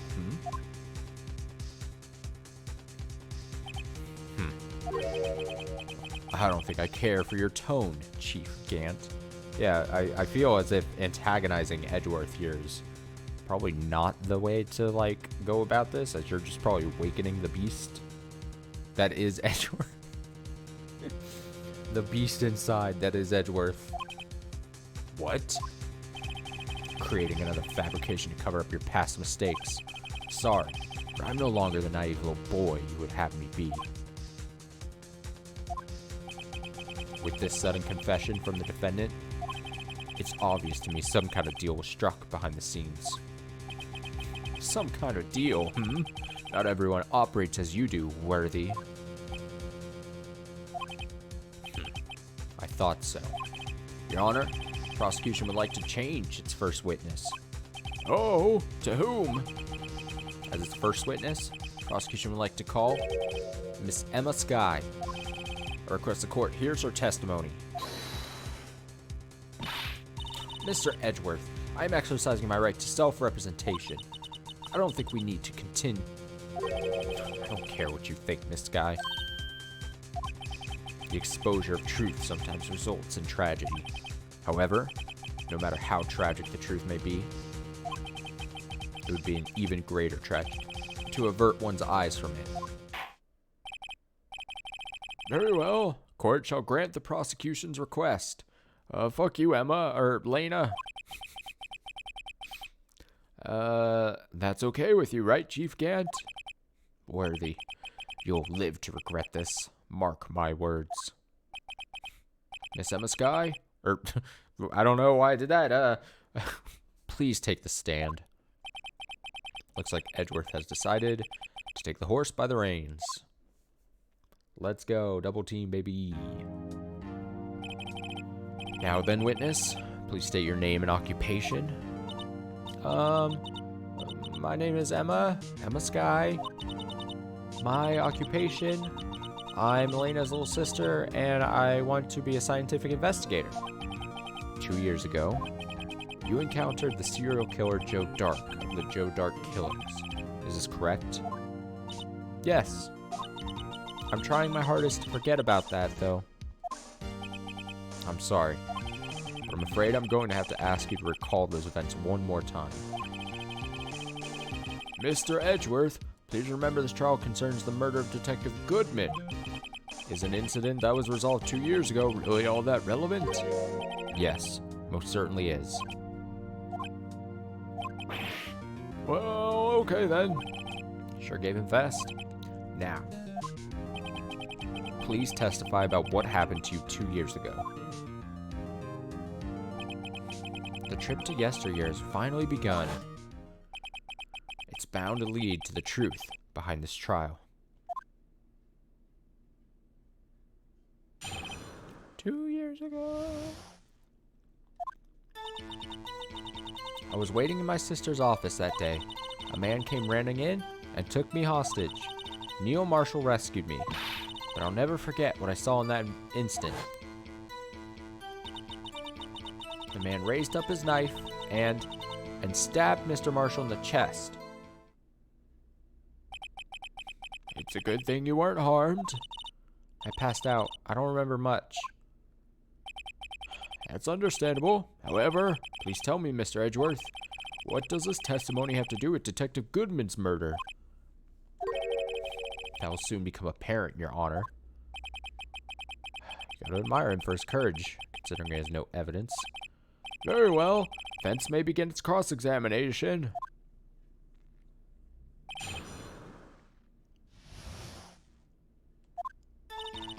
Okay. 2, 3, 4, 5. Alright. Let's press. I do be pressing. 2 years ago, the defendant was a detective at the police department, correct? Yes. She was second in command until then Deputy Chief of Police Gant. Not until. My sister. She was the best detective ever. Yes, I remember. Deputy Chief Gant and Miss Guy used to be quite the pair. I believe they shared the same office. That's right. I'd always sit at my sister's desk and dream about playing that organ. I wanted to play it that day too. Police department and the prosecutor's office held a ceremony that day. Lena promised to take me to dinner after she finished her work.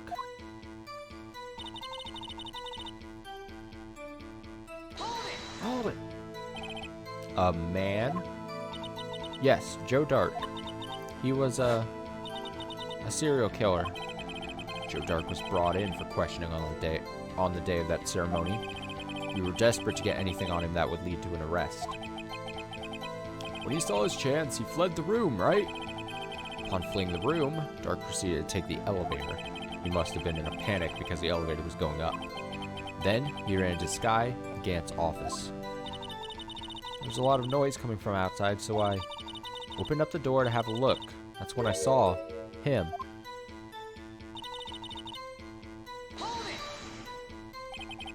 What was the prosecutor doing there? That day, there were 2 people present during Dark's questioning. Deputy Chief Damon Gant and Prosecutor Neil Marshall. Almost forgot about Gant. Neil Marshall had just received the King of Prosecutors Award. Young and dedicated, he went straight to the questioning room after the ceremony. I assume that would also be why he was the first to run after Dark. When Dark grabbed me, I thought I was as good as dead. That's when Prosecutor Marshall came running in. I don't clearly remember what happened then, but...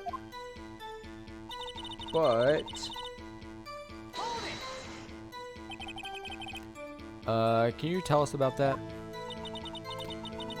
Mr. Marshall jumped on Dark. Just then, the lights went out. Lights? It was just about this time of year. There was a terrible storm going on and lightning struck nearby. So the electricity went out. Wait a minute. If it was pitch dark in that room, you shouldn't have been able to see anything, right? Right, but just then lightning flashed against outside. That sudden flash left an unforgettable image of the scene in my mind. I see. I told the detective about what I saw then. The detective? Yes, Detective Goodman. He was in charge of the case. Detective Bruce Goodman, the victim. So you spoke with Detective Goodman about this 2 years ago? Yes, that's what's so scary about this trial. And you told Detective Goodman about what you saw? Yes, but at the time, the words just wouldn't come out. That's why I drew a picture. A picture? Yes, I think she mentioned that before. Well, Mr. Wright, have you heard enough? Show me that picture. This picture was this picture the witness drew. I believe it has a very important meaning. But the list of evidence I was given 2 years ago didn't contain a picture. Witness, would you mind if we added the statement to your testimony? Yes, Your Honor. I drew a picture of that scene once, but it seems to have been lost. You drew a picture of the scene you witnessed, right? Yes, I wanted to do everything I could to help the investigation. I can still see it now, whenever I close my eyes. That's strange. I took over the case after Prosecutor Marshall died, yet I never received any picture. Perhaps the witness is mistaken. But I did draw it, I swear. I'm not just imagining it. This picture that Emma drew, it reminds me. Guess I should check the evidence again. Well, anyway, let's continue. The scene that imprinted an image in your mind. Can you please describe it to us? The man.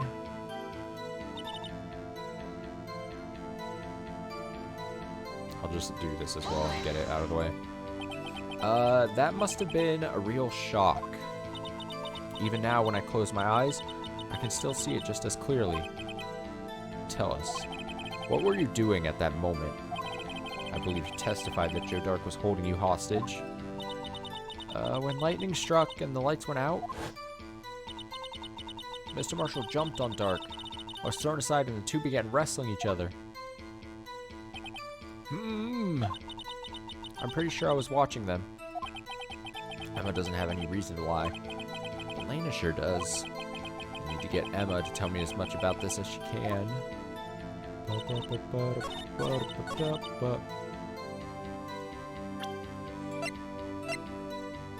If I check this, let me see. Can I read this? Answer. Whoa! Huh! Huh! Huh! Excuse me? Oh, I never checked the back of this thing. Damn, I'm an idiot. I thought all I was gonna do was present this because it, like, one of the list was gonna be like a drawing. Like, I thought that was gonna be a list of evidence that was like being hidden. Well, gosh dang. Okay.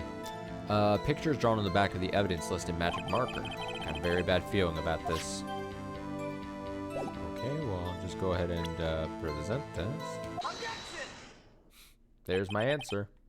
Mr. Edgeworth, this little girl put all her heart into drawing that picture. And yet, you would insist on denying its existence? Huh? Hey, I'm not the bad guy.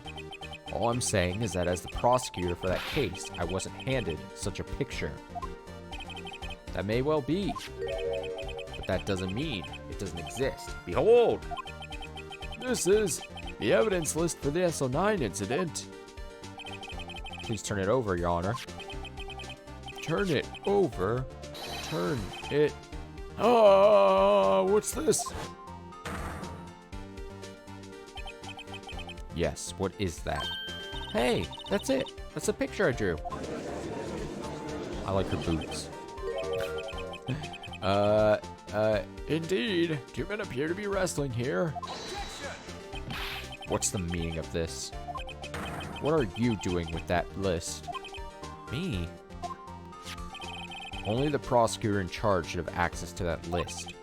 Huh? These lists, they're different from each other. What? It would appear, Mr. Edgeworth, that the evidence list you were handed 2 years ago was incomplete. These two lists fit together to form one. You can see the marks here, where they were torn apart from each other. So you see, Mr. Edgeworth, it's quite obvious what happened. 2 years ago, only half of the evidence in that case ever reached you. What? What? Order! Order! But, Miss Sky, why did you draw your picture on the back of such an important list? Because that's what Detective Goodman handed me in the questioning room, Your Honor. Wait a minute. If this list was torn in half, then that means... Your Honor? Are you alright, Mr. Wright? Your eyes are bulging from your head. If the evidence list was torn in half, then there might be more of that drawing on the back of Mr. Edgeworth's list.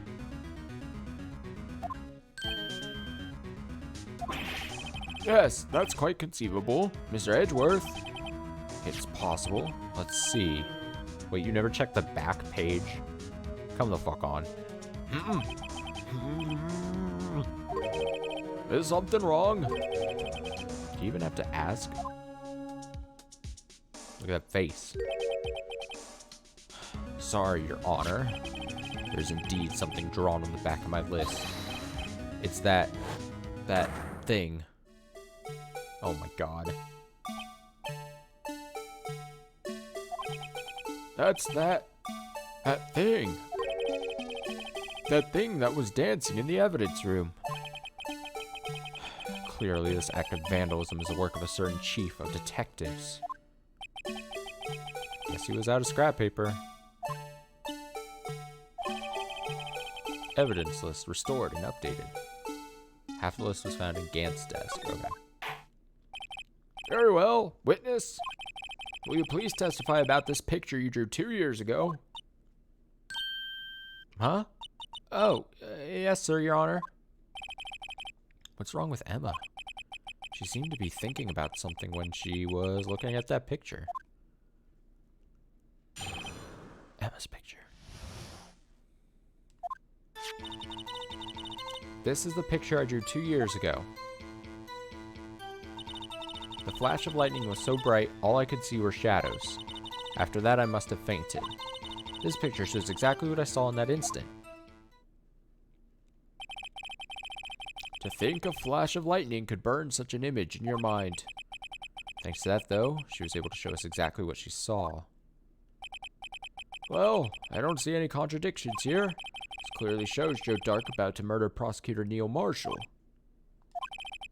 The defense may now begin its cross-examination.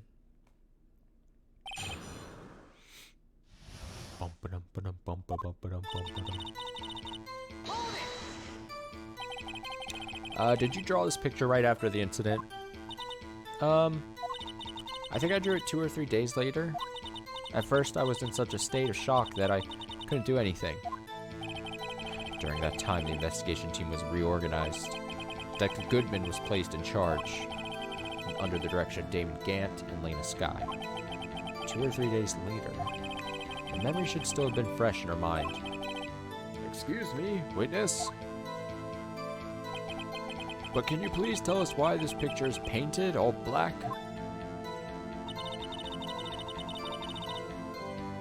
Press. So, at the time, you didn't even know it was Mr. Marshall who had come to your rescue. No, I couldn't see him clearly. Lightning was so bright, and I was knocked to the floor. You were knocked to the floor? Dark had a tight grip on me, but when Mr. Marshall jumped on him, I was knocked away. I turned around, and that's when the lightning flashed. Poor Emma. I'm just glad she wasn't hurt. What happened after the lightning flashed?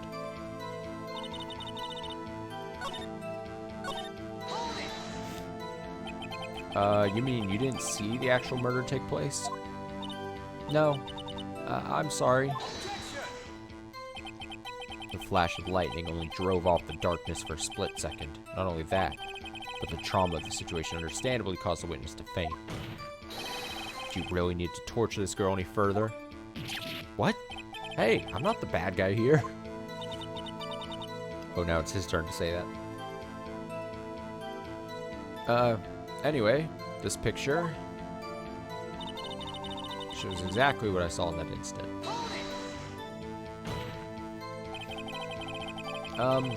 Sorry for asking so many times, but are you sure you drew exactly what you saw?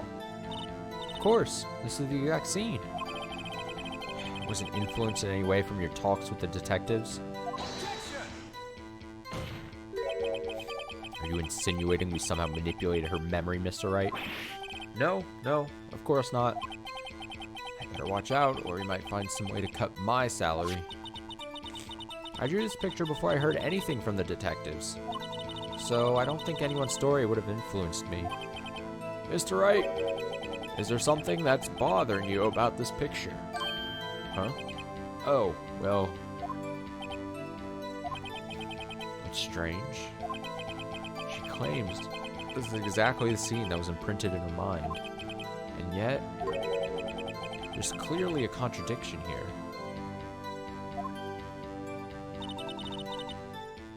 Wait, there's a contradiction there?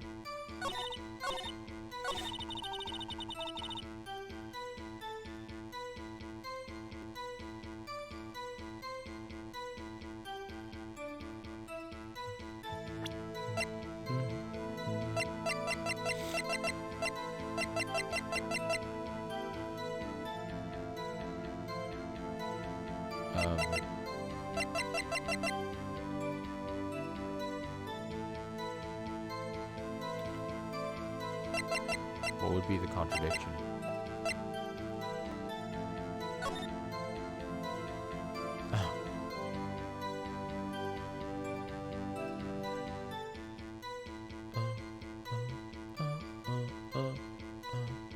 I'd imagine it's something to do with his hand, right?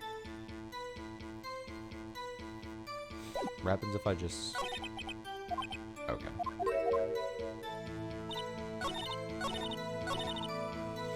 So I gotta present something to this.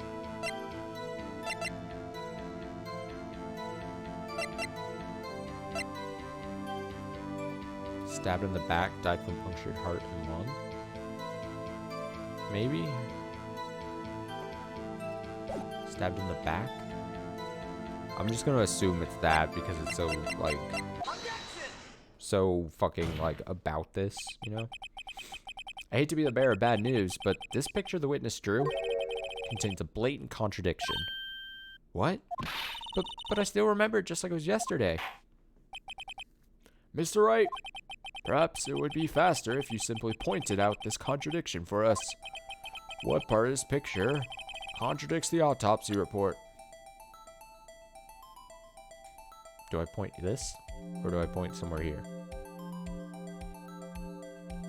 No, I'm just gonna try to point here. Take that! The contradiction, of course, lies here. Take a look at the knife the man is holding. If you look closely, you can see its tip is broken. Even I don't have to look closely to see that, Mr. Wright. But Mr. Wright, look at the evidence. See the murder weapon? Its tip is broken too. Yeah, but he had already the bit in his body. If I recall, the tip of the knife was found broken off in the victim's body. It was a conclusive piece of evidence that proved Joe Dark was a murderer. I'm afraid it's not so simple, Emma. And where, pray tell, could you possibly see a problem? It's obvious, really. Victim suffered a single stab wound to the back. If the victim was only stabbed once, then the murder weapon should not yet be broken. Ah! Okay, I guess I got that wrong, but okay. Oh wait, it skipped the fucking... Oh. He goes, what's the meaning of this? Perhaps the knife was broken beforehand? Come on, Miles, don't be stupid. Sorry, but I'm afraid that's not possible. The tip of the knife was found inside the victim's body. If it was broken beforehand, it couldn't possibly wind up there. Okay. So I was supposed to see in that picture, in that very crude image that was drawn, and it's like all kind of blurry and shit, that the weapon in his hand, that was shown as broken, which is kind of stupid, right? Because, I mean, it was a crude drawing.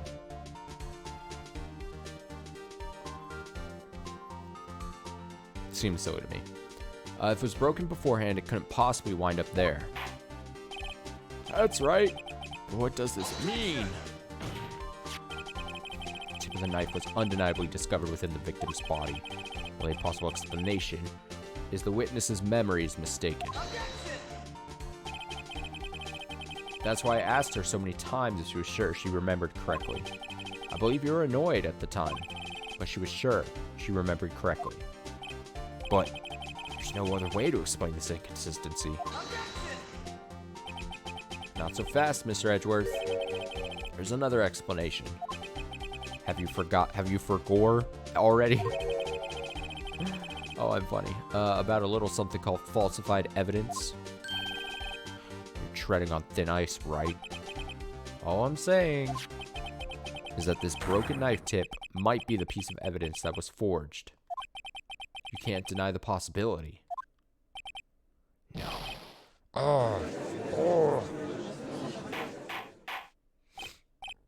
Order! Order! Order!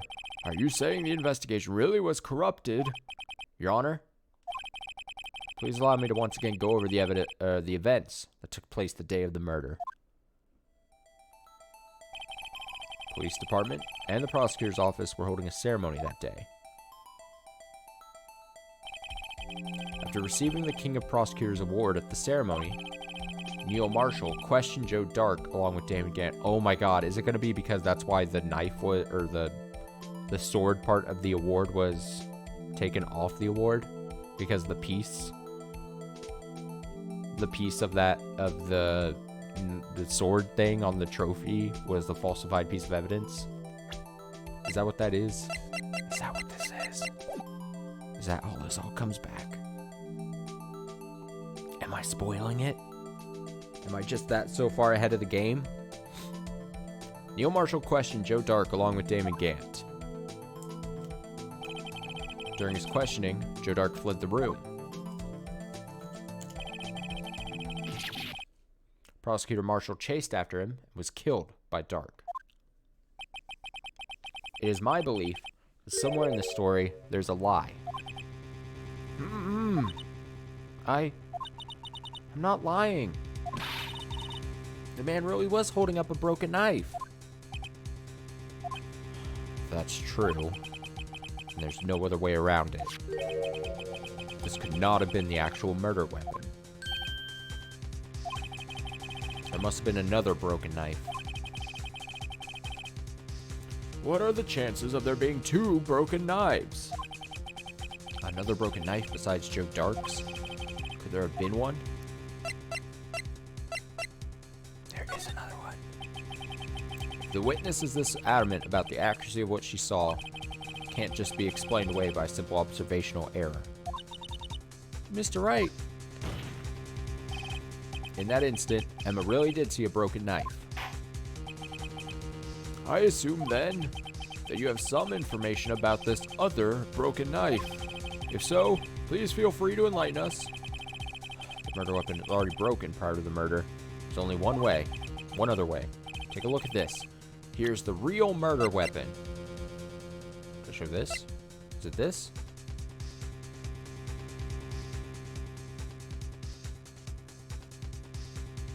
Oh wait, I'm totally probably mistaken, aren't I? Although, I could still be right that the falsified evidence was the piece of the sword that was in the trophy, but this was probably the weapon, and it has no prints here, because he was holding this piece of cloth probably on the handle, you know, to cover up prints. I think I'm right. I think I'm right. If anything's broken here, it's you. Huh? I'm sure this must all be very amusing to you, Mr. Wright. But may I remind you of the fate of Mr. Okay, never mind. I'm fucking stupid. Okay, maybe. Okay, nope. I take it all back. Don't worry. The real murder weapon was this.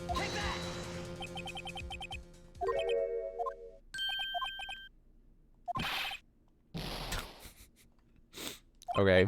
Murder weapon was already broken prior to the murder.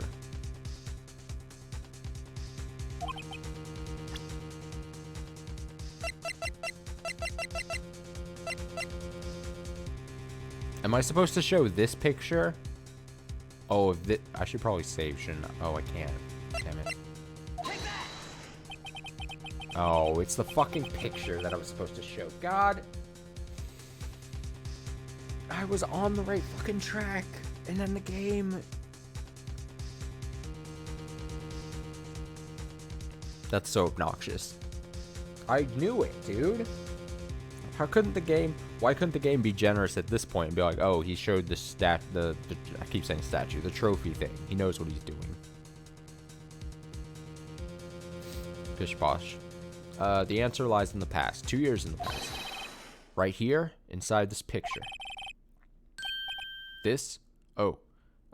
This is a picture of the award ceremony. Aha! What is it, Mr. Edgeworth? It's the broken murder weapon. Notice the award Prosecutor Marshall is holding.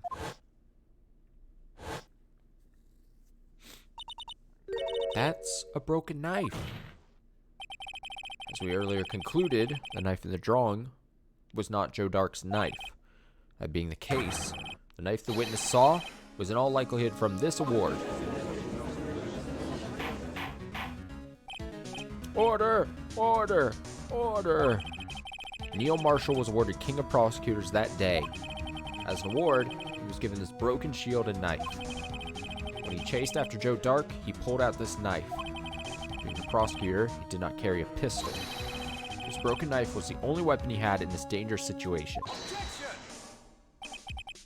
But that can't be. Oh, and why not, Mr. Edgeworth? Because if the King of Prosecutors award knife was the murder weapon, then the murderer and the victim would be reversed. What do you mean? I mean, this man raising a knife would have been Prosecutor Neil Marshall. Oh. Oh! But the prosecutor was the one who actually died. That's true. What's going on here? It seems Mr. Wright has been a bit too eager to jump to conclusions. Wait, I remember now. I remember everything. Witness? Mr. Edgeworth. What is it? Could you show me your evidence list again, please? His list? The one with that picture scribbled on the back?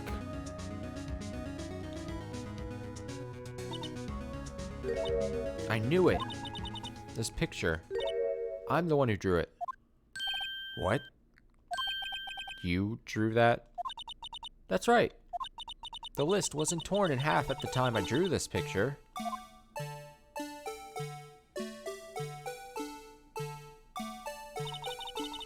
All this time I've been trying so hard to forget. I must have locked this part away deep inside me.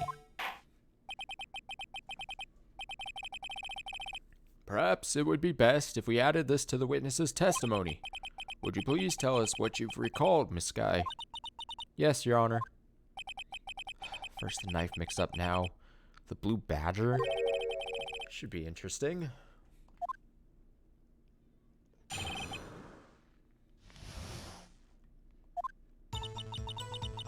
When I saw that man raise his knife, I panicked and rushed toward both of them. I think I knocked away the man with the knife. Just then there was another flash of lightning, and that's when I saw the blue badger. He wasn't in the room, but I'm sure I saw his shadow.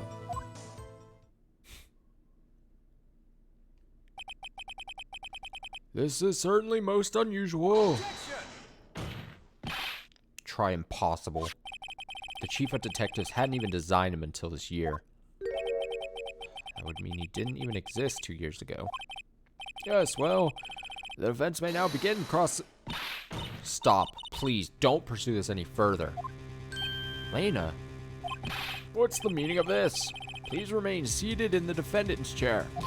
But you can't do this. You've already confessed to the crime. Why can't you just leave it at that? Chief Prosecutor Sky? We've already come this far.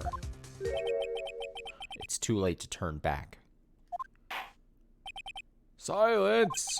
The defense will now begin its cross-examination. Bailiff, please detain the defendant. Seems we're finally getting to the core of the matter.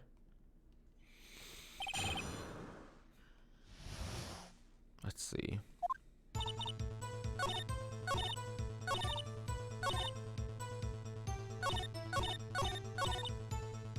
It's kind of obnoxious that every time I see this thing, I think of Sonic.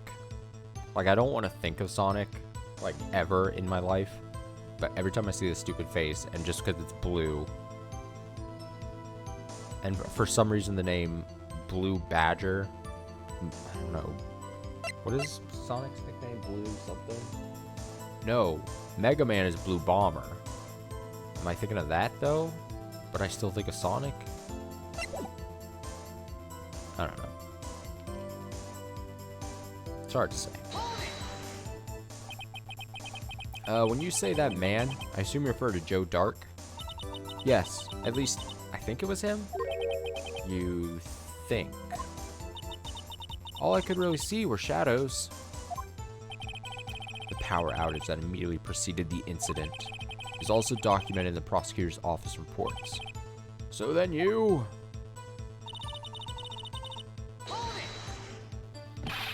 Why would you do something so dangerous? What else could I have done? He was about to stab Mr. Marshall. She seemed convinced that Dark was the one holding the knife. But as we just theorized, Mr. Marshall was the one holding the knife. Well, I didn't know that at the time. When that Drake guy knocked me down, all I could think was, I've got to help that other person.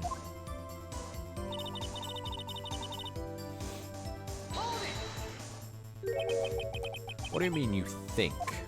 Again, it all happened so fast, and I was in shock. I don't remember everything clearly. What I did, it's all kind of a blur. Miss Sky was almost killed before she was witness to a murder about to take place. So much happening in a matter of seconds, a little disorientation is only natural. I saw the man about to stab the other person, who I thought was Mr. Marshall. I knew I had to stop the man with the knife. What you did was very brave, young girl. So then, what happened next? The Blue Badger. Are you sure about this? Of course. See? I even drew a picture of him here. But it was the chief of detectives who thought up this hideous beast. And that was just this year. The Blue Badger didn't exist 2 years ago. This is all quite verifiable. Let me see something.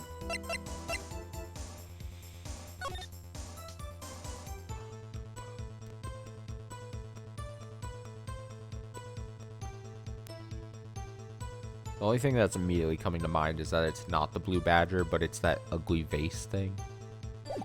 Because the vase was in that room, right? Because of the picture. I mean, I would assume so.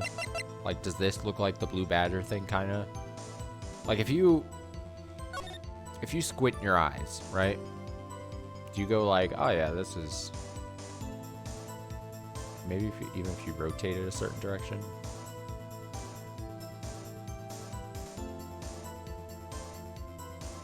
Look, this kind of looks like a... I'm having trouble rotating because I'm an idiot, but... This kind of looks like the Blue Badger, right? Again, like I said, squint your eyes, maybe.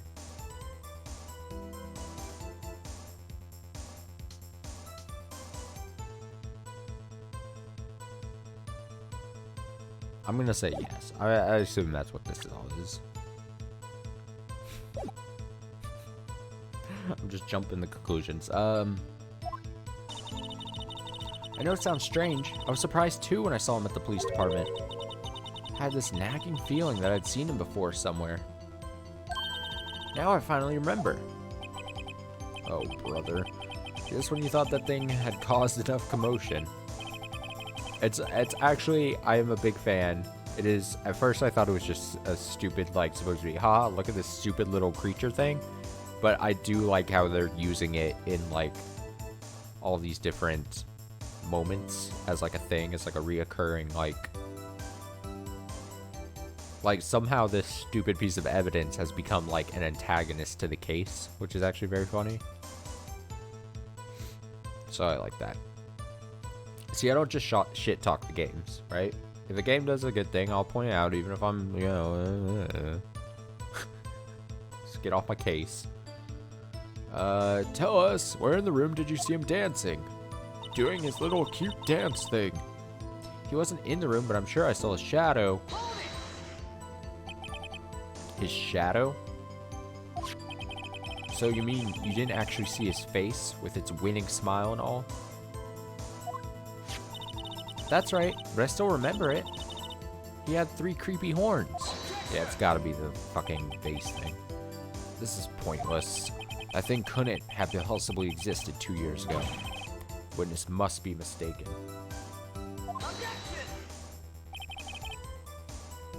That may well be. But what's important is what caused her to think she saw what she did. Oh, and I suppose you have an explanation? If so, then by all means, please tell us what the shadow really was. What was it Emma saw when that lightning flashed?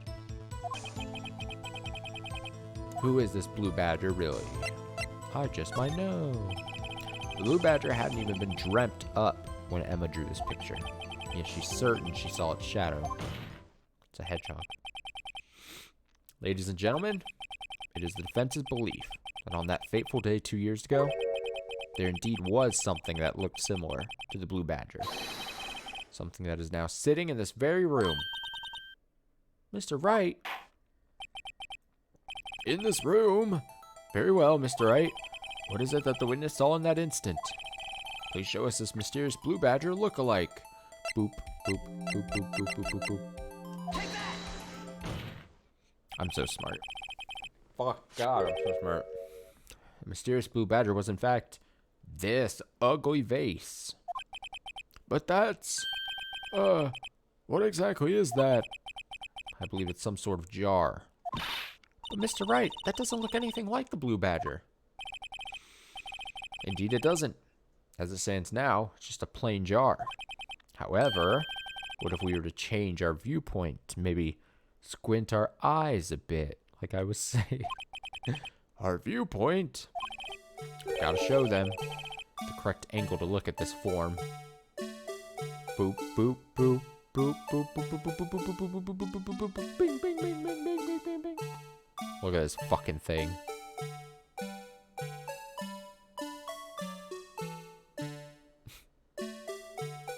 Spin it correctly. I think this is close enough, right? Do I need to do it like this? Oh, it's like this because the fucking other top point. They would probably be like, no, you didn't get it right. It's like at a weird angle, like this.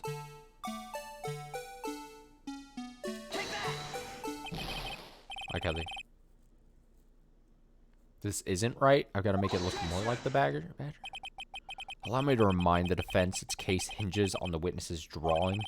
Mr. Wright can't match the shape the witness drew. We cannot accept his claim. Wait, I didn't get it right? Just the right angle. Maybe I should rotate it vertically a bit more. Or horizontally? Come on, Mr. Wright, you can do it! Gotta show them the correct angle. Oh my god. The fact that the music is playing during this is pretty good as well.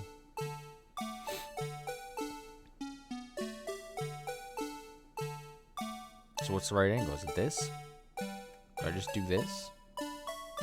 Was I trying too hard when doing this? Is it like this, maybe? How? I'm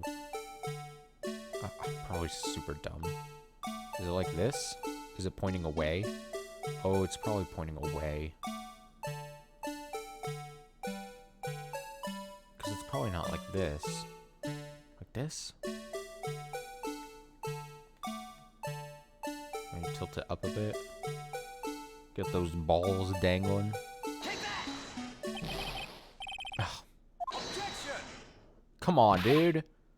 Oh my god, I'm gonna be spinning this fucking thing for hours, aren't I? Dude, don't even.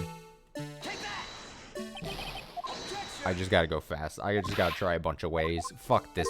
Fuck me. Fuck this. Fuck this game.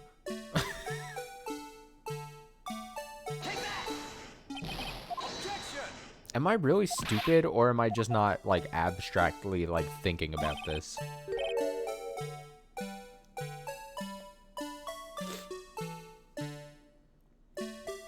Actual nightmare.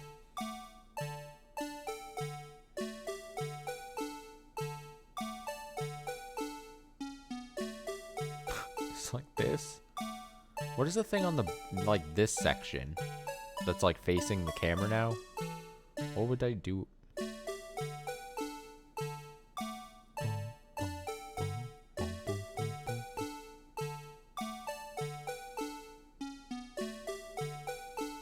I already do this?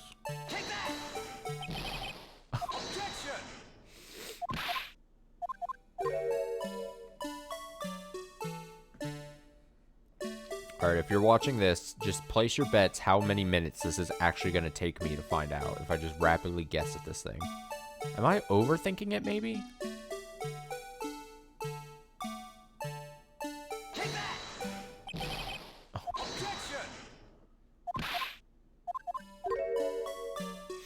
At least I love that the game isn't doing one of those annoying things where it's like, are you having problems?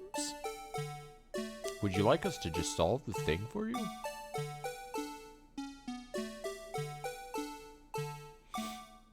Okay, so this... It's gotta have, like, these things dangling like that.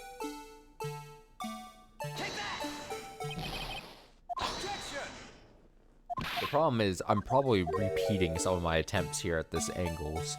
At the angles here, so I...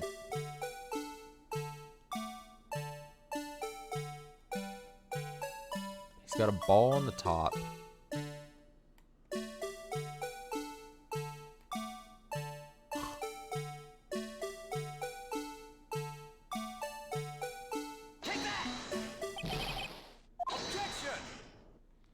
The worst part is I can't just, like, keep trying it. I have to go through the dialogue, so I have to, like...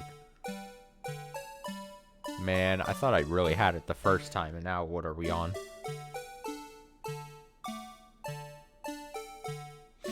Okay, and now that this music is playing during this, it's actually, like, insulting.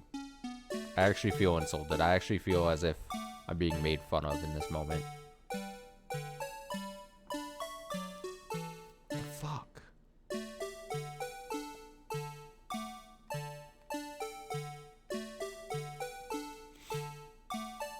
I already tried this, didn't I?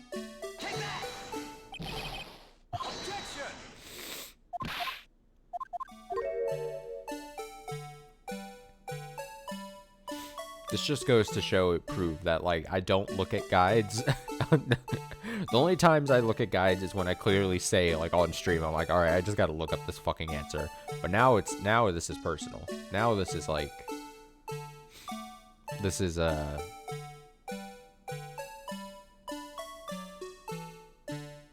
gotta try something else. I just gotta try some... Is it like this? No. No, it's not. Well, at least I'm not losing life. If I had to, like, redo this...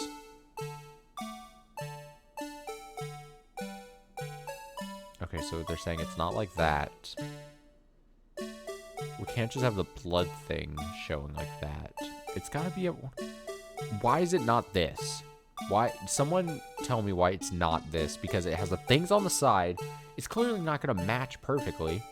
Like, fuck, dude. Like...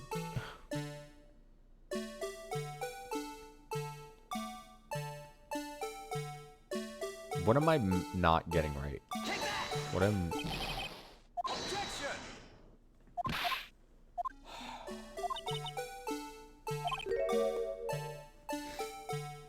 I'm just gonna remain silent and just keep trying.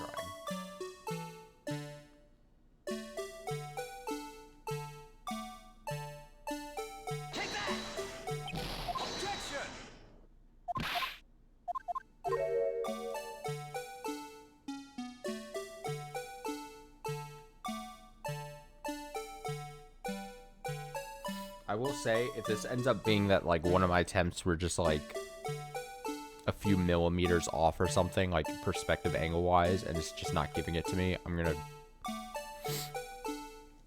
It'll be my turn to commit. I'm not even gonna finish. Say that. What? Fuck, man. What is this, Bob? What is this thing? What do I do with this? This has gotta do something.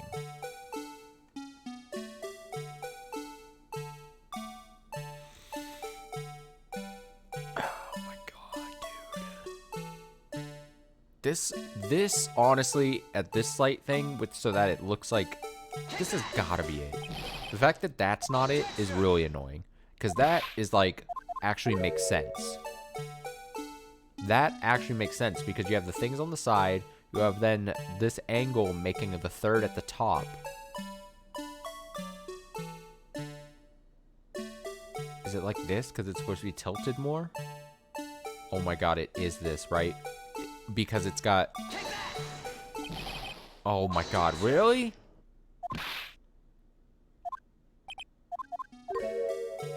How is it not that?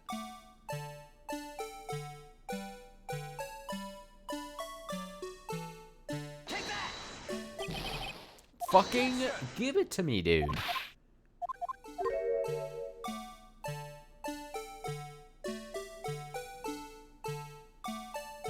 I mean, if I tilt it anymore, it's just...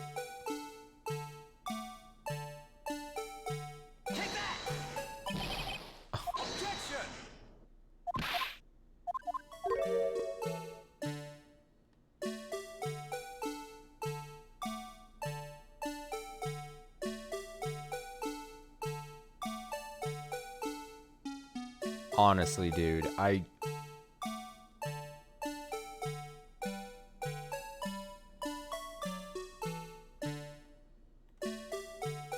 me just...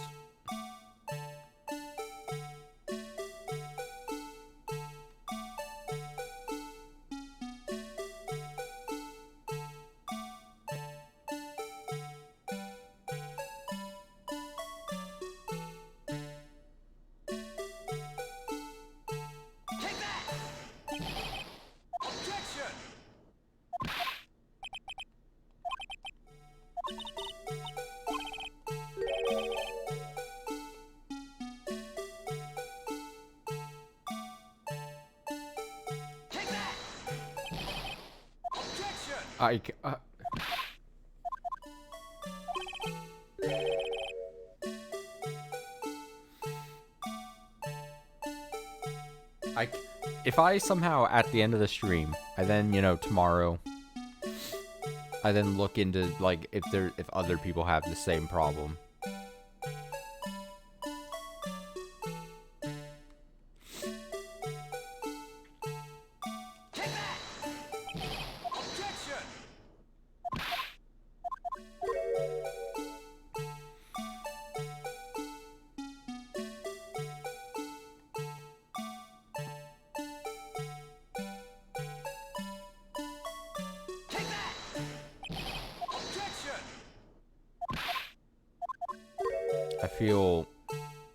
I feel my life force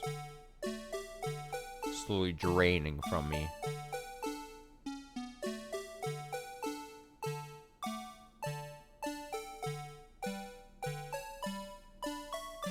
So like this? Oh!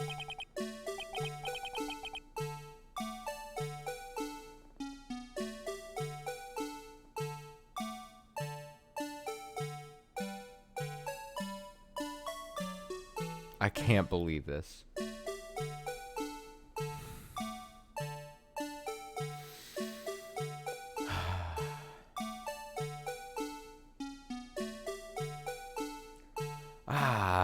Okay.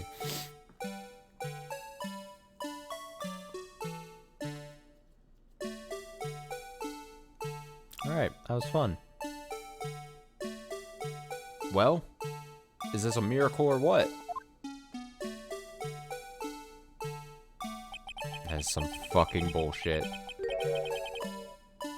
No one can possibly deny this jar's resemblance to the Blue Badger. No, it can't be. Order! Order! The defense has proven its claim. The mysterious Blue Badger witnessed on the day of the crime was actually this. Although we all enjoyed Mr. Wright's dramatic performance that took 30 minutes, one question remains. What's your point? What do you mean? So, that Badger thing was actually just a jar. Doesn't change anything. I'm afraid that's where you're wrong, Mr. Edgeworth. You see, this changes everything. Indeed? Very well then, please tell us. What's different now that we know the witness saw this jar? What's different now that we know the witness saw this jar? Excuse me. I mean, location doesn't matter. Right? Because...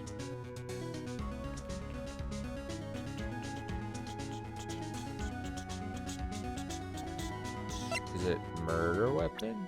I should probably save just in case. Alright, let's do murder weapon.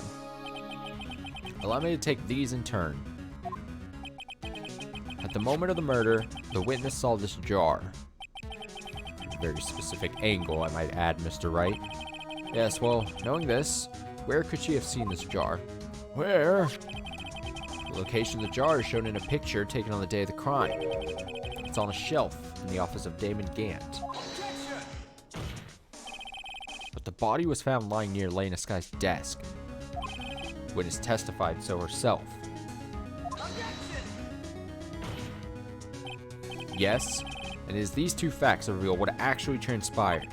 You see, the struggle between Dark and Marshall did not take place in Lena Sky's office. It happened on the other side of the room in Chief Gant's office.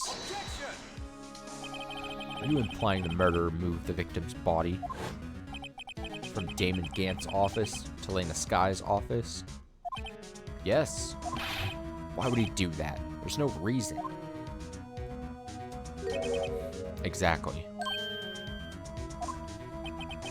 If there wasn't a reason, he wouldn't have gone through the trouble. The only logical conclusion is that there was a reason.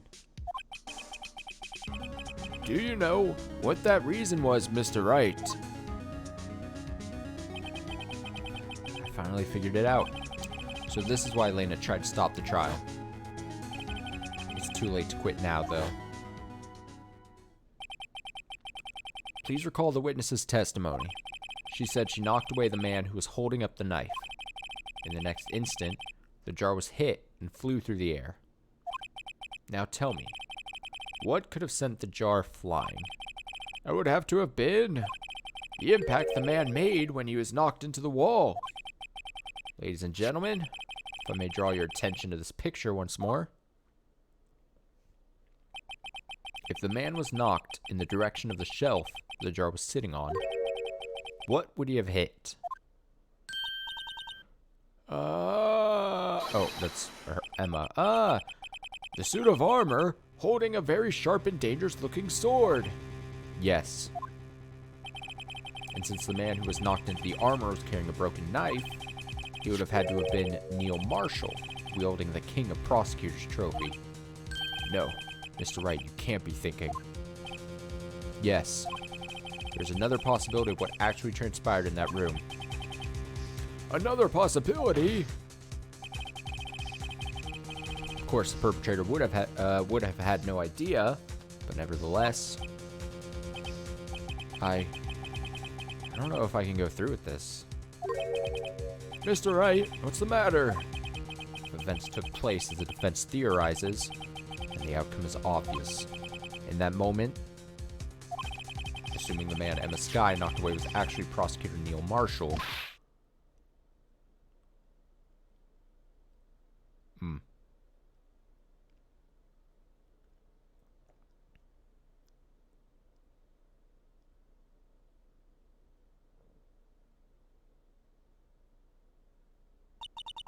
You mean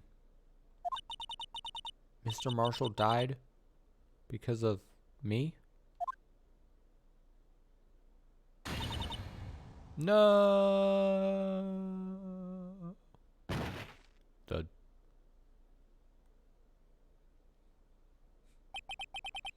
I never imagined your testimony would lead to this. So it was the witness who took the victim's life, and then proved so with their own testimony. This is unprecedented.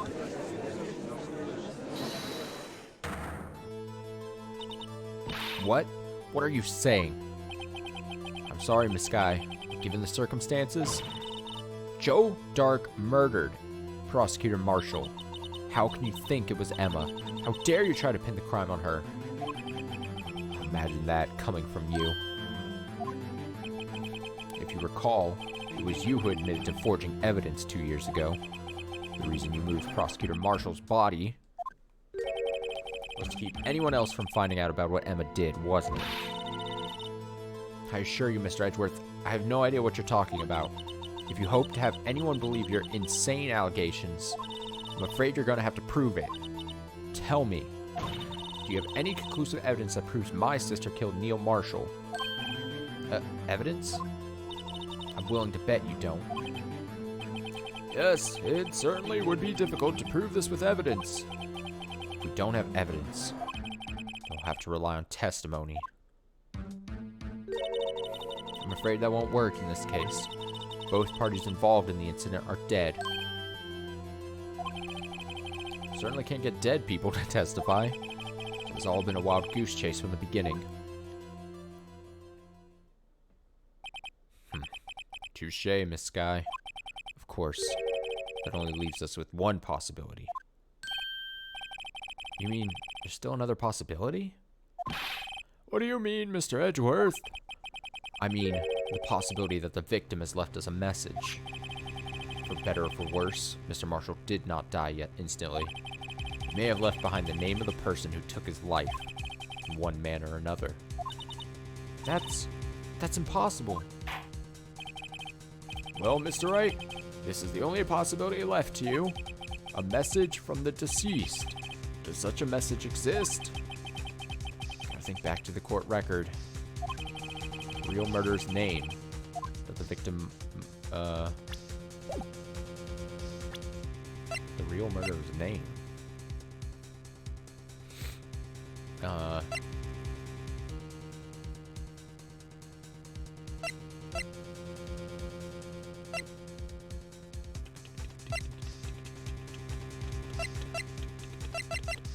mean, is it this? And it's just written weird in the blood? That's the thing my mind first goes to.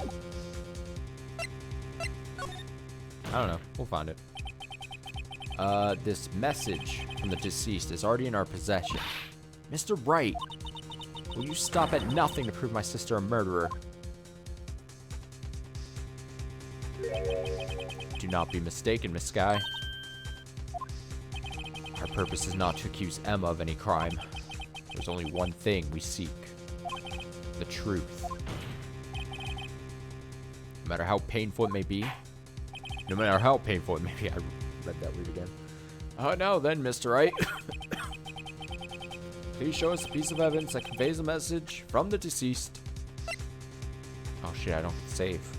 Okay.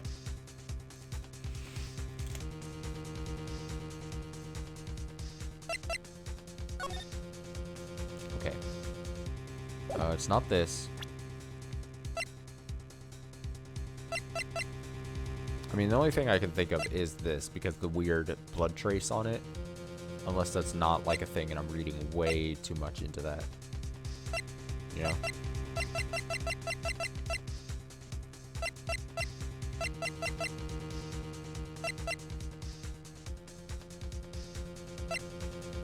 Yeah, I gotta try.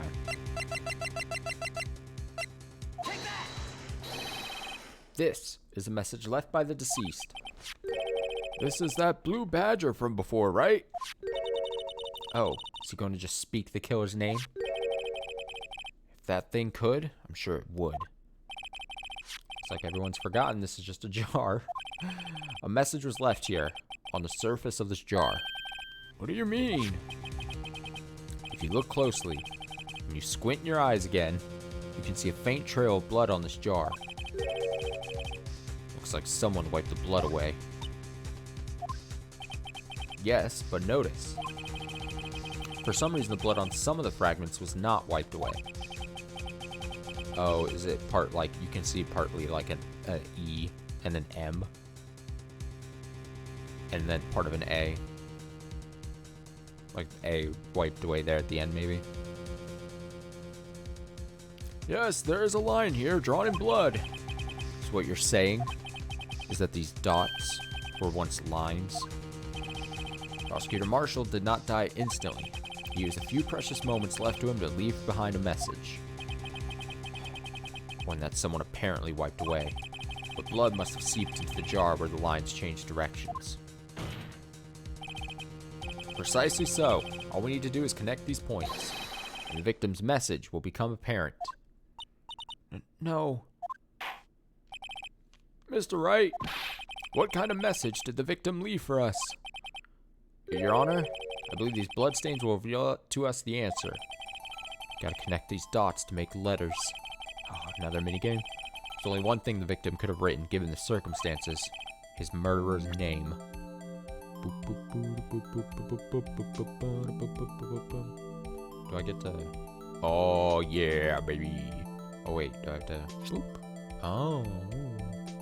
Boop. Okay, I guess I'll just... Boop.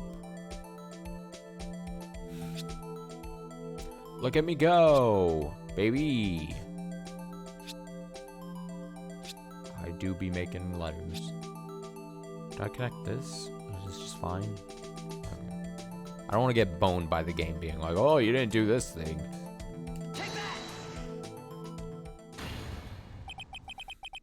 It's a defense attorney's duty to prove their client's innocence. That's why all I've been thinking about is saving Lena.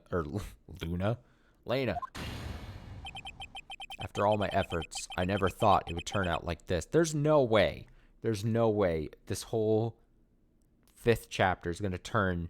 There's got to be one more pivot. There's got to be one more, like, secret, like, or, like, turn in the case that something's revealed. Because there's no way they would be like, all right, well, you saved Lena, but, oh, yeah, technically on accident, Emma killed. It's not going to end here. It can't. After all my efforts, I never thought it would turn out like this. Emma. So this is the final message Prosecutor Marshall left behind. I don't believe it.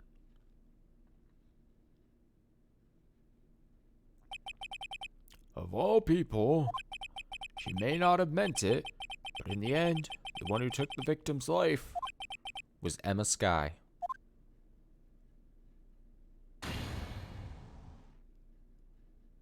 I mean, that seems like it'd be a big tonal shift if it all of a sudden was like, oh, it's fucking Emma. Seaworthy? Can't say I didn't warn you.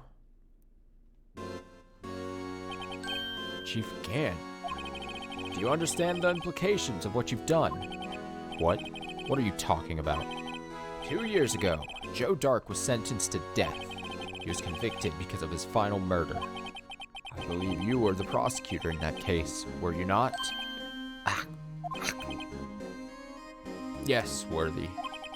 Because of you, an innocent man was sentenced to death. Not only that, but you used forged evidence to ensure his conviction.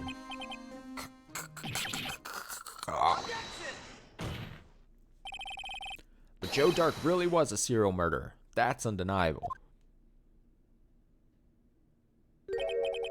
I'm afraid that's not important. Didn't you know we weren't defenders of justice? What? We're merely keepers of the law. Sentencing a man to death is no light matter, even if there wasn't any cover-up or evidence forgery. Ultimately, the responsibility falls on the prosecutor in charge. Despite what anyone may say, this fact cannot be denied. What's going on at the prosecutor's office? Might have sent an innocent man to his death. How can he just stand there like it wasn't his fault? Order! Order! Order! Order! The gavel's pounding fell on deaf ears. Unable to settle the crowd, the judge declared a recess. Where this trial is headed, no one knows. I'm sure it'll be 3 more hours, though. I'm still pissed about the stupid blue badger jar thing. I don't know if I've said this before, but we're 10 parts in, so I think of it every time I see this. It's so bizarre. The thing says saving your progress. Like it pops up saving, and it's like writing in the journal, and then it brings you to this screen. It says, do you want to save your progress? So what was the point of the little pop-up before? Is it saving? Is it not saving? What? Very strange. I've been thinking about that for 10 parts now, and just now I'm saying it. Makes no sense. Bad UX. February 25th, 12:06, District Court, Defendant Lobby, number 2. Sorry, Edgeworth. I didn't mean to get you in trouble. Don't worry about it. This is my problem, not yours. Oh, God. Why him? Why is he back? We don't need him anymore. Hope I'm not interrupting anything, pals.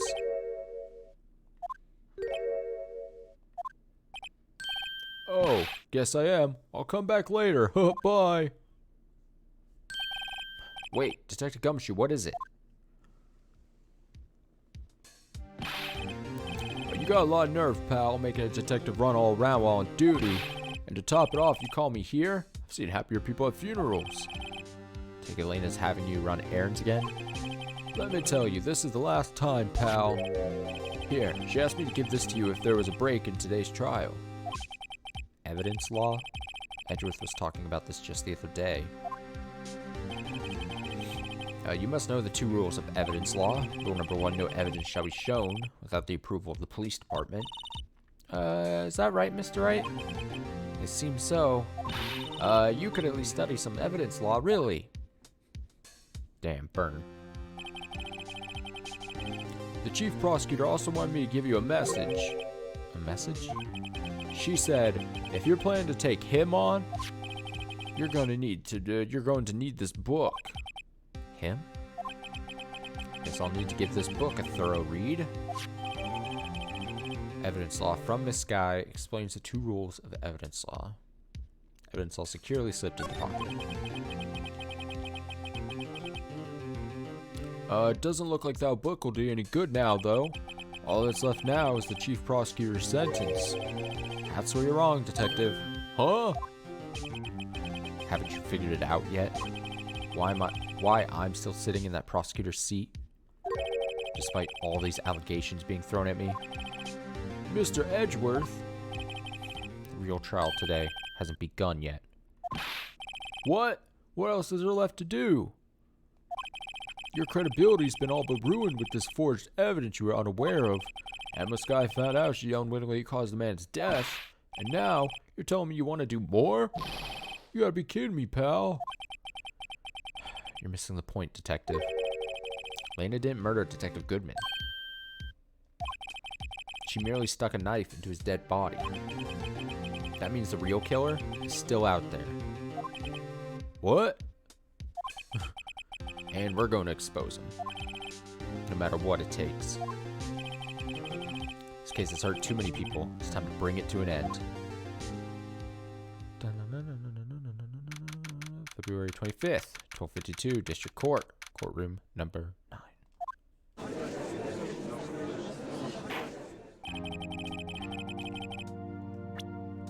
Do I need to? Oh my God! If we get one more thing, it's gonna be a 4th page. Okay, do I have to read this? Here we go. Oh, it's just 1 page. No evidence shall be shown without the approval of the police department. 2, unregistered evidence presented must be relevant to the case on trial. Okay, I'm probably gonna have to use that for something, I imagine. Court will now reconvene for the trial of Miss Lena Sky. Mr. Edgeworth? Yes, Your Honor. The inquiry committee is planning to impose harsh penalties for your actions. Thank you for the news, Your Honor. Yes, well, normally, this is where the prosecution calls forth a witness, but, this isn't easy to say. You see, there's some concern that you, Mr. Edgeworth, may have, struck a bargain. You think I may have manipulated the witnesses? I didn't say that. It's just, you see, everyone has been talking and... Very well, Your Honor. I have a solution. A solution? That being the case, the prosecution will allow the defense to call forth all further witnesses. What? But there's no precedent for what you're proposing. Undeniably, this is an unusual arrangement, but a very effective one. It would prove that I haven't struck any deals with the witnesses. Well, Mr. Wright, what do you say? Unbelievable. Edgeworth has found a way to continue the trial. Very well. Defense accepts the prosecution's proposal. And it's settled. The, defense may now call forth the next witness. Mr. Wright, you do realize it's your last chance. If you call the wrong witness, this trial is as good as over. The defense calls... Time's finally come to bring out the real murderer. The real murderer. I choose the dead guy. I choose... Dick Gumshoe. I just want to throw him in jail, honestly. Throw him in prison. I mean, it's gotta be Damon Gant, right?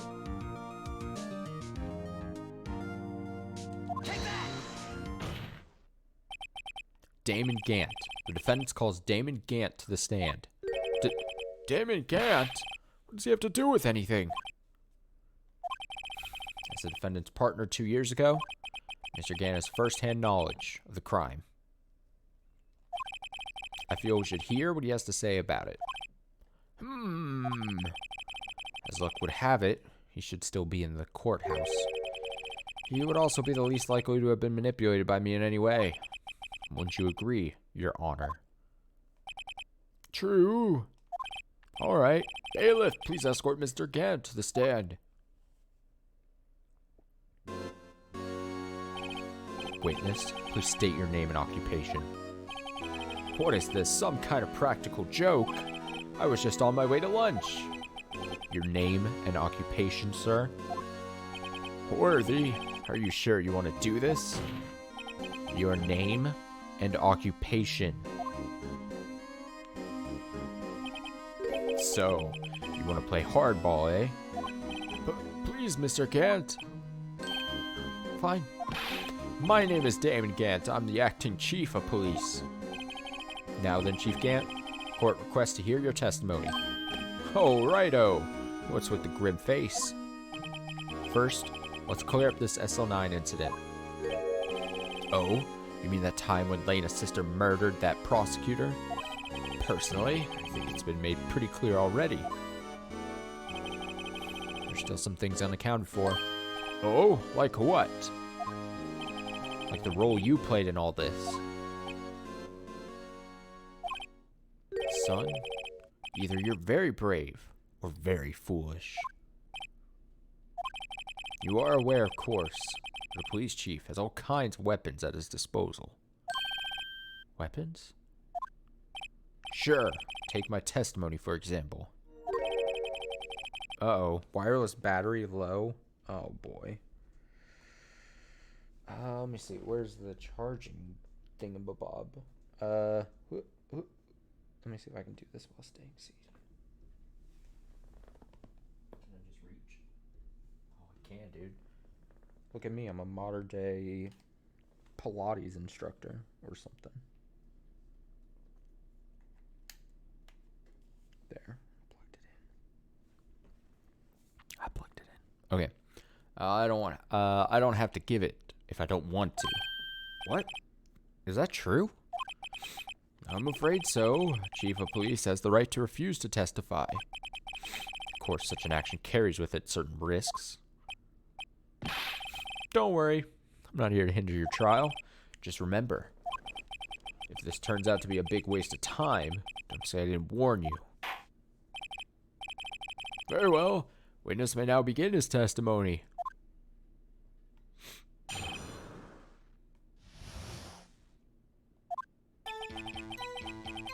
As I recall, Neil and I were questioning him that day.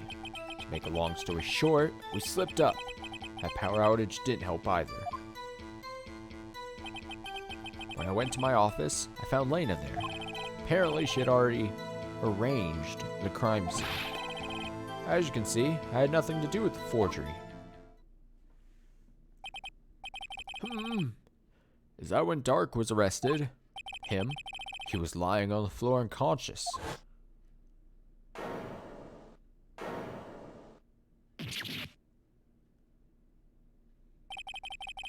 When Emma sent Neil flying, seems Dark bumped his head. I see. Everything seems pretty clear cut. The police chief has the right to refuse to testify. I'd better hit him hard and fast. Let's go.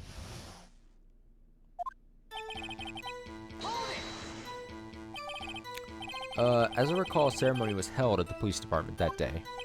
Yes, that's right. Guess you could say I'm a workaholic. After winning his award, Neil was all fired up too. It's probably what spooked Dark. Made him run away like that. Was the defendant, Lena Sky, also present in the room? I don't quite remember. At the very least, she wasn't there when Dark ran for it.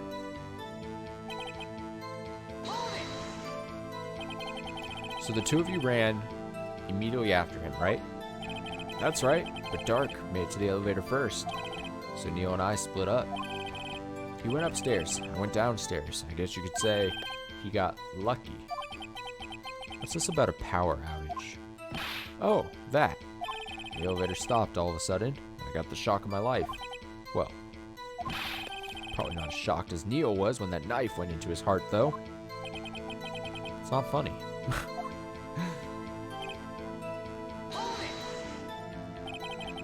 Could you tell us what you saw? It was a shocking sight. Neil and that serial killer were lying in a heap on the floor, all tangled together. Dark was also lying collapsed on the floor. Dark was also lying collapsed on the floor. Yes! Apparently he hit his head and was knocked out.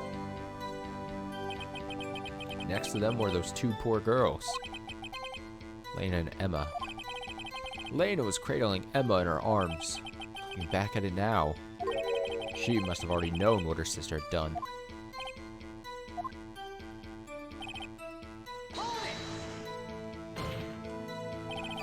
How can you know that?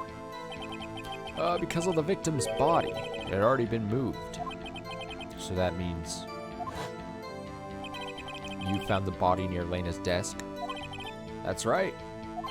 I think you said earlier it was my suit of armor that really stabbed the prosecutor. Yes. Anyway.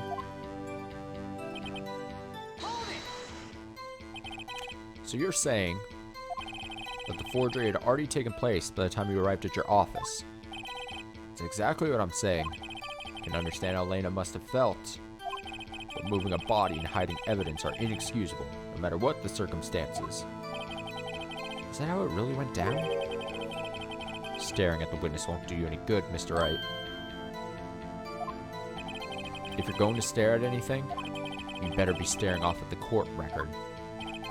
Worthy, always a smooth talker. But which piece of evidence ties Gant to the forgery? Lena did admit to forging evidence. But that can't be the whole truth. Somehow I've got to link Gant to the incident.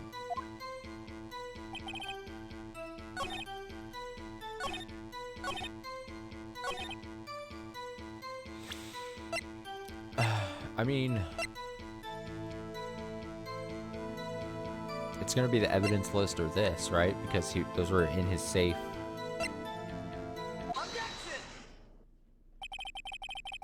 claim you had nothing to do with the forgery, but I'm afraid that is a claim you cannot back up. Explain yourself. Several pieces of evidence were found in your office. Take this list, for example. That's the list Emma Sky drew her picture on. This was discovered in your desk. Not only that, but a piece of this jar that was sitting in your office was found inside your safe. It was found where? You see, Chief Gant, these articles of evidence uncovered in your office are both concrete proof that you also played a part in the illegal investigation. Chief Gant, what's the meaning of this? Oh, here's a defense attorney who may even rival Worthy. So you admit to it then? That you were involved in the forgery? Who, me? Or do you mean you? Me? Why would I have anything to do with that? Well, You were the one who snuck into my office when you found this evidence. Prosecutors aren't the only ones capable of forging evidence, you know. defense attorneys can do so too. Isn't that right, Righto? However, Detective Gumshoe was present during the investigation. Worthy, my boy. Not even detectives are exempt from the law. Rest assured, Dick will receive his due punishment. What?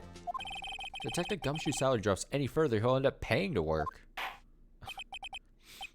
Yes, well, in light of the detective's presence, please give us your testimony regarding these pieces of evidence found in your office and the relation to the forgery that took place at the crime scene. My. Kids these days no longer know how to put two and two together.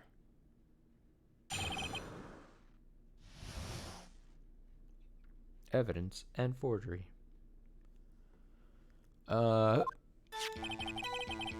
Let's see. What was it now? A jar fragment and a list. For all I know, could have planted them in my office. Anyway, can't prove when those pieces of evidence were discovered. If they were found after Dark was convicted, then they're worthless. There's no reason I'd participate in a forgery. Rearranging the crime scene wouldn't help me out in any way.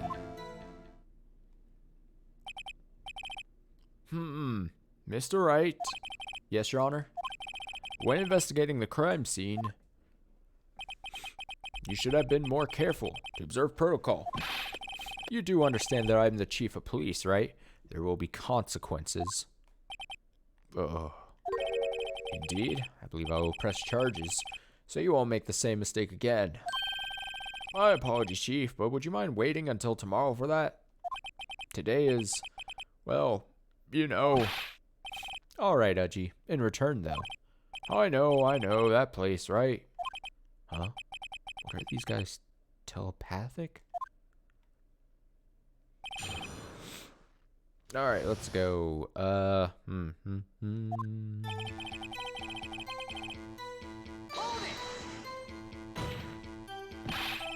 right, I appreciate it if you stop making those ridiculous allegations. Yes, you do have a point. You wouldn't have the guts to do something like that. What? Well, you know, back in the day, I once broke into a cattle ranch and tipped. Mr. Wright, what are you saying? Anyway, can't prove you didn't carry in the evidence, can you? If you have proof to the contrary, you're going to need it later. Later? What are you talking about? What else? Talking about when Righto's prints are found. Yes, if they're found inside my safe, it would prove his investigation was illegal. Never faced anyone as slimy as this guy.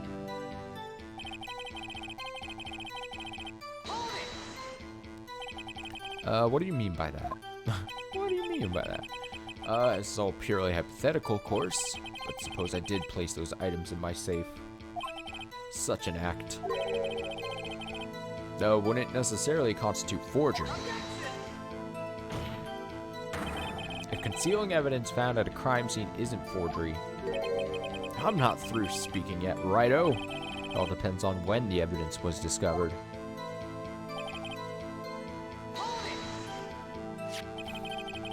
Are you saying this jar fragment wasn't discovered in the initial investigation? Would appear not.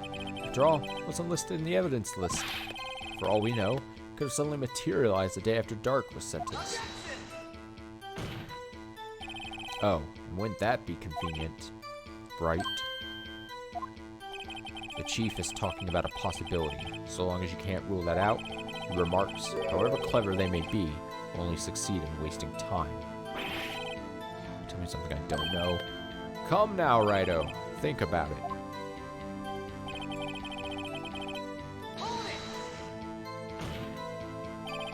How can you look me in the eye and say that? Because I'm innocent. Remember? Was it that murdered Neil?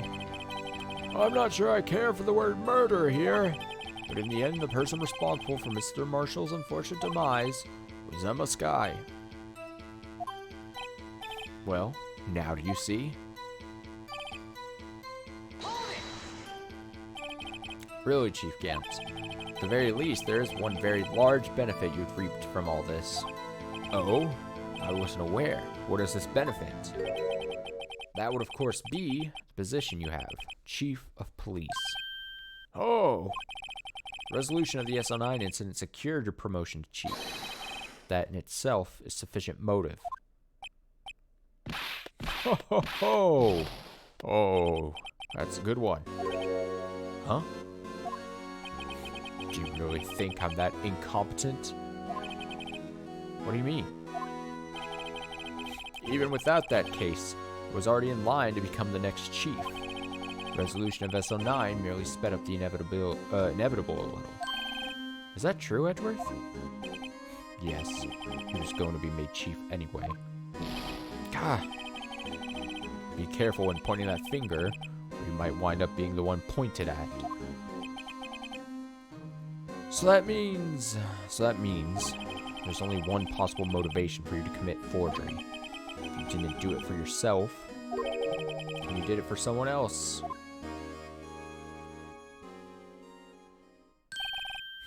Don't be silly, Worthy. You know me better than that. There are only 3 people I look out for. Me, myself, and I. There. It's out in the open now. Udgy, would you mind if I change my testimony a little? By all means, please do. I wouldn't be anyone's accomplice if there was nothing in it for me. Nothing in it for you? Sorry, but the only person I care about is yours truly. That girl? Lana's little sister, was it? If you think I felt sorry for her, you better think again. You're right. You don't feel sorry for anyone. Be tough on crime and tough on people. That's how I was raised. You seem to be lax enough on yourself, though. Ho, ho, ho! Oh, that's a good one, Worthy. Could there have been something in it for him? Given his selfishness, would he have helped someone else? Hiya! True, you might not help out anyone for their sake, but if it would benefit you, you might decide to assist someone. Mr. Wright, it appears you're positively determined to portray the chief as a nice man who likes to lend people a hand. That's not what I meant. Very well then. Who is it, this person you believe Chief Gant may have helped forge evidence? Who is this person you believe Chief Gant may have helped forge evidence? Is it Elena Skye? Because... Chief Prosecutor Elena Skye? The defendant? I believe it's quite obvious in light of the circumstances. Emma Skye fell victim to an unfortunate series of events. Who would want to help her more than her own sister, Lena? As far for Chief Gant, he would also have a reason to help Lena if she asked him to. That reason, of course, is self-profit. Self-profit? What do you mean? After the SL9 incident was resolved, Lena Skye was appointed chief prosecutor at the prosecutor's office. The person who arranged this job change was you, Chief Gant. But How would he profit from all of this? He'd be able to use the chief prosecutor as his puppet. Essentially, he would acquire unchecked authority over all investigations. Do you mean to tell me that despite the chief's formidable appearance, he plays with puppets? Oh, wait. You must mean puppet as in someone forced to do his bidding. Oh, I'm silly, never mind. Admitted Chief. You assisted Lena Sky in forging evidence. Your motive? To appoint her as chief prosecutor so you could control her. Righto, my boy. You have quite imagination. Let me ask you something. I read that weird too. What? Do you have any proof of this? That I controlled Lena? For example, is Lena testifying that I've done such a thing? Lena? She's keeping quiet to protect Emma. There's no way she'd testify against Gant. I'm afraid, without any proof, this all amounts to nothing more than mere conjecture.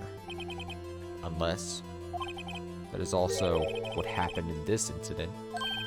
This incident? Which one would that be? Of course I'm talking about the murder of Detective Bruce Goodman. The chief prosecutor has been acting strange throughout this entire trial. Almost as if someone has been controlling her. Da-na-na-na. Worthy, you'd better watch your tongue. I wouldn't want you to get hurt. Just what do you mean? What he means, Your Honor, is that Chief Gant is involved in the murder of Detective Goodman. Not only that, but the chief is now making Elena take the rap to cover up his involvement. What? What?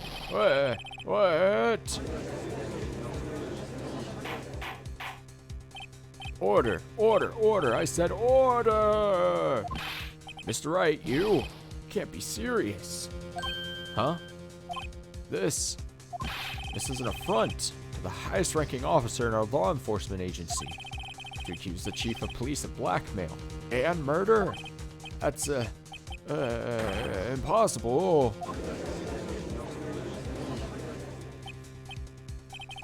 Your Honor, I was merely reiterating what Mr. Edgeworth said in easier to understand language.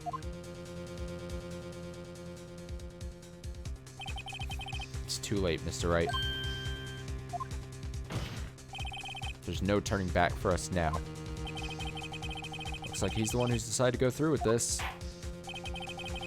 Can you prove this, Mr. Wright? The chief, high-ranking officer of the law, is involved in this murder. Good question. Regardless of his rank or title, Chief Gant is just a man. The question is he a criminal? I believe the evidence will tell. I see. All right then. Let's see what Mr. Wright's got. It better be good. Show us his evidence that ties Chief Gant to the murder of Detective Goodman. Is it this? No. Why do I keep thinking this? I think I made this mistake earlier. I pointed this out and I thought it had the prints of the chief here, but that's not the case. It's Emma's prints. Show us evidence that ties Chief Gant to the murder of Goodman.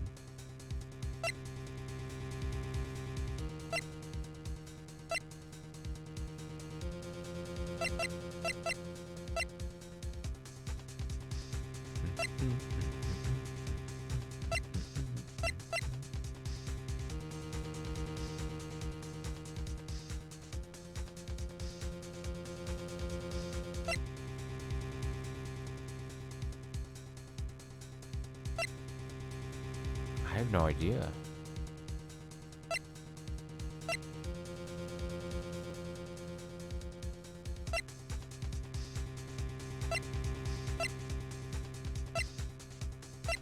There's too much evidence.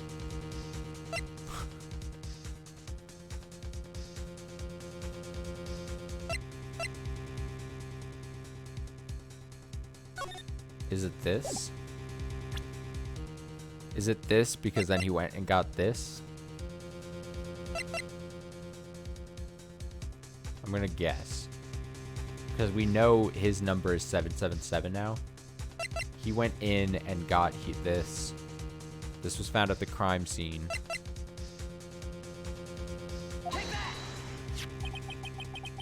This is the ID card list. Yes, the one that shows who entered the evidence room on the day of the crime. There's one ID on the list we couldn't determine the owner of yesterday. 777-7777. Sorry, but there's no way you can prove that's my card number. Oh yeah, it's your number. What? How do you know that? The safe in Chief Gant's office requires a code to open. A 7-digit code. 7 digits? You don't mean... Afraid so, Your Honor. Code was 777-7777. Like, I get it. The whole point was that because of his rank, like, no one was able to know what his ID number is. But it just feels like an oversight from someone at that high to have, like, his password be the same as, like, an ID number that's tied to him. When he knows he's hiding big evidence in there, you know? Seems like a bad mistake. The same as the remaining ID card number on that list. Chief Gant, you entered the evidence room on the day of the crime. Order! Order! Chief Gant, what do you have to say? Nothing. The defense's search in my office was in violation of regulations. And I will demand Mr. Wright be punished to the maximum extent of the law. But right now, this court demands an explanation from you about the use of this ID card. Chief Gant, so you admit it. You entered the evidence room on the day of the crime. What about it? I'm chief of police. Whether it's the evidence room or the bathroom, what's the difference? I can go anywhere I want. Tell me, when you entered the room, were you alone? I always go to the bathroom alone, as I do with the evidence room. Detective Goodman wouldn't have happened to be with you that day, would he? Of course not. Why would he be? I hadn't seen him in days. You hadn't seen him in days, Chief Gant? I'm afraid you've just undone yourself. On that day, you had to have met with Detective Goodman. Oh, what do you mean? Charles' purpose is to determine Lena Sky's guilt. No, it isn't, Your Honor. Charles' purpose is to determine the truth. If Chief Gant met the victim on the day of the crime, then we need to determine one thing: what transpired during that meeting. In that case, Mr. Wright, I'm going to have to ask you for evidence. Show us proof that the victim went to meet Chief Gant on the same day of the crime.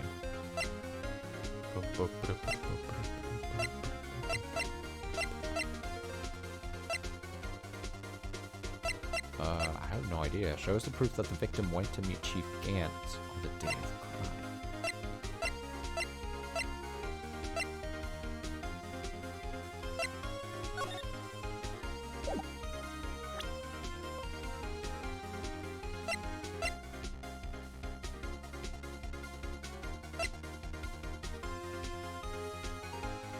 Oh, can only be submitted to the chief of police. Bam, bam, bam. Detective Goodman lost his ID card on the day of the crime. Or, to be more accurate, Jake Marshall stole it. So Detective Goodman filled out a lost item report. He would have had to give that report to the chief of police. Yet you are in possession of the report, which means you can't be sure if he filled it. He filled it. How do I know, you ask? He needed to enter the evidence room that day. He needed to? Yes, to transfer the evidence out. Oh! Detective Goodman took the form to you, Chief Gant. Then, you accompanied the detective to the evidence room. I accompanied him? There's no other way to the murderer and Detective Goodman could have entered the room. Hold on. Let me guess what you're going to say next. I, the chief of police, murdered poor Goodman. Exactly. But wait! The chief didn't necessarily need to accompany him to the evidence room. He could have just lent him his ID card. Yes.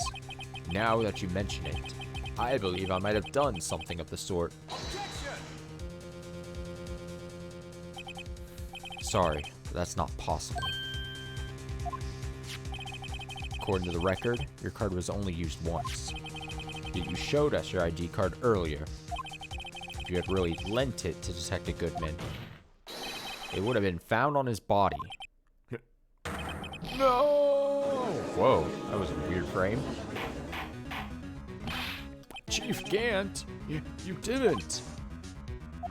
The murder was most likely a spur-of-the-moment crime, for no one in their right mind would choose the police department as a place to commit murder.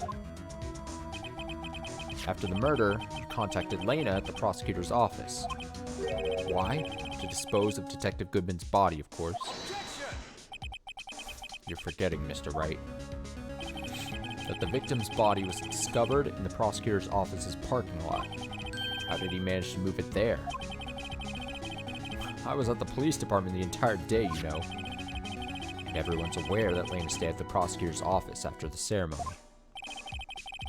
Everyone except me, it seems. Still, you're the chief of police. You have an entire police force at your disposal. Oh, so you think I just ordered an officer to do it? Hey, you, take this here dead body over to the prosecutor's office. I don't think so. Chief Gant, you left all the evidence we need to prove how you moved the body to the prosecutor's office. And all this time, I thought it was a useless clue, just taking up space. How could the chief have moved the body? Mr. Wright, show us this evidence. To move the victim's body, Chief Gant used this. Wait, what's the piece of evidence that's a useless thing? The shoe? The shoe?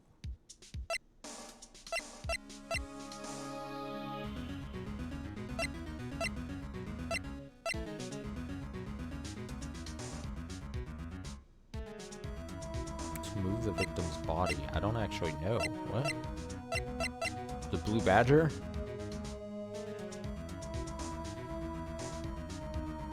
No fucking way it's this, right?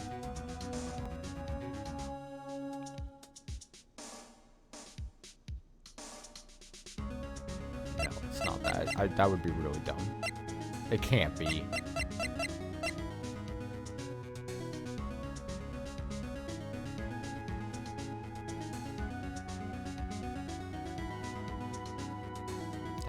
Edgeworth, so I don't think it'd be that.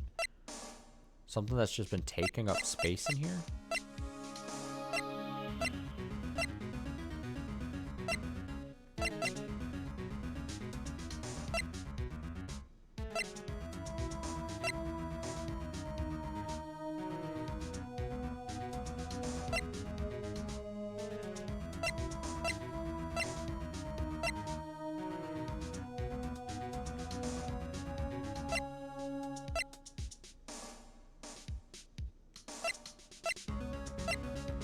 I'm very confused. I'm trying to think, what would...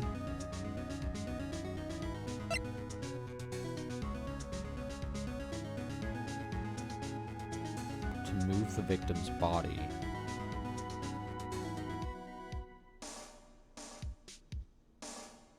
I mean, I haven't used this piece of evidence yet, right? So, I mean, it's not the wildest thing to try that.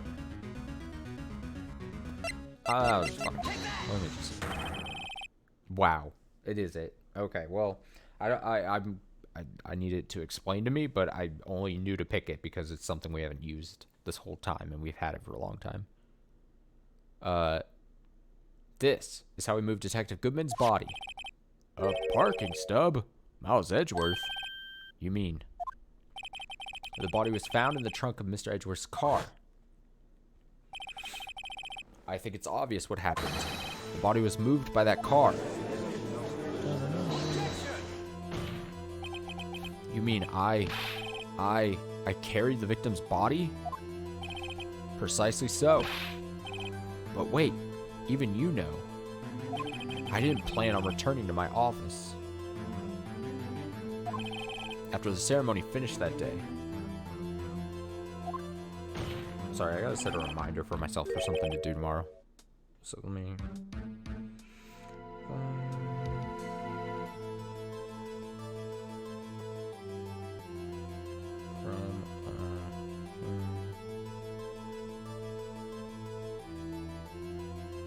because I'm just now remembering to do this.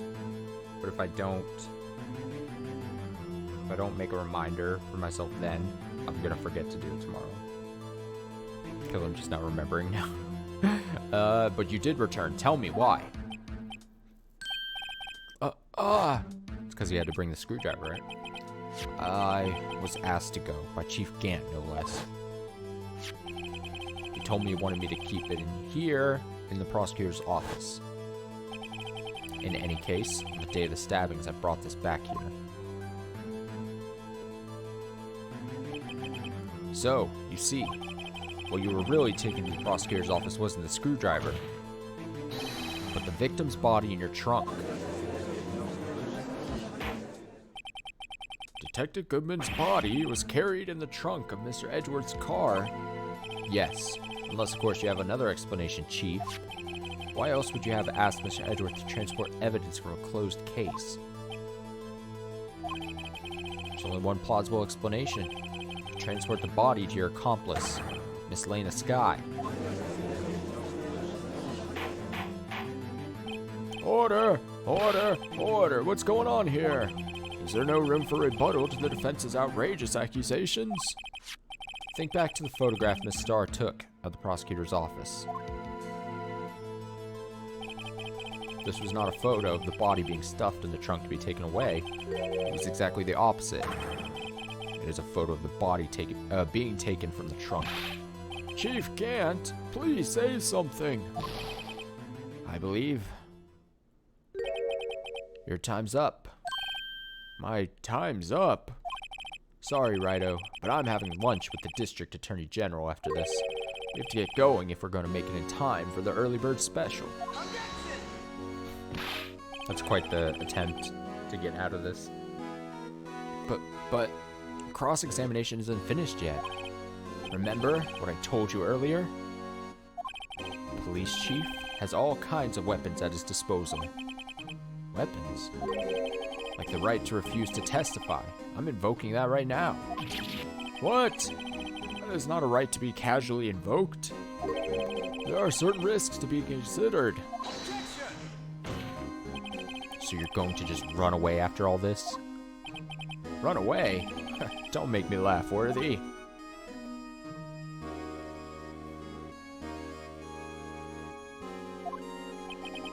I stabbed old Goodman. That's what you're saying, right? But if you had any conclusive evidence, you would have presented it by now. Oh, hey, thanks so much for the follow. What is this? Permanent account 47.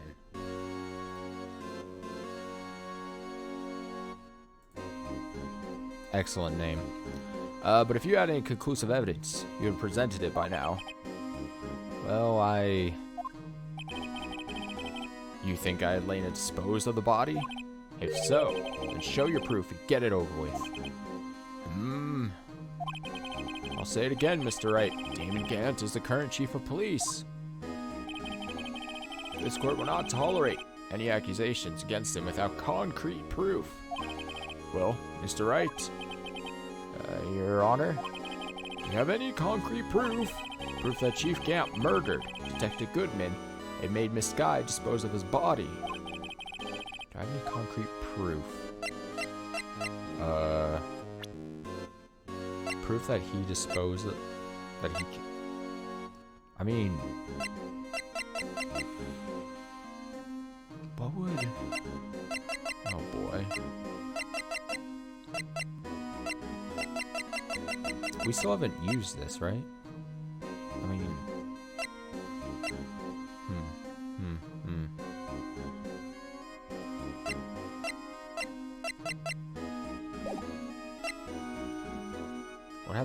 What would happen if I said I have no proof yet? I'm just curious. Let's just see. There's no use showing evidence I'm not even sure of myself. No, Your Honor, at present, I have no conclusive evidence. See, Udgy? In that case, this court is forced to penalize you for your allegations against the chief. What? Here's a tip. Never gamble what you can't afford to lose, righto. Seeing as that, Lady Luck was on my side again today. Okay, Udgy, I'll leave the quest to you. I have a feeling I was not supposed to pick that. I warned you earlier, Mr. Wright. This is an affront to a senior officer in our nation's law enforcement agency. What? Lady Luck, huh? Maybe we should have a word with her. Mr. Edgeworth, what do you mean? There's one lady who knows the real truth behind this trial. We haven't yet had the honor of hearing her testimony. A lady who knows the truth. Another witness. In the absence of conclusive evidence, the only other method of proof is testimony. But Chief Gant has invoked his right to refuse to testify. There's still someone else, one more witness who can answer all the questions raised in this trial, someone right in this very room. Mr. Edgeworth, who is this person? Why are you asking me, Your Honor? Have you forgotten? The defense is the one calling witnesses today. Mr. Wright, does such a witness exist? She may not be willing to tell the truth, but we can't just stop now. Yes, Your Honor. Defense calls forth. Bum, bum, bum, bum, bum. Lena, right? It would have to be her. The defendant? Miss Lena Sky? She was in the underground parking lot at 5:15 p.m. on February 21st. Her task? To dispose of the victim's body. In accordance with a certain someone's orders. Mr. Edgeworth. Prosecution has no objections, Your Honor. Very well. Court will now take its final recess. Another recess? Oh my goodness. Okay, final recess for the day. In 15 minutes, we will reconvene to hear the defendant's testimony. I knew this was going to be like 7 hours. I knew it. This court is now in Hold on. Chief Gant, I thought you were going to eat. Listen good, Lena. He's talking to Lena. I don't think you need me to tell you this, but if you accept Mr. Wright's claims, there will be terrible consequences. Cool, he's just threatening someone. That seems like a bad thing. That's right. Your sister will be found guilty for Neil Marshall's murder. This isn't good. Of course, you never support such outrageous claims anyway, right? Just something to think about. All right, then. I've got a lunch date to meet.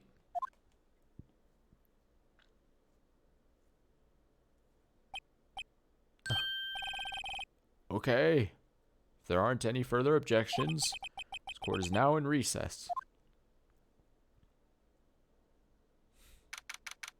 February 25th, 2:04 p.m. District Court. Defendant lobby, number 2.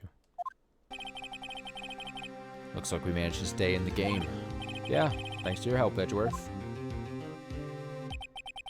Not Gumshoe again, God. That chief, he's something else, eh, pals? Detective Gumshoe? I'm not a detective anymore. Oh, yeah. Sorry about that. Don't worry. I've already decided where to work now. At your office. My office? Sure. I'll take the place of that top-knotted girl you used to work with. Could he mean Maya? Sorry, Gumshoe. You can't replace her because you suck. Still, looks like we're all out of moves now.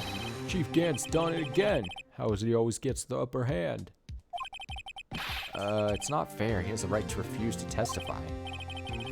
Settle down, right? Remember what the judge said?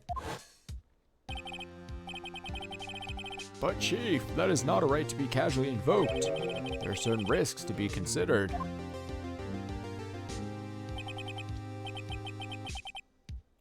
Risks? What do you mean by that? It's simple. If the chief refuses to testify, the opposite also holds true. Someone says, you mean he forfeits his right to say anything too? Oh, hey. Emma, are you okay? Yeah, when I came to, I was in the medical office. I've been listening to the trial from the gallery. So she heard everything that's been going on. She's maybe a murderer. Emma, I'm sorry for what I said before. No, don't be. It was the truth. You know, it's funny. I almost feel somehow relieved. Relieved? Yeah. Now I finally know what really happened. To think that all this time, my sister was being blackmailed by that terrible man. And she did it all just to protect me. Ever since her appointment as chief... I'm joking. Okay, ever since her appointment as chief prosecutor, everyone who knew her said she changed. Perhaps it was easier that way for her. What do you mean? What do you think I mean? To follow Chief Gant's orders. She must have shut herself up deep inside to force herself to do anything and everything the chief told her to do. That must be why she became so cold. It was all my fault. It's all because I murdered Mr. Marshall. Hey, don't go blame yourself now.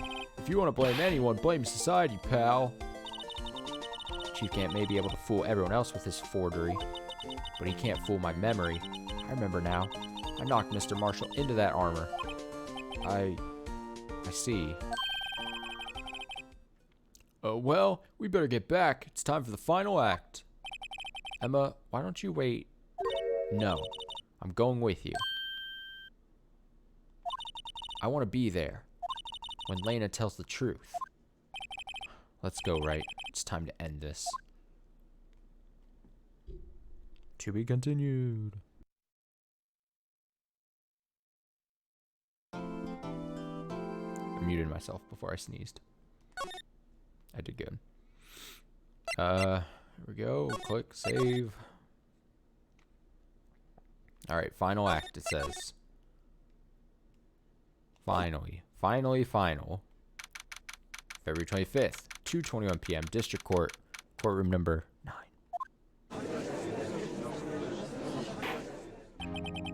Now then, will the defendant, Miss Lena Skye, please take the stand?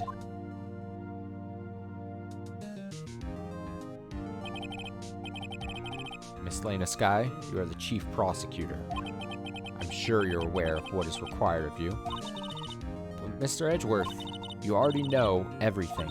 You know all that I've done these past 2 years. Please provide the court with your testimony, Miss Skye. And remember, you are under oath. We want to hear the truth.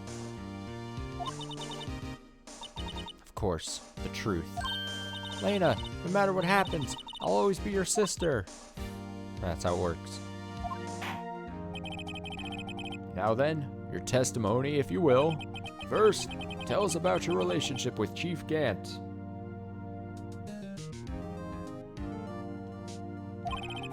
Everything hinges on your testimony.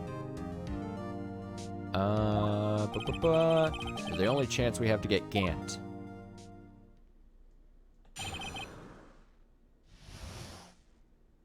Gant and the fabrication.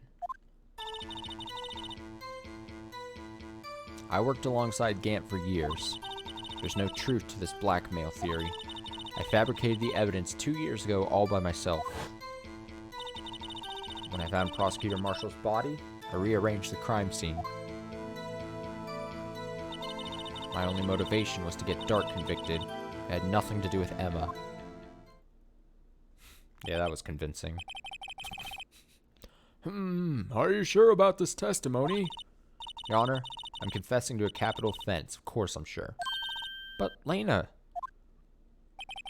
If this is true, then that means Chief Gant has nothing to do with this.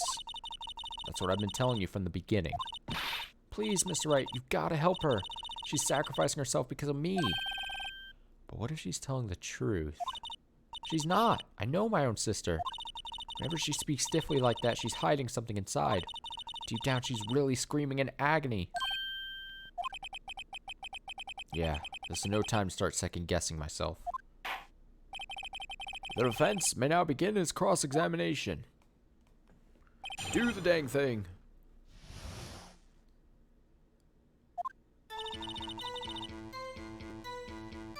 Alright, we go in press. Full court press, I say. How many years exactly? Ever since I made senior detective. Let's see, I was 24 then, so it'd be 5 years. Detective Gant and Detective Sky were legendary partners. I personally saw them testify in numerous cases. She must have been good, coming from the same school as Mia. Damon Gant was a respectable detective. That's why. 3, 4, 5. Okay. I always like to see how many times I'm gonna have to be pressing here.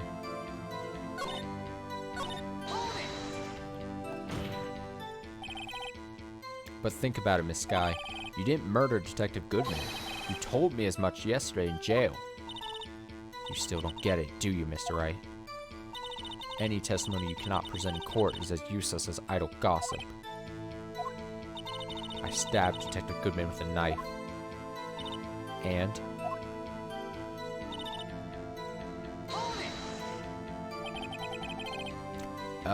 Did you do so to help your sister? Joe Dark was a serial killer. My sister almost became his last victim that day. I didn't want that incident to ruin her life. But what about, but what she did, wait, but it's that point where it's so late at night where I'm like misreading things. But what she did was justifiable self-defense. She wouldn't have been charged with anything. That's not the point. She was traumatized that day, all because of that creep. That's why I couldn't forgive him. Lena, so that's why you fabricated the evidence 2 years ago. You say you did this all by yourself? Question mark. Yes. Would you mind telling us what you found when you arrived at the crime scene? Seems I was the first person to discover the scene. The broken prosecutor award knife was stuck in the victim's body. What?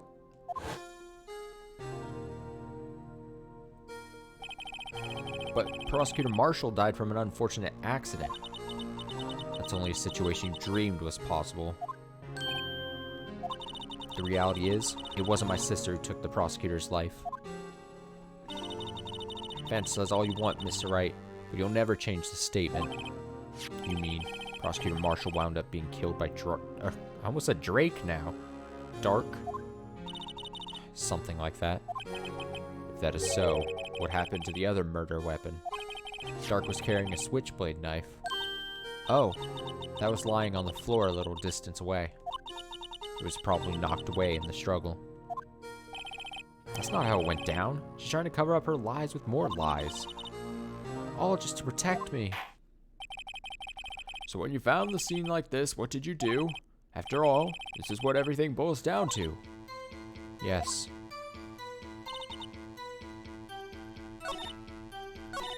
I broke off the tip of Dark's knife, planted it inside the wound, then moved the body. You planted the tip of Dark's knife and then you moved the body? But why? Why would you do that? You of all people should know, Edgeworth. You've always had a good head on your shoulders. My head isn't that bad, but maybe I ought to ask for the sake of the others. Why did you plant the knife? But why did you do that? Come now, Mr. Wright. Even you should be able to figure it out. Very well, let's add this to the witness's testimony. The reason this guy fabricated the knife. I knew the tip of the weapon found buried in his body would be all the proof we needed. We're just adding more bits and bits. According to your testimony, Prosecutor Marshall's broken knife was the murder weapon, right? Yes. And leaving it at that at that might point the blame away from Dark. Almost said Drake again.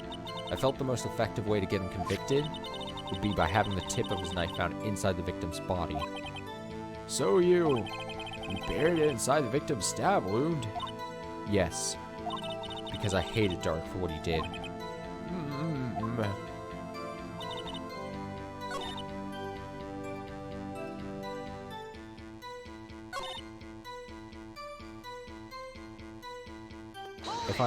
Do I get the move the body part if I go through this again?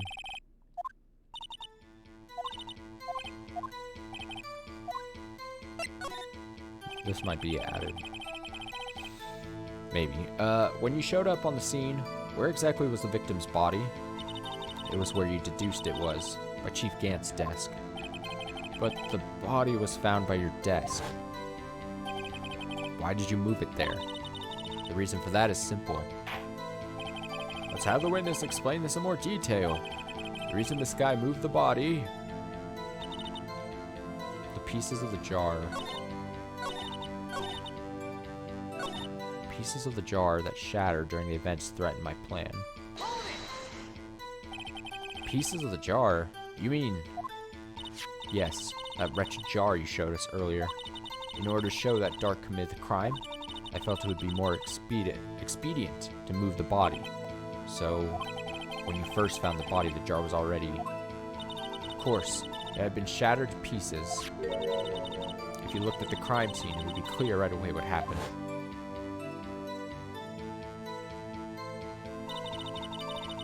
Neil Marshall was dead, and Drake... Dark was lying unconscious. In other words, the jar must have been broken during their struggle. I see. What's the matter, Emma? Apparently the jar shattered at the time the crime was committed. But I have a feeling there's more to it than that. There must be a contradiction here somewhere. Anyway, I committed this fabrication completely alone.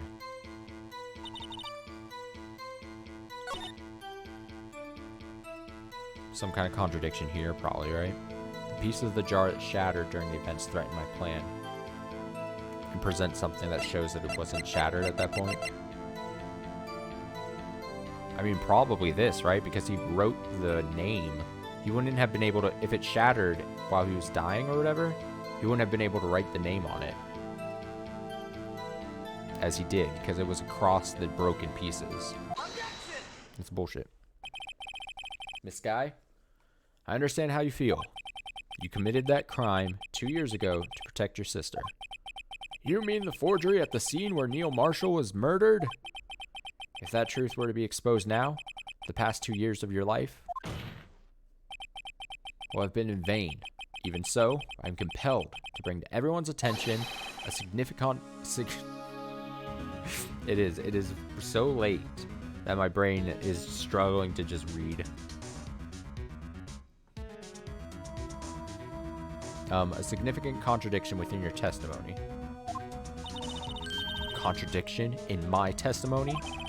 You testified, and I quote, the pieces of the jar that shattered during the events threatened my plan. That's right. Do you have a problem with that? It's a simple oversight, really.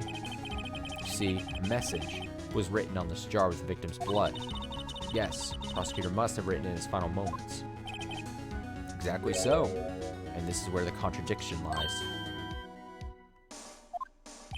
In order for the victim to be able to write his message on the jar, it must not have yet been broken before he died. Ah. He couldn't have written Emma's name on a shattered jar. Time to get fucked. Order! Order! Your Honor, it would appear more information is needed in regard to this jar and its bloody message. We may be missing something critical here. Something critical? Chief Prosecutor, it seems you're in the dark. It seems you're as in the dark as we are about the truth towards which we're headed. What? Just tell us exactly what you saw. We'll piece together the information to arrive at the truth. Very well. Witness may now continue her testimony.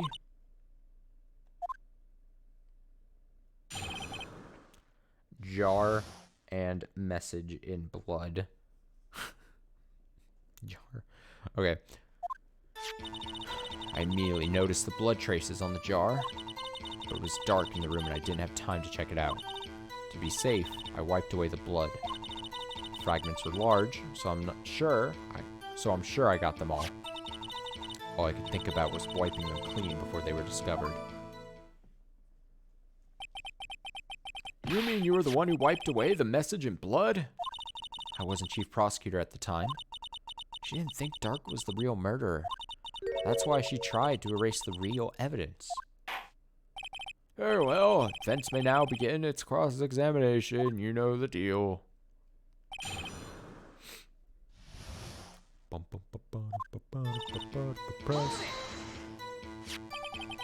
So the jar was already broken. It's a miracle that thing hadn't broken earlier. Certainly looks as feeble as the defense's case. Not as feeble as a judge's judgment. You were an ace detective who never missed a detail. Do you really expect us to believe you didn't investigate what was written on the jar pieces? Normally I would have. It was dark in the room and I didn't have time to check it out. So you didn't know your sister's name was written on the jar? No. If I had known, I would have gathered all the pieces and ground them to dust. Well, that helps my case. Lena, you do that for me? Seems you two might make up yet. Anyway, I just barely had enough time to move the body as it was. If someone happened upon the scene, you'd lose your chance to erase the evidence. You must have been in a hurry. I was. I knew I had to destroy the evidence before anyone came. This is rather shocking. Can't believe it. I'm afraid this action of yours reveals what really happened. What do you mean? If you really thought Dark, got it there, killed Prosecutor Marshall, you wouldn't have wiped away the blood. What else could I have done in that situation? Lena, I only had a few moments. There wasn't enough time for me to do anything else but gather up the pieces. But how could you see with the power out? Should have been pitch black in that office. A detective is always prepared, Mr. Wright. Even now, I always carry a pocket light and a camera with me. Even I carry a bottle of emergency luminol wherever I go. Shut up, Emma. I never miss anything. I got every last piece.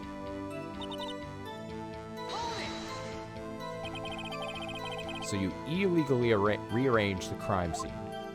Yes. Don't have any excuse for my actions. So sorry, Elena. I didn't know. I've treated you so badly all this time. It's not too late. There's still plenty of time to make up. After we've gotten to the bottom of this incident. No doubt this day will leave a permanent stain on the history of the prosecutor's office. More contradictions have surfaced in her testimony. Your sister's really putting up a fight. She must really care about you. Still, she's not doing this the right way. I think I've finally figured out the contradictions in her testimony.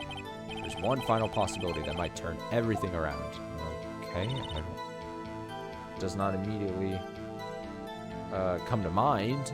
I only noticed the blood traces. But it was dark. Time to check it out. To be safe, I wiped away the blood.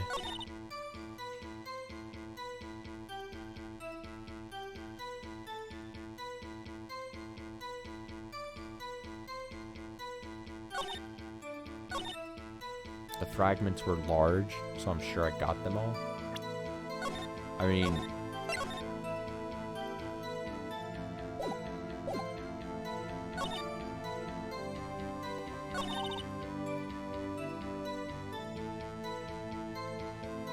there was the piece that was in his locker, right?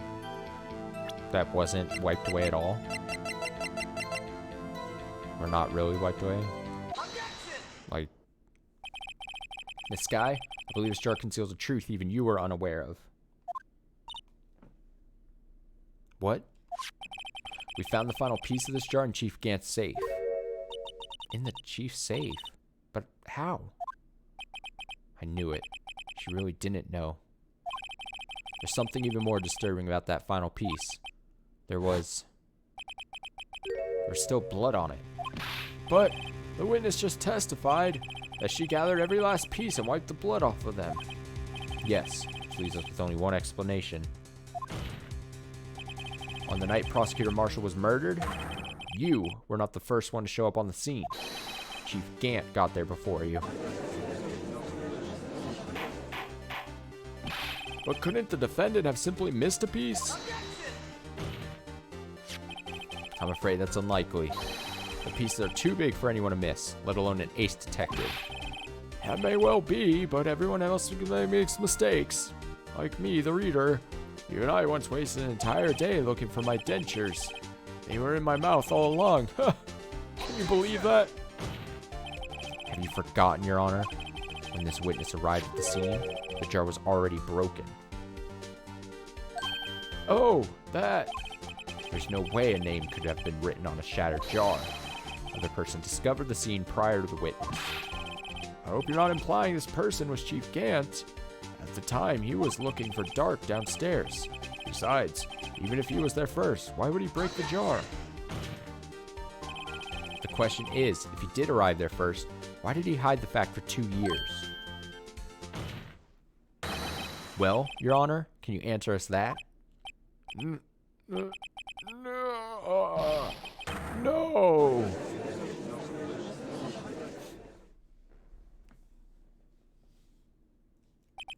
Wait, I'm not the one on trial here. I forgot where I was for a second. Damon Gant arrived at the crime scene prior to the witness. He proceeded to break the jar and purposefully hid one of the broken pieces. Question: what is this action called? Fabrication of evidence. But why would Chief Gant do that? In light of what happened afterwards, isn't it clear? What happened afterwards? Discovering the scene, Lena Skye believed her sister Emma killed the victim. Determined to help her sister, she sought Gant's aid. Lending her his aid, Gant helped her create evidence that incriminated Dark, sparing Emma, and therein lies the reason why Miss Skye became the chief's puppet.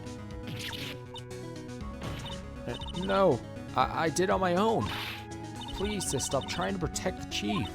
I can't watch you suffer anymore for my sake. No, you didn't. It wasn't you, Emma. You didn't kill anyone. Don't believe anything Mr. Wright says. Defense attorneys make up the most foul lies to defend their clients. Foul lies? Imagine that coming from my own client. I guess you do seem the type who likes to twist the truth. Wait a minute. What if we're still smack dab in the middle of Gant's trap? Is something wrong, Mr. Wright? Lena, maybe right after all. What do you mean, right? So you do tell foul lies then, Mr. Wright? Miss Skye, please testify once more. But if evidence was fabricated behind your back, then Emma's accidental killing of Prosecutor Marshall might also be a lie. But I do remember knocking over Mr. Marshall. Miss Skye, if you will. I can't. There's nothing to be afraid of anymore. This cross-examination may not change a thing. However, there is a possibility that it will, if you tell the truth. Very well. I'll testify about what I really saw.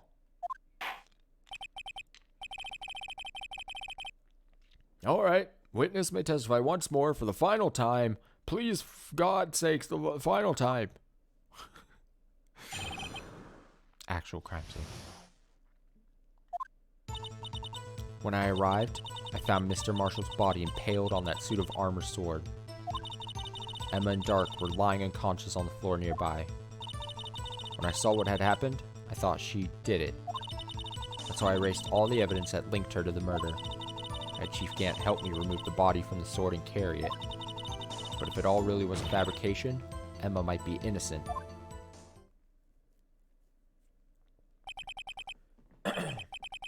Unbelievable. The body was impaled on the armor's sword. You were the only one who saw that. If only you had proof. Actually, I do have proof. Didn't she say she always carries a camera? I gave it to Mr. Wright just this morning. What? To me? It's a picture I took of the crime scene as I encountered it. I thought it might be needed. But I don't remember receiving a picture like that. Lena must have known. See, Mr. Wright? She really does have faith in you.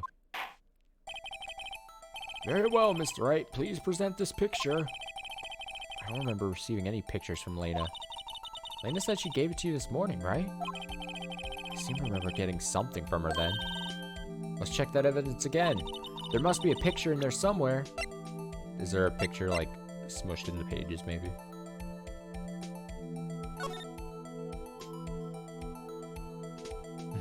Look at this fucking thing.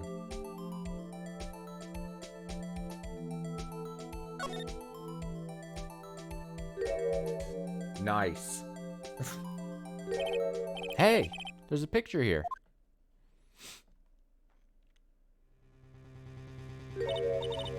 Oh my. This is the actual crime scene. No other detective saw the crime scene like this, because I contacted Criminal Affairs only after I'd rearranged everything. Crime scene photo from the case 2 years ago. Okay. Mr. Wright, that piece cut out from his vest. Could that be the cloth we found inside Chief Gant's safe? What's this? This is a handprint, isn't it? Uh-oh, we're gonna have to... It's gonna come out that it has her prints on it, and we were, like, hiding that information from her before. That cloth, that had fingerprints on it. Whosever fingerprints those are must be the real murderer. What? Those fingerprints. They're yours, Emma. Why are your lips turning all purple, Mr. Wright? Anyway, let's get on with the cross-examination. As long as you tell the truth, we should be able to flush out the real murderer. Very well. Defense may now begin its cross-examination.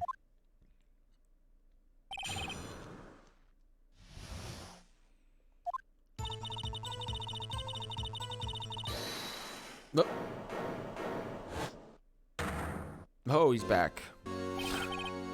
Come now, Udgy. This is the poorest excuse for a trial I've ever seen. Chief Gant. What? Now you want to make me out as the bad guy too? If so, I'd like to put in a word or two in my defense. I'm afraid it's too late for that. What? You already declined to testify. That means you forfeited your right to make statements of any sort. This must be that risk we were talking about earlier. Just sit back, relax, and enjoy the sound of the noose tightening around your own neck. Damn. That frame is freaky as hell. So what? You think I'm worried? Sorry to disappoint you, but I don't need to make any statements. What do you mean? The evidence will do all the talking for me. Even if I can't testify, I can still present evidence. Yes, that's true. Wait, you mean you still have some conclusive evidence? No, I don't, but someone does. Someone? So, what's your excuse, Righto? Why have you been keeping quiet about it? You do have something to show us, right? Something that proves who knocked over Neil Marshall, causing his death? Conclusive evidence that leaves no room for doubt. Is this true, Mr. Wright? If I show that piece of evidence now, Emma's sure to be made out as the murderer. Mr. Wright, if you have any more evidence, present it now. If you try to conceal anything, you will be the one appearing before the Board of Inquiries. What do I do now? Better think this through carefully. Can't afford to make the wrong decision. Should I save? That makes it seem like it's their fucking save.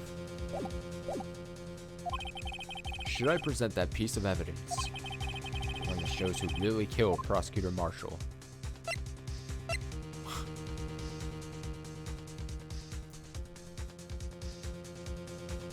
I mean,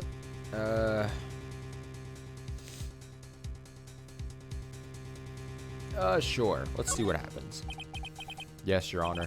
I do have further evidence. Alright, time's finally come to show it to them. Those prints have got to be the chief's. Now then, let's see this conclusive evidence. The evidence that shows who actually murdered Prosecutor Marshall. We did it. We made it to the 4th page.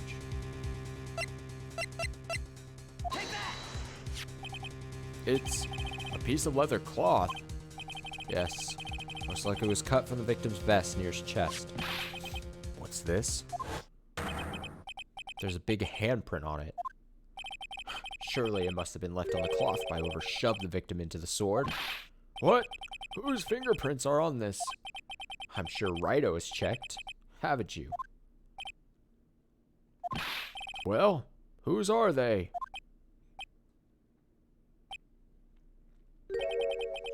They're Miss Skies. Miss Emma Skies. What? They're mine. So I really did do it? See, I told you it was conclusive. But this was found in your safe. That means it's possible you forged it. I don't know what you're talking about. I don't remember any cloth in my safe. Do you really expect me to believe that? But give it up, Mr. Wright. It's over. You shouldn't have presented that. By presenting that evidence, you tied in the sky to Neil Marshall's death. No. It appears we have our killer. No. No. No. Everything hinged on that point.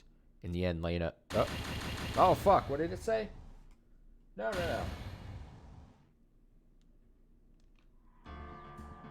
Everything hit in the end.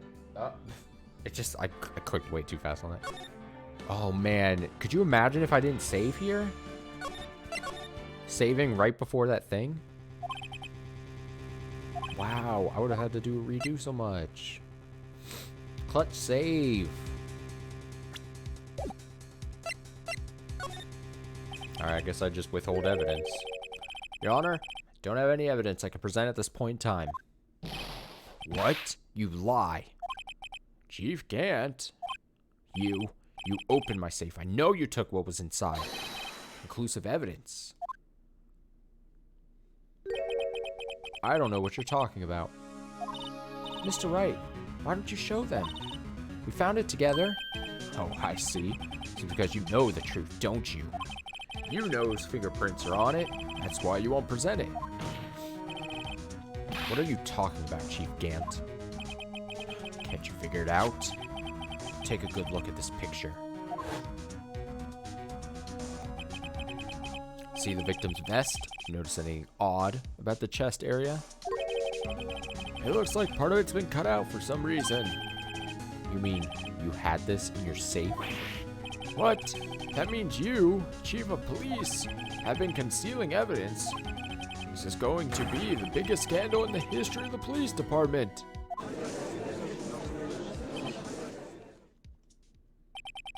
Impressive. To be honest, I didn't think you had the gall, Righto. Well, I can't just let you pin me up as the murderer. I'll tell you what really happened. What?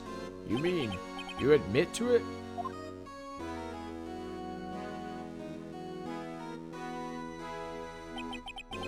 I was the first person to arrive at the crime scene that day. It then occurred to me that I could use the situation to control Lena. You really were manipulating her? I knew Lena. If I made it look like the blame lay with her sister, that when she saw the scene, she would ask me for my aid. So you assisted Miss Sky. I told her to arrange all the evidence. I had her plant the knife tip in the victim's body and move the body across the room. What is with... This happened with Von Karma too, right? Where like... They just like reveal everything? Like why? What's the benefit to them? Just don't say shit. It's Shut the Fuck Up Friday, you know? Only it's every day. But whatever, I guess. And I ended up using that evidence to get Joe Dark convicted. When I tampered with the crime scene, I hid 2 pieces of evidence. This was before Lena arrived at the scene, mind you. 2 pieces of evidence? You mean those items in your safe? But why? For insurance, of course. Insurance? I was sure my plan would work. It's always best to be prepared for the worst. I wasn't about to let anyone blame me for murder that girl committed. You mean you were calculating that far ahead while forging the evidence? What do you take me for, a fool? I didn't make police chief by dumb luck. See this jar fragment? I hit the most legible part of Emma's name. I didn't expect Lena to go and wipe the blood of all the pieces. But if you fabricated all the evidence, what's to say you didn't fabricate the message on this jar too? Ho, ho, ho. Some people just don't know when to quit, do they? That's why I kept one more item for insurance. You mean that piece of cloth? Come on, Righto. Cough it up already. I know you have it. What are you waiting for, Mr. Wright? So admit to it then, Chief Grant, that you were hiding the cloth you cut off the victim's vest in your safe. Yes, I admit it. I didn't want to have to do that, being chief and all. But it's a lot better than being portrayed as a murderer. Well, Mr. Wright, what do you have to say for yourself? Just a moment ago, you said you didn't have any evidence you could present. Foolish move, Righto. You should have known it then. You should have shown it then, before it was too late. It's been a long battle. But the moment of truth has finally arrived. As long as I don't mess up here, victory is mine. Ugh.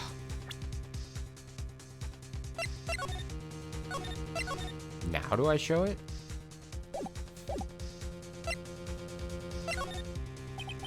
Your Honor, I do have evidence to present now. Alright then, let's see this conclusive evidence. The evidence that shows who actually murdered Prosecutor Marshall.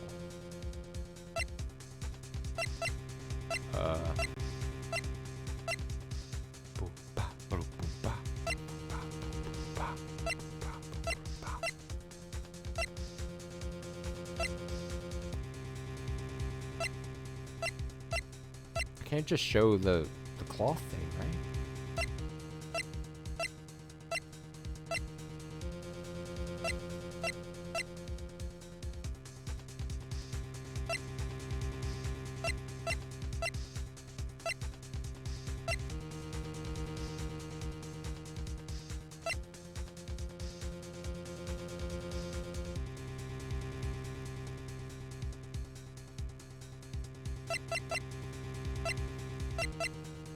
Is it this? Because the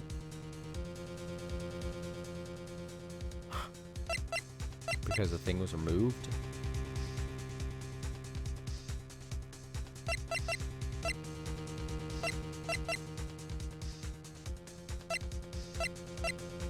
It can't hurt to try, right? Mr. Edgeworth, your opinion, please? I think Mr. Wright's humor has improved at the expense of his defense. Oh, okay.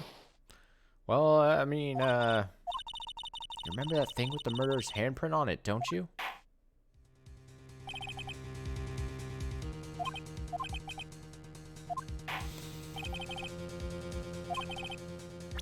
So, am I really? I mean, I just got to a point where I wasn't supposed to show the cloth thing, because that was a fail state. But now is it saying I do give this part?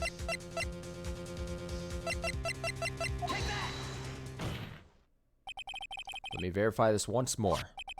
On the day of the crime, you personally cut out this piece of the victim's vest. Oh, yes. At last you finally brought it out into the open. There's a handprint on this piece of cloth. Your Honor, prosecution requests that immediately sent to the lab for analysis. This handprint on the leather, there must have been a strong impact for it to be left so clearly. You mean... Could not have been forged. It must be authentic, conclusive evidence. Ho ho ho. You're as slow on the uptake as ever, Worthy. What? Think about it.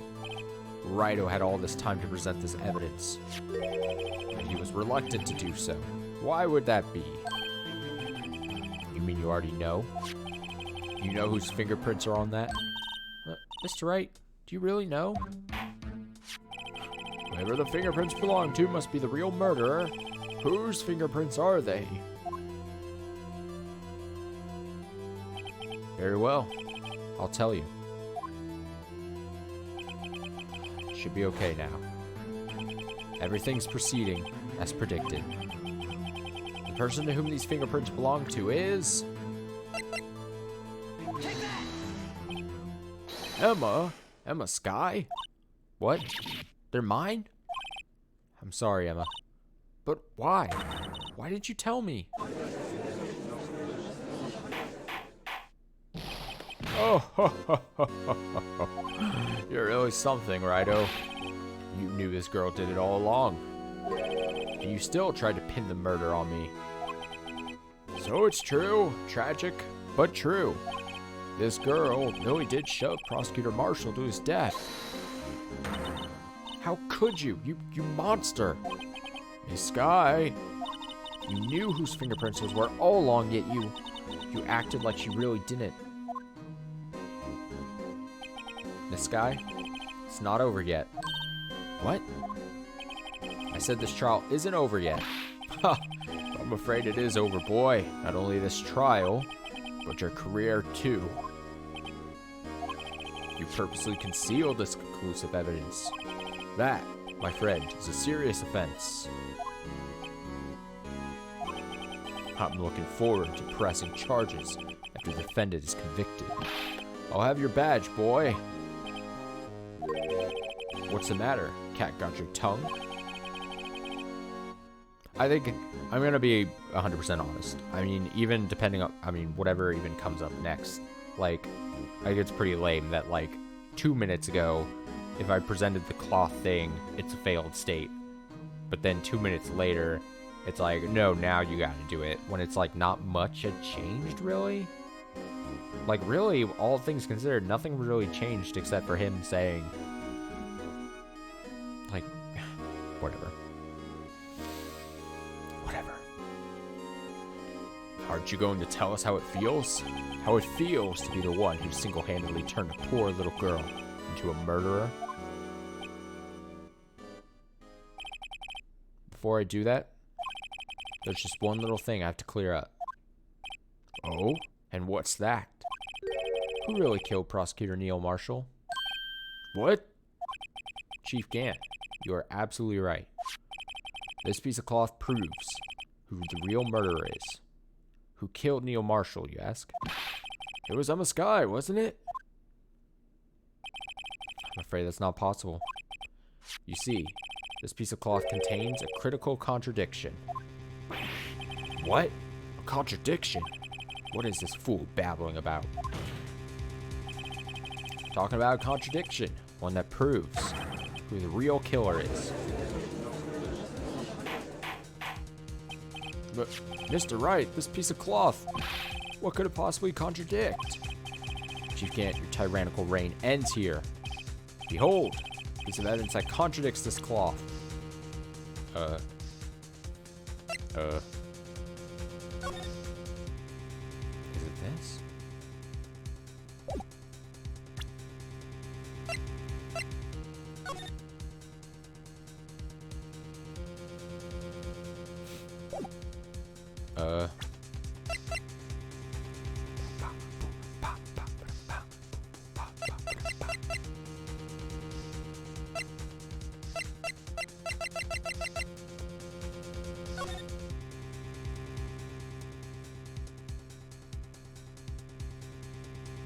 Is it the fact that it would be bloody?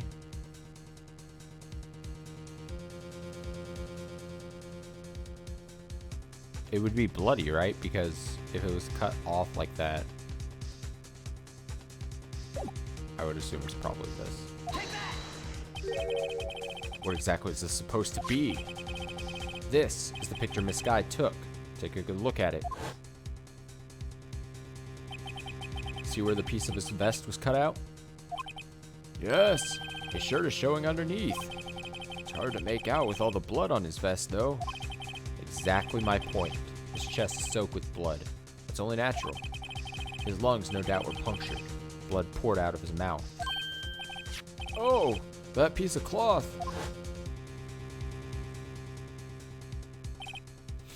Wait, there's no blood on it. Ah. Since Miss Guy's fingerprints are on this cloth, there's no doubt that she shoved the prosecutor aside. However, Mr. Marshall was not impaled on the sword at that time. No, this is nonsense. Now then, Chief Gant, let me ask you something. Prosecutor Marshall was not impaled when he was shoved aside. He most likely hit his head on the ground and was knocked out. If so, then tell me, who could it have been? Who could have arrived at the scene before Miss Lena Skye? Picked up the unconscious prosecutor and impaled him on the armored sword. Damn, and he already confessed to being at the scene of the crime first. So, we can't really get out of that point. Then, to make it look like Emma was responsible for the prosecutor's death, said person proceeded to write her name on the jar with the victim's blood. A jar that they then broke on purpose to leave behind a clue. To make Lena believe her sister did it. Remember what you admitted only moments ago? That you personally cut out this bloodless piece of the victim's vest. Ironic, isn't it? For the very act of creating insurance, you proved that you were the actual murderer. No, I'm dead. I'm being shocked or something. It's finally all over.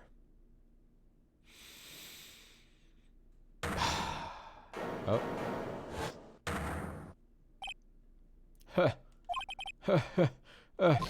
That was close, Rido. You almost had me. Sorry, but you'll have to do it better than that. I refute your allegations. What do you mean you refute his allegations? I'm probably damaging my voice by doing what I'm doing. Fuck, voice actors and shit, they train their voice, they warm their voices up before doing this shit, and all I do is remain silent all day, and then I come on stream, I do 7+ hours of different voices, most of them straining my throat, and also I'm already sick and sneezing and stuff. I put so much into this craft.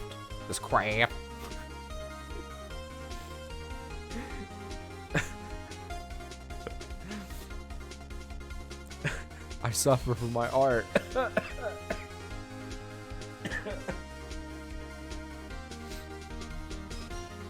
Okay. He says, you see, that piece of cloth is illegal evidence. Order! Order! What nonsense is this? Illegal evidence cannot be used to convict a suspect. Remember, Udgy? Earlier, old Rido here concealed that piece of cloth. So then, what's your excuse, Rido? You do have some conclusive evidence, don't you? Your Honor, I don't have any evidence I can present at this point in time. Well, that's true. The defense did refuse to present evidence. At that moment, that piece of cloth ceased to be legal evidence. But that's not fair. Ho ho ho ho! You actually think you could best me in court? Looks like the last laugh's on you, son.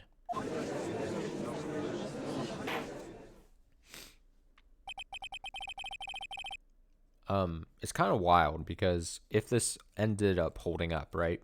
Which I doubt it is at this point. I mean, that'd be a whack video game moment if it was just like, all right, he's off. But like if that happened in the real world, like you found a piece of evidence and you're like, this clearly shows that this person murdered someone. And it's like, oh, by the technicalities of the law, you can't use that. It's like, all right, I guess we got to let him go then. Whack. No, I assume what's going to happen is I use the book that I was given, right? This thing. Because it's Rule 2, unregistered evidence presented must be, I don't know. Maybe? That's just my guess. I'm afraid Mr. Gant's claim is legally correct. Well, Mr. Edgeworth. True. Illegal evidence cannot be used to convict a person. Assuming, of course, that the evidence is indeed illegal. Well, Mr. Wright. It seems, at last, the time for me to reveal my plan has finally arrived. Mr. Wright, do you admit to it? That you purposefully and illegally concealed this piece of cloth? I did not. I didn't do it. I admit, I refused to present it at one point. Ha ha ha, so the evidence is illegal. No, it isn't, Mr. Gant. Huh? It's not that I didn't present evidence then. It's that I couldn't. What do you mean you couldn't? There were certain procedures involved when presenting evidence. No, Edgy, don't listen to his lies. He's nothing but a coward. You can't really believe. There's only one issue left to be resolved in this trial. Is this evidence legal or not? Very well. Let us settle this once and for all. Earlier, you refused to present evidence. You can prove your conduct was not in violation of the law, then do so now.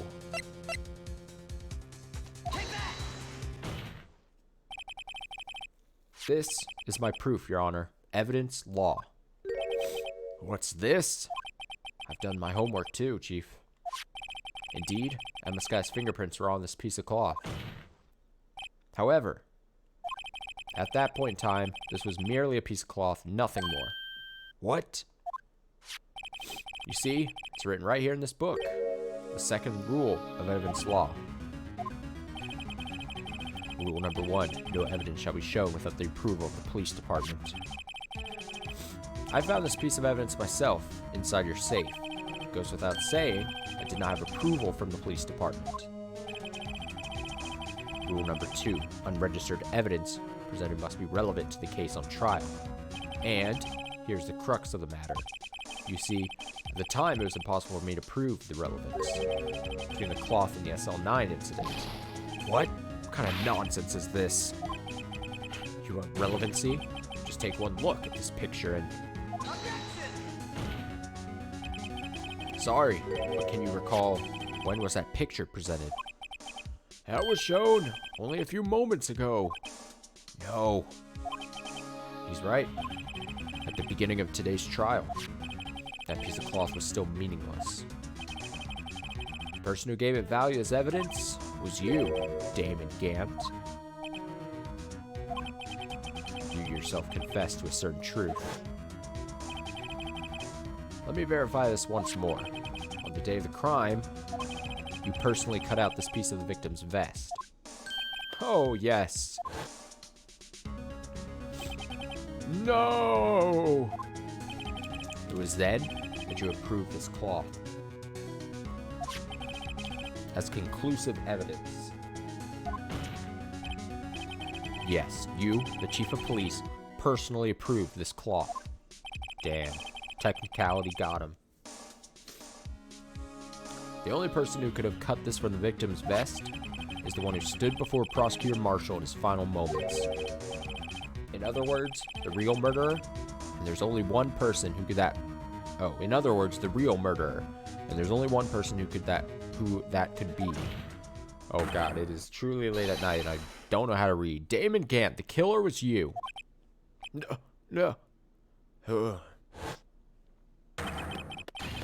Wah!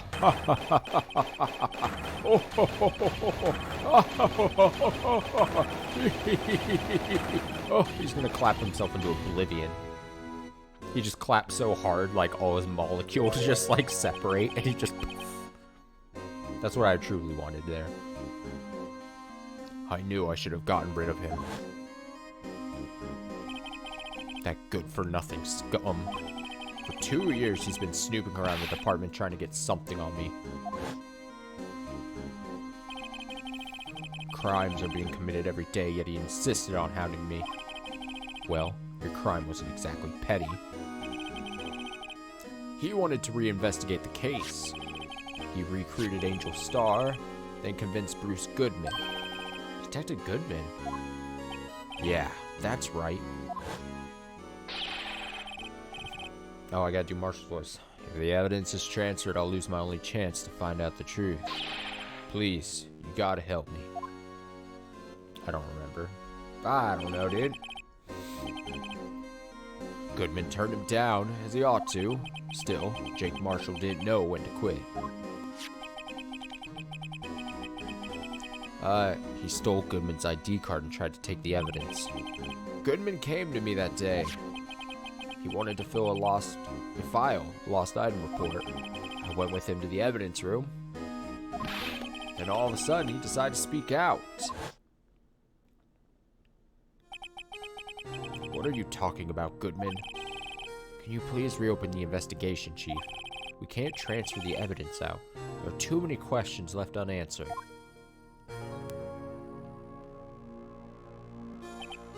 He opened his evidence locker, and as he was taking the evidence out, he said, "It's not too late. I'm going to hand all this over to Marshall."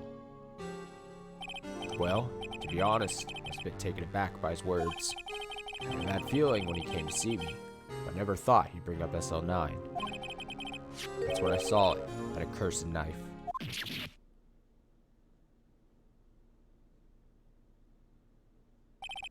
couldn't just pull it out. Doing so would have only led to more blood, making it impossible to hide your crime. Even so, blood was just pouring out. Didn't know who might stumble in, so I hurried to wipe it up. I was worrying so much about the floor, I didn't realize my fatal mistake. The bloody handprint on Detective Gumshoe's locker. I used to be known as a crime computer. Everyone has to start somewhere, I guess. I was too nervous. I had no business doing any of it. Then you put the body in my car? I'm sorry, I couldn't think of any other way to move the body. I broke your trunk, but what's the big deal? You make a lot more than us detectives ever will.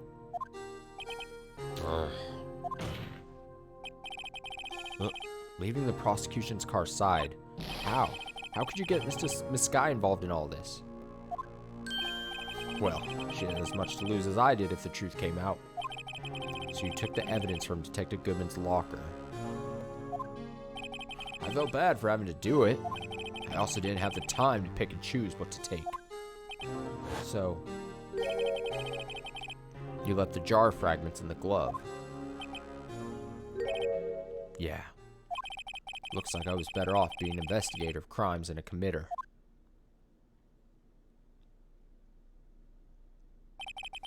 They all did their best to get in my way. Gotta hand it to them. They did their jobs well, much to my dismay.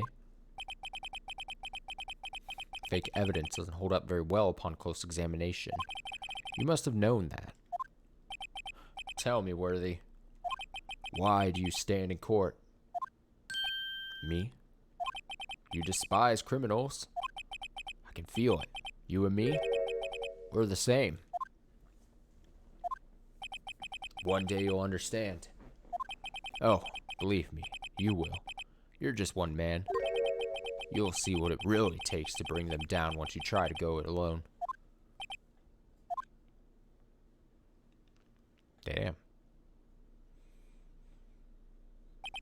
Well, looks like it's time to say goodbye. Oh, Udgy? Huh? What? Looks like we'll have to cancel that lunch date. Sorry, old friend. It's like speaking to a murderer. It's like,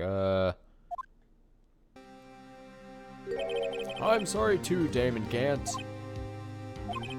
I knew you as you used to be long ago. You were once a fine investigator and example to others on the force. Sorry to learn that you are no longer that person. Those days are gone now, Udgy. Thanks for all the memories, though. Don't worry, you'll be fine. Now you have Rido here. And Worthy. With these two around, you can't go wrong. In fact, I can hear them already. The melodious sounds of... It went by for some reason. Why did it just auto-scroll? I don't know. of a new beginning, says the delay. But why the fuck did it... why did it just... I didn't press the button there. Why does the game do that? I'm so thrown off. There are two things I want you to understand. Yes. First, your sister never hurt anyone. Second, Damon Gant betrayed you from the beginning. You see, Miss Guy? You no longer have any reason to keep silent. You're right. When this trial is over, I'll tell everything. All that I've done these past 2 years. From the time I had Gant help me forge evidence up until today.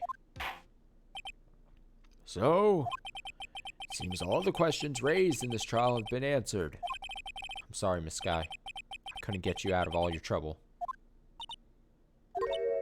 My, what high standards you have for a rookie. I can see why Mia thought so highly of you. Who knows? A few years from now, you just might make it to the top.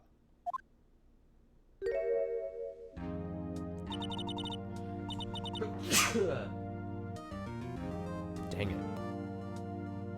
I owe my thanks, Mr. Wright. Miss Sky. And to you too, Mr. Edgeworth. You've suffered every bit as much as I have over these past few days. Believe me, I know how much of an ordeal it's been for you. It was nothing. Liar. I was worried the pressure might break you, and yet, you rose above it all and guided Mr. Wright to victory. You've done well, Mr. Edgeworth. Stop it. I only did my job. In light of this case, it seems a good self-examining is in order for all of us. Miss Sky? Yes, Your Honor.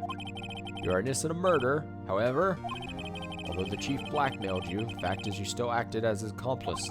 A trial will be scheduled for these crimes at a later date. Yes, I understand, Your Honor. Is there something amusing about all this? Why are you smiling? It's been a long time, Your Honor. A long time since I felt free of these heavy chains. I mean, it makes sense.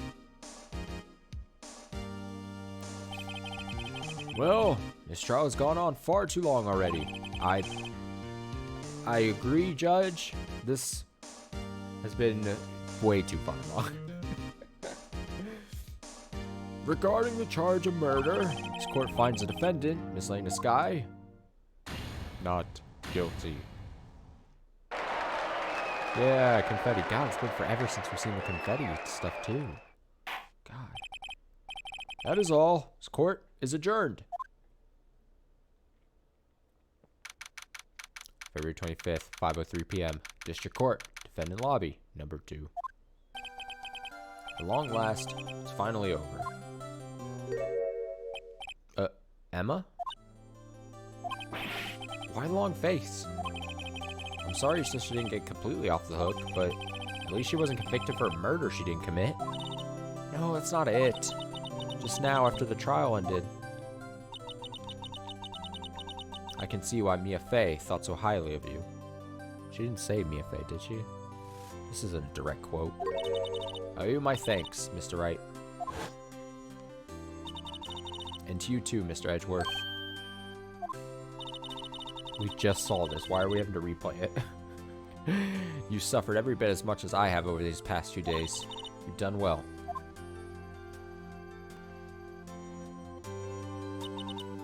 You know, I did my best too, but Lena didn't say a single word to me. Hope I'm not interrupting anything, pals. God, fucking Gumshoe, go away. Oh, guess I am. I'll get back later. Wait, Detective Gumshoe, what is it? You're doing this on purpose, aren't you? Making a detective run all around while on duty? To top it off, you call me here? I've seen after people at funerals. She's saying the same things again. Hey, lighten up, pals. I'm only kidding. Oh, you're here because of my sister again? Nope, not this time. I came today because of you, pal. Me? That's right. I thought you'd like to see someone. Lena! Should you be doing that? Oh, this is... God damn it, it's Phoenix. Oh, just fucking end this game. Should you be doing this? She's still under arrest, you know. Well, I won't tell her if you won't. Emma, I owe you an apology. It's okay, sis. Don't worry about it. That day, 2 years ago,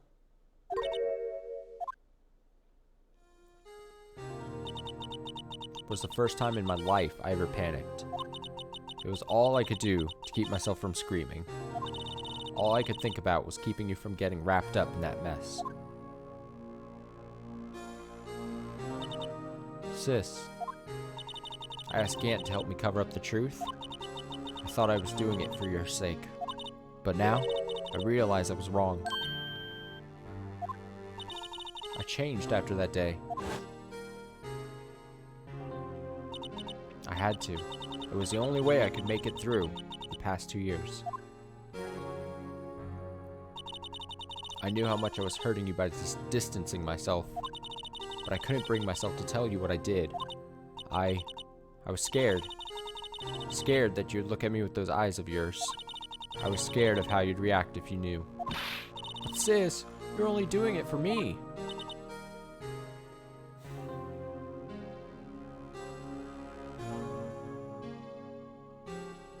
This is gonna sound very hypocritical, especially coming from someone like me. And maybe it's just in the mood I am today and tonight, and the fact that it's, you know, just about 3 in the morning, and I've been playing this for like 7.5 hours. This is just obnoxious. The fucking back and forth between the sisters at the very end here, when we've absolved them basically of all the wrongdoings. I mean, I know there's this thing about Lena, and it's like, oh yeah, well, she's still technically for the last 2 years have been doing bad stuff. But we've absolved the crimes. No murder on both their parts, right? And we have to listen to them just keep going, no, it was me, I was being bad. And then you have to, the other sister be like, no, don't worry, I understand. And then then Lena has to be like, no, it was me, I was a bad big sister. Just the back and forth. It's just like, really? Just fucking wrap it up, alright? I understand.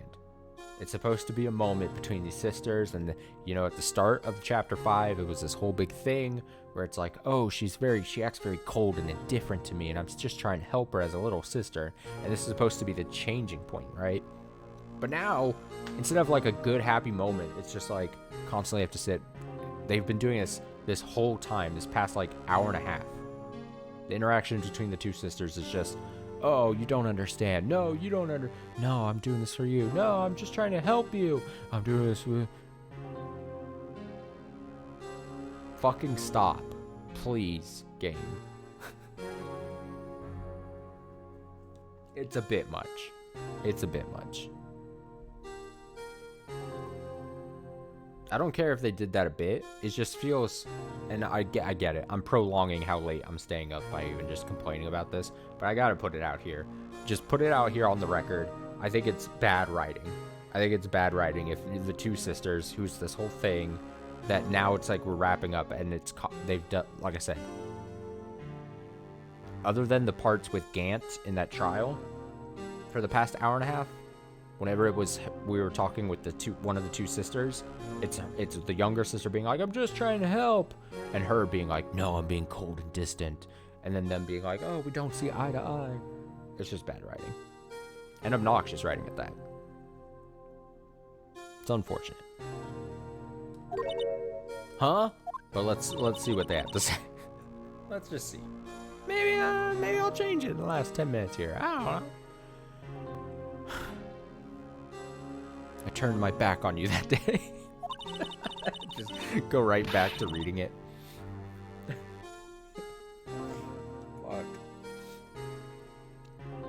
In hiding what I believed to be the truth, I was deceiving you. Sis. I'm such a fool. It took me all this time to realize it. Emma, I'm so sorry. But sis, you don't have to apologize. I'm happy now. You're happy? Of course.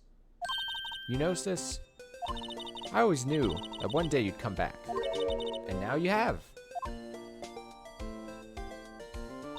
Oh, Emma. Emma.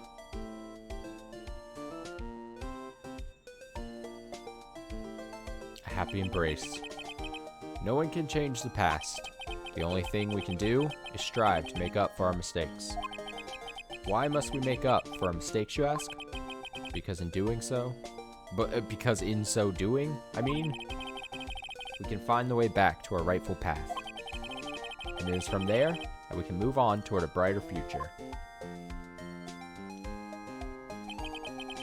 At least, that's what I felt watching the two sisters make up. Mr. Wright? Mr. Gumshoe? Me? Thank you both for all that you've done. I'm sure we'll meet again someday. Isn't that right, Edgeworth?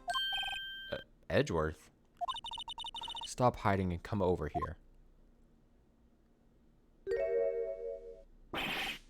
Where was he hiding? I just came to say, congratulations. Thank you. Thank you, Mr. Edgeworth. Right. Well, I'll be going now.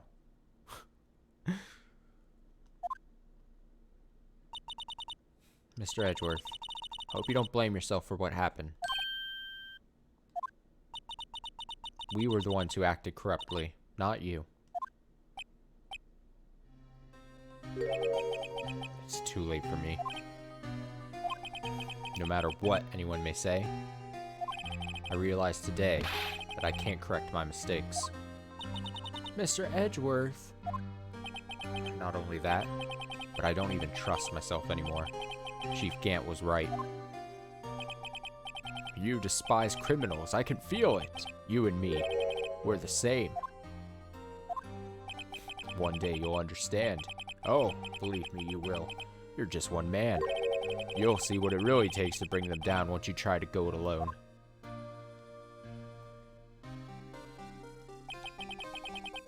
I do despise criminals. I plan to dedicate my entire life to fighting them. But in order to fight crime on my own, I need a weapon. It's scary, but I've known that to be true for quite some time now. But Edgeworth? Who knows? Given enough time, I might have tried to pull something like Chief Gant did. That thought terrifies me. That's why I can't continue on as a prosecutor. Edgeworth, don't you understand? Damon Gant and your mentor, Manfred von Karma, were both the best of the best when it came to fighting crime. But they both made the same mistake. You said, in order to fight crime on my own, I would need a weapon. That may be true, but think back to today's trial. You weren't alone. You were working together with Mr. Wright. And because of that partnership, you were able to present evidence that otherwise would have gone undiscovered. Isn't that right, Mr. Wright? Huh? What? Oh, yeah. What is this, a pop quiz? Come on, Mr. Wright. Show him what Lane is talking about. Evidence, huh? Something that neither Edgeworth nor I would have been able to find on our own. Oh my god, wasn't this a thing in the end of the chapter 4 too, and I fucked this up by showing the thing to Maya? Something that neither Edgeworth nor I would have been able to find on our own.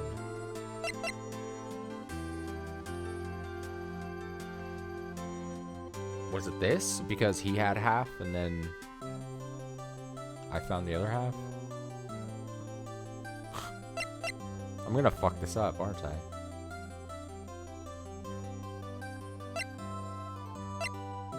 I mean, I don't know what else would be.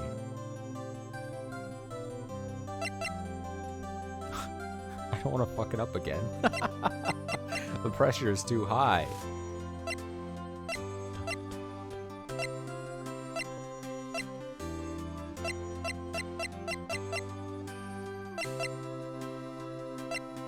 Fuck it. I don't know. That's the picture I drew. Our counterattack began with this. You had one half of the evidence list, and I had the other. Apart, we wouldn't have been able to completely restore Emma's picture. That didn't just happen by chance, Mr. Edgeworth. It's time for me to go. Mr. Edgeworth, if you'll excuse me, there's still some loose ends that need wrapping up. Take care, Chief Prosecutor. Edgeworth, what will you do now? Oh, I reappeared. Well, whatever you do, just remember. You can let what happened to kill the prosecutor and you, or you can let it help you grow. In the end, it's up to you. I know. Seems I owe you my thanks too, right? But what I face now is my problem. Edgeworth, I'll be waiting for you in court.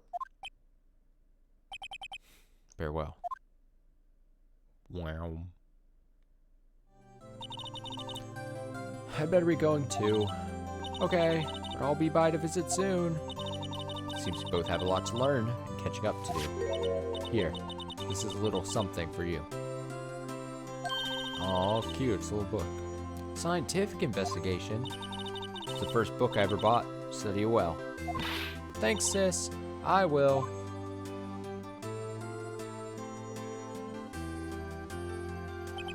And so, another case came to a close. As for the sisters, I have faith. Faith that their lives have only just begun. And as for me, I think it's time I started on a new journey of my own. A journey to rediscover myself.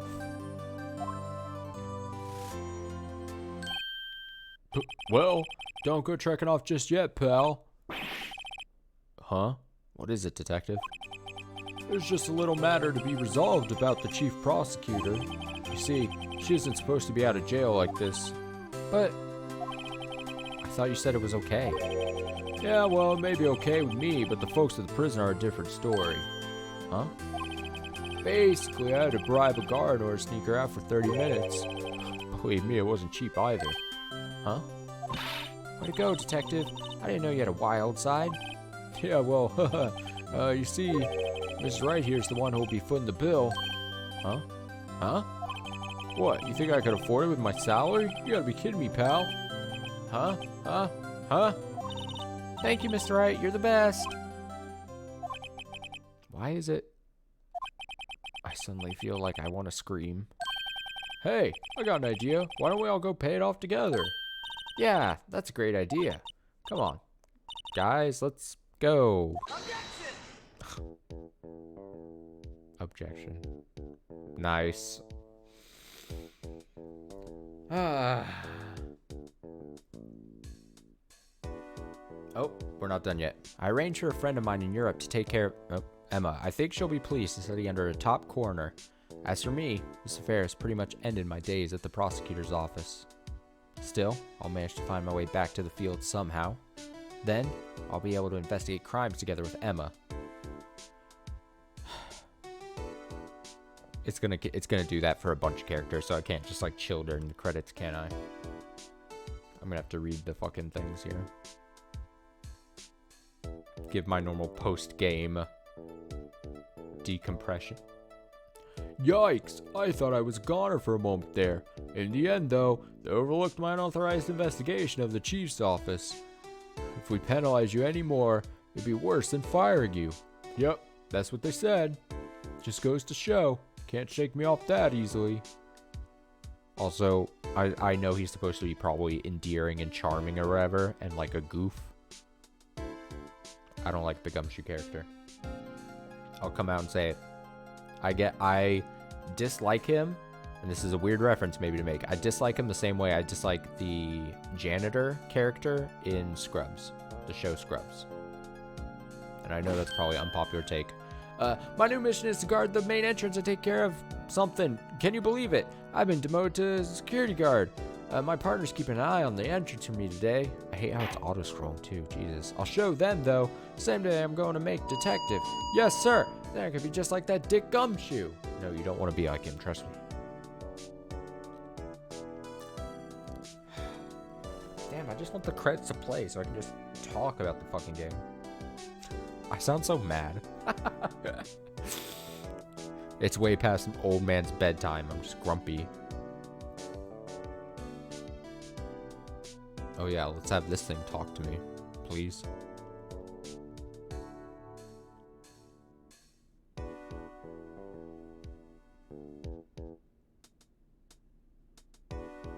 Perfect. That's how I feel.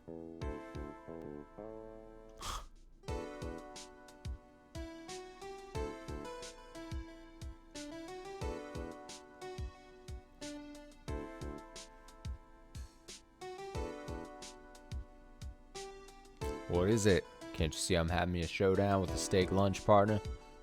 Miss Star managed to sneak this into me. She seen one of the guards, it seems. Well, cowboy, looks like you did it. You even gave Bambina back or something. Can you make sure Billy and the gang get their water? Yeah, is there anything for you?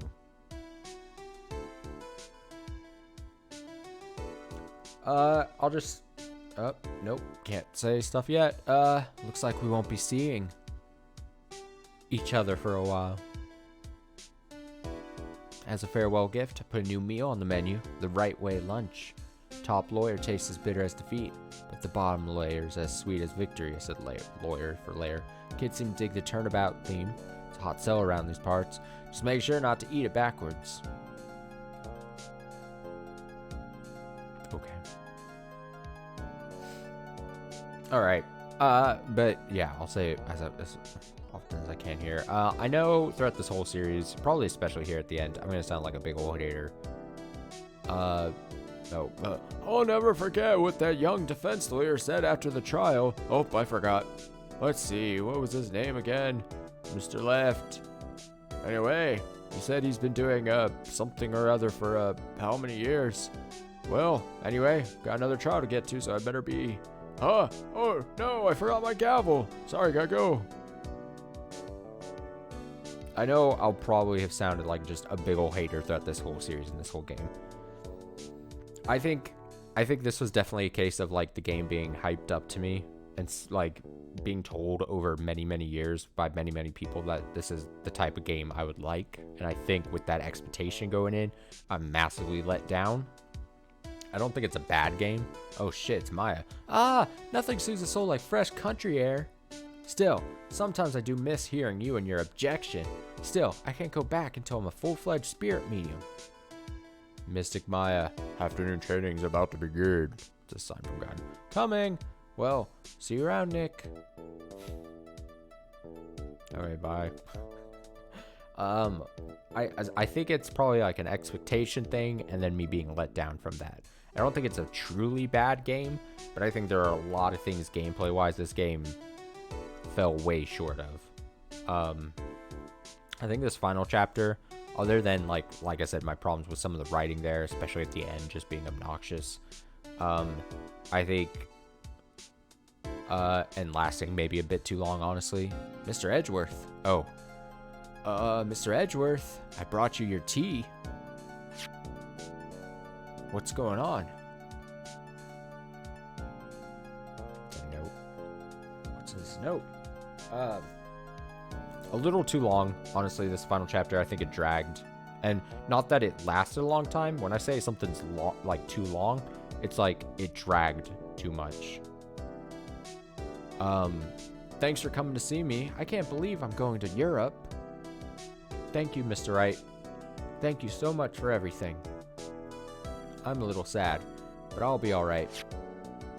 Whenever I want to see Lena, all I have to do is open this book.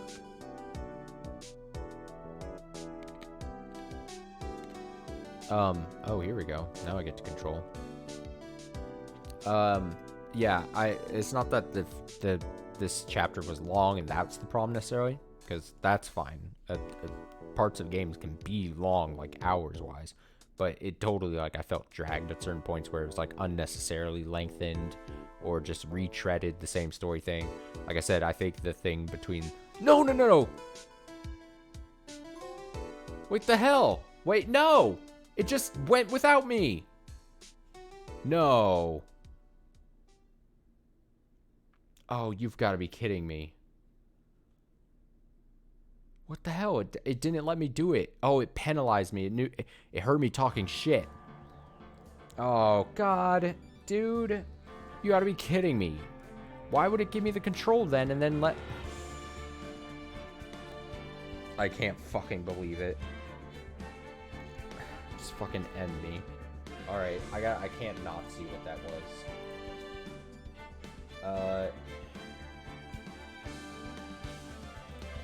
Alright, just a moment. Second screen experience. There we go. Let me see this. Oh, we're gonna get an advert. Here, let me...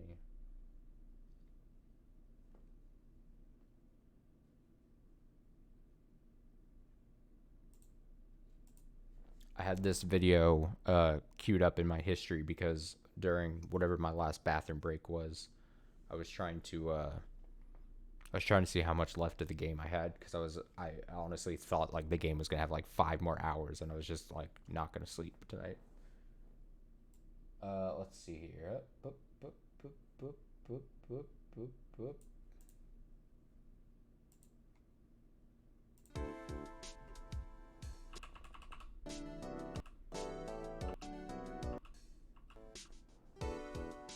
Get out of here, you fucking... I can't believe I didn't get to open the book myself. What's a fucking bullshit, dude? The game heard me talking shit and was like, oh, you really want to do this right now? Oh, you really want to do this to yourself? Alright, fuck you. That's basically what the game said to me.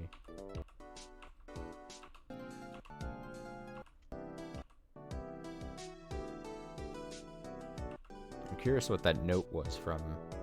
Maybe I'll learn about that in the sequel. Alright, here we go. Oh, this video better open the fucking book. Whoa. What?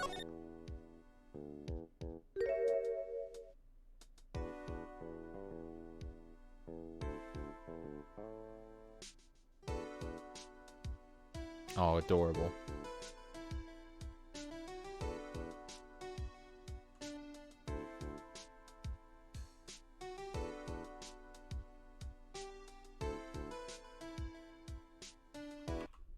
Alright, thanks, Lacry.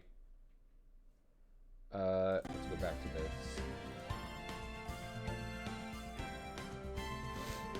Okay. Well, we did it. I did it. And you did it too, by experiencing this. I'm sure, like I said, it's probably not super fun listening to someone just complain about a game you probably love, bring up points that they disagree with you on the games, maybe? Like I said, I don't think this was a truly bad game. I think its age showed in the visual novel type genre, and even at this point in, what, 2014 or whatever? Was that when this first game first? I don't know. It's gotta be longer than that. But whatever. I think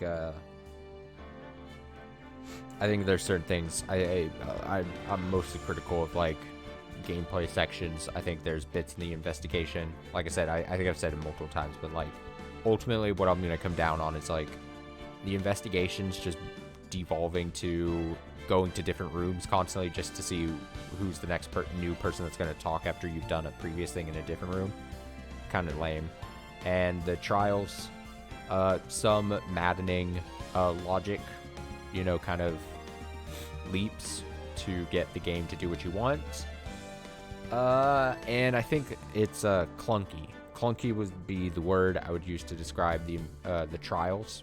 Just with, all right, basically, your best way of getting through a trial is to press on every statement, just to make sure you're not missing on any extra statements that may be revealed or the solutions to the puzzle themselves. And then, after exhausting pressing on everything, even though some phrases you're like, oh, I shouldn't have to press on this but then you're like, whoa, I want to make sure I do because I could be missing something because it's going to have some innate, like, thing you would never have thought of to be, like, a puzzle that has to progress. Like, I'm not wording it well, but you know what I mean. Hopefully you understand where I'm coming from. That's all I say. Just meet me where I'm coming from, you know? And then, at the end of this video, you know, especially this stream, this self-contained 8-hour video, you can just be like, write in the comments about how wrong I am. And then make sure to, smash that bell. And, stick around for, I guess, game 2 in the series. I know I said this at the top of the stream. Now it's 3 in the morning, and I've got a lot of things to do tomorrow, actually, on Sunday, so I will almost for sure not make stream. The only way I'll make stream tomorrow is if I end up going to bed, like, now, and then I only sleep for, like, 5 hours, and then I wake up early enough in the morning to do, like, a morning thing. I don't think that's going to be the case now at this point, so probably just take Sunday off, but don't worry, there's this whole 8-hour stream that I just did, so that's basically 2 days worth anyway. And, I should be back Monday, I think, I'd imagine. I'm probably not going to wait too much longer to start in on the second game, honestly. I'm really hoping I don't doom myself by doing that and get really burned out on Phoenix Wright stuff. But I kind of just want to go through the series. Not as quick as possible, but I don't want to wait too long in between games, because then I potentially risk, like, just accidentally moving on to a game that then takes the place of me potentially starting it, you know what I mean? Like, I just end up getting distracted if I do that too much, so I would say sometime next week we'll start in on Phoenix Wright, the second game, and do that. Other than that, I should be back Monday, hopefully, most likely, with something. I don't know if Monday will be the second game, but like I said, sometime next week we'll do it. Anything else? Like I said, I apologize if I've upset your feelings, if this is a game you love. I'm hoping the second games and third games improve a lot of things. I would say writing a bit, maybe, but mostly gameplay. My little qualms with the writing is not that bad. I think the characters are fun, except for Gumshoe. I'm just annoyed by characters like that. It's not even like comic relief characters. It's like just, oh, I'm the derpy, goofy character, and I'm just obnoxious. Whatever. It's just a trope. It's a character trope, and of course they're going to have a character like that in this. It makes sense, too. It just makes sense. I don't know, I'm just hesitating on hitting end stream, I think. Because I'm in, like, that loopy mode now. Yeah. Thank you so much for watching. I hope you appreciate, or don't appreciate what I do. I just hope you have fun watching if you ended up sticking throughout this whole thing, mostly. And that you don't feel like you waste your time. And yeah, I'll be back Monday. So, until then, have a great weekend or weekday, whenever you end up watching this. And, see you for some other game. Phoenix Wright 2, sometime soon. Phoenix Wright 2, Electric Boogaloo.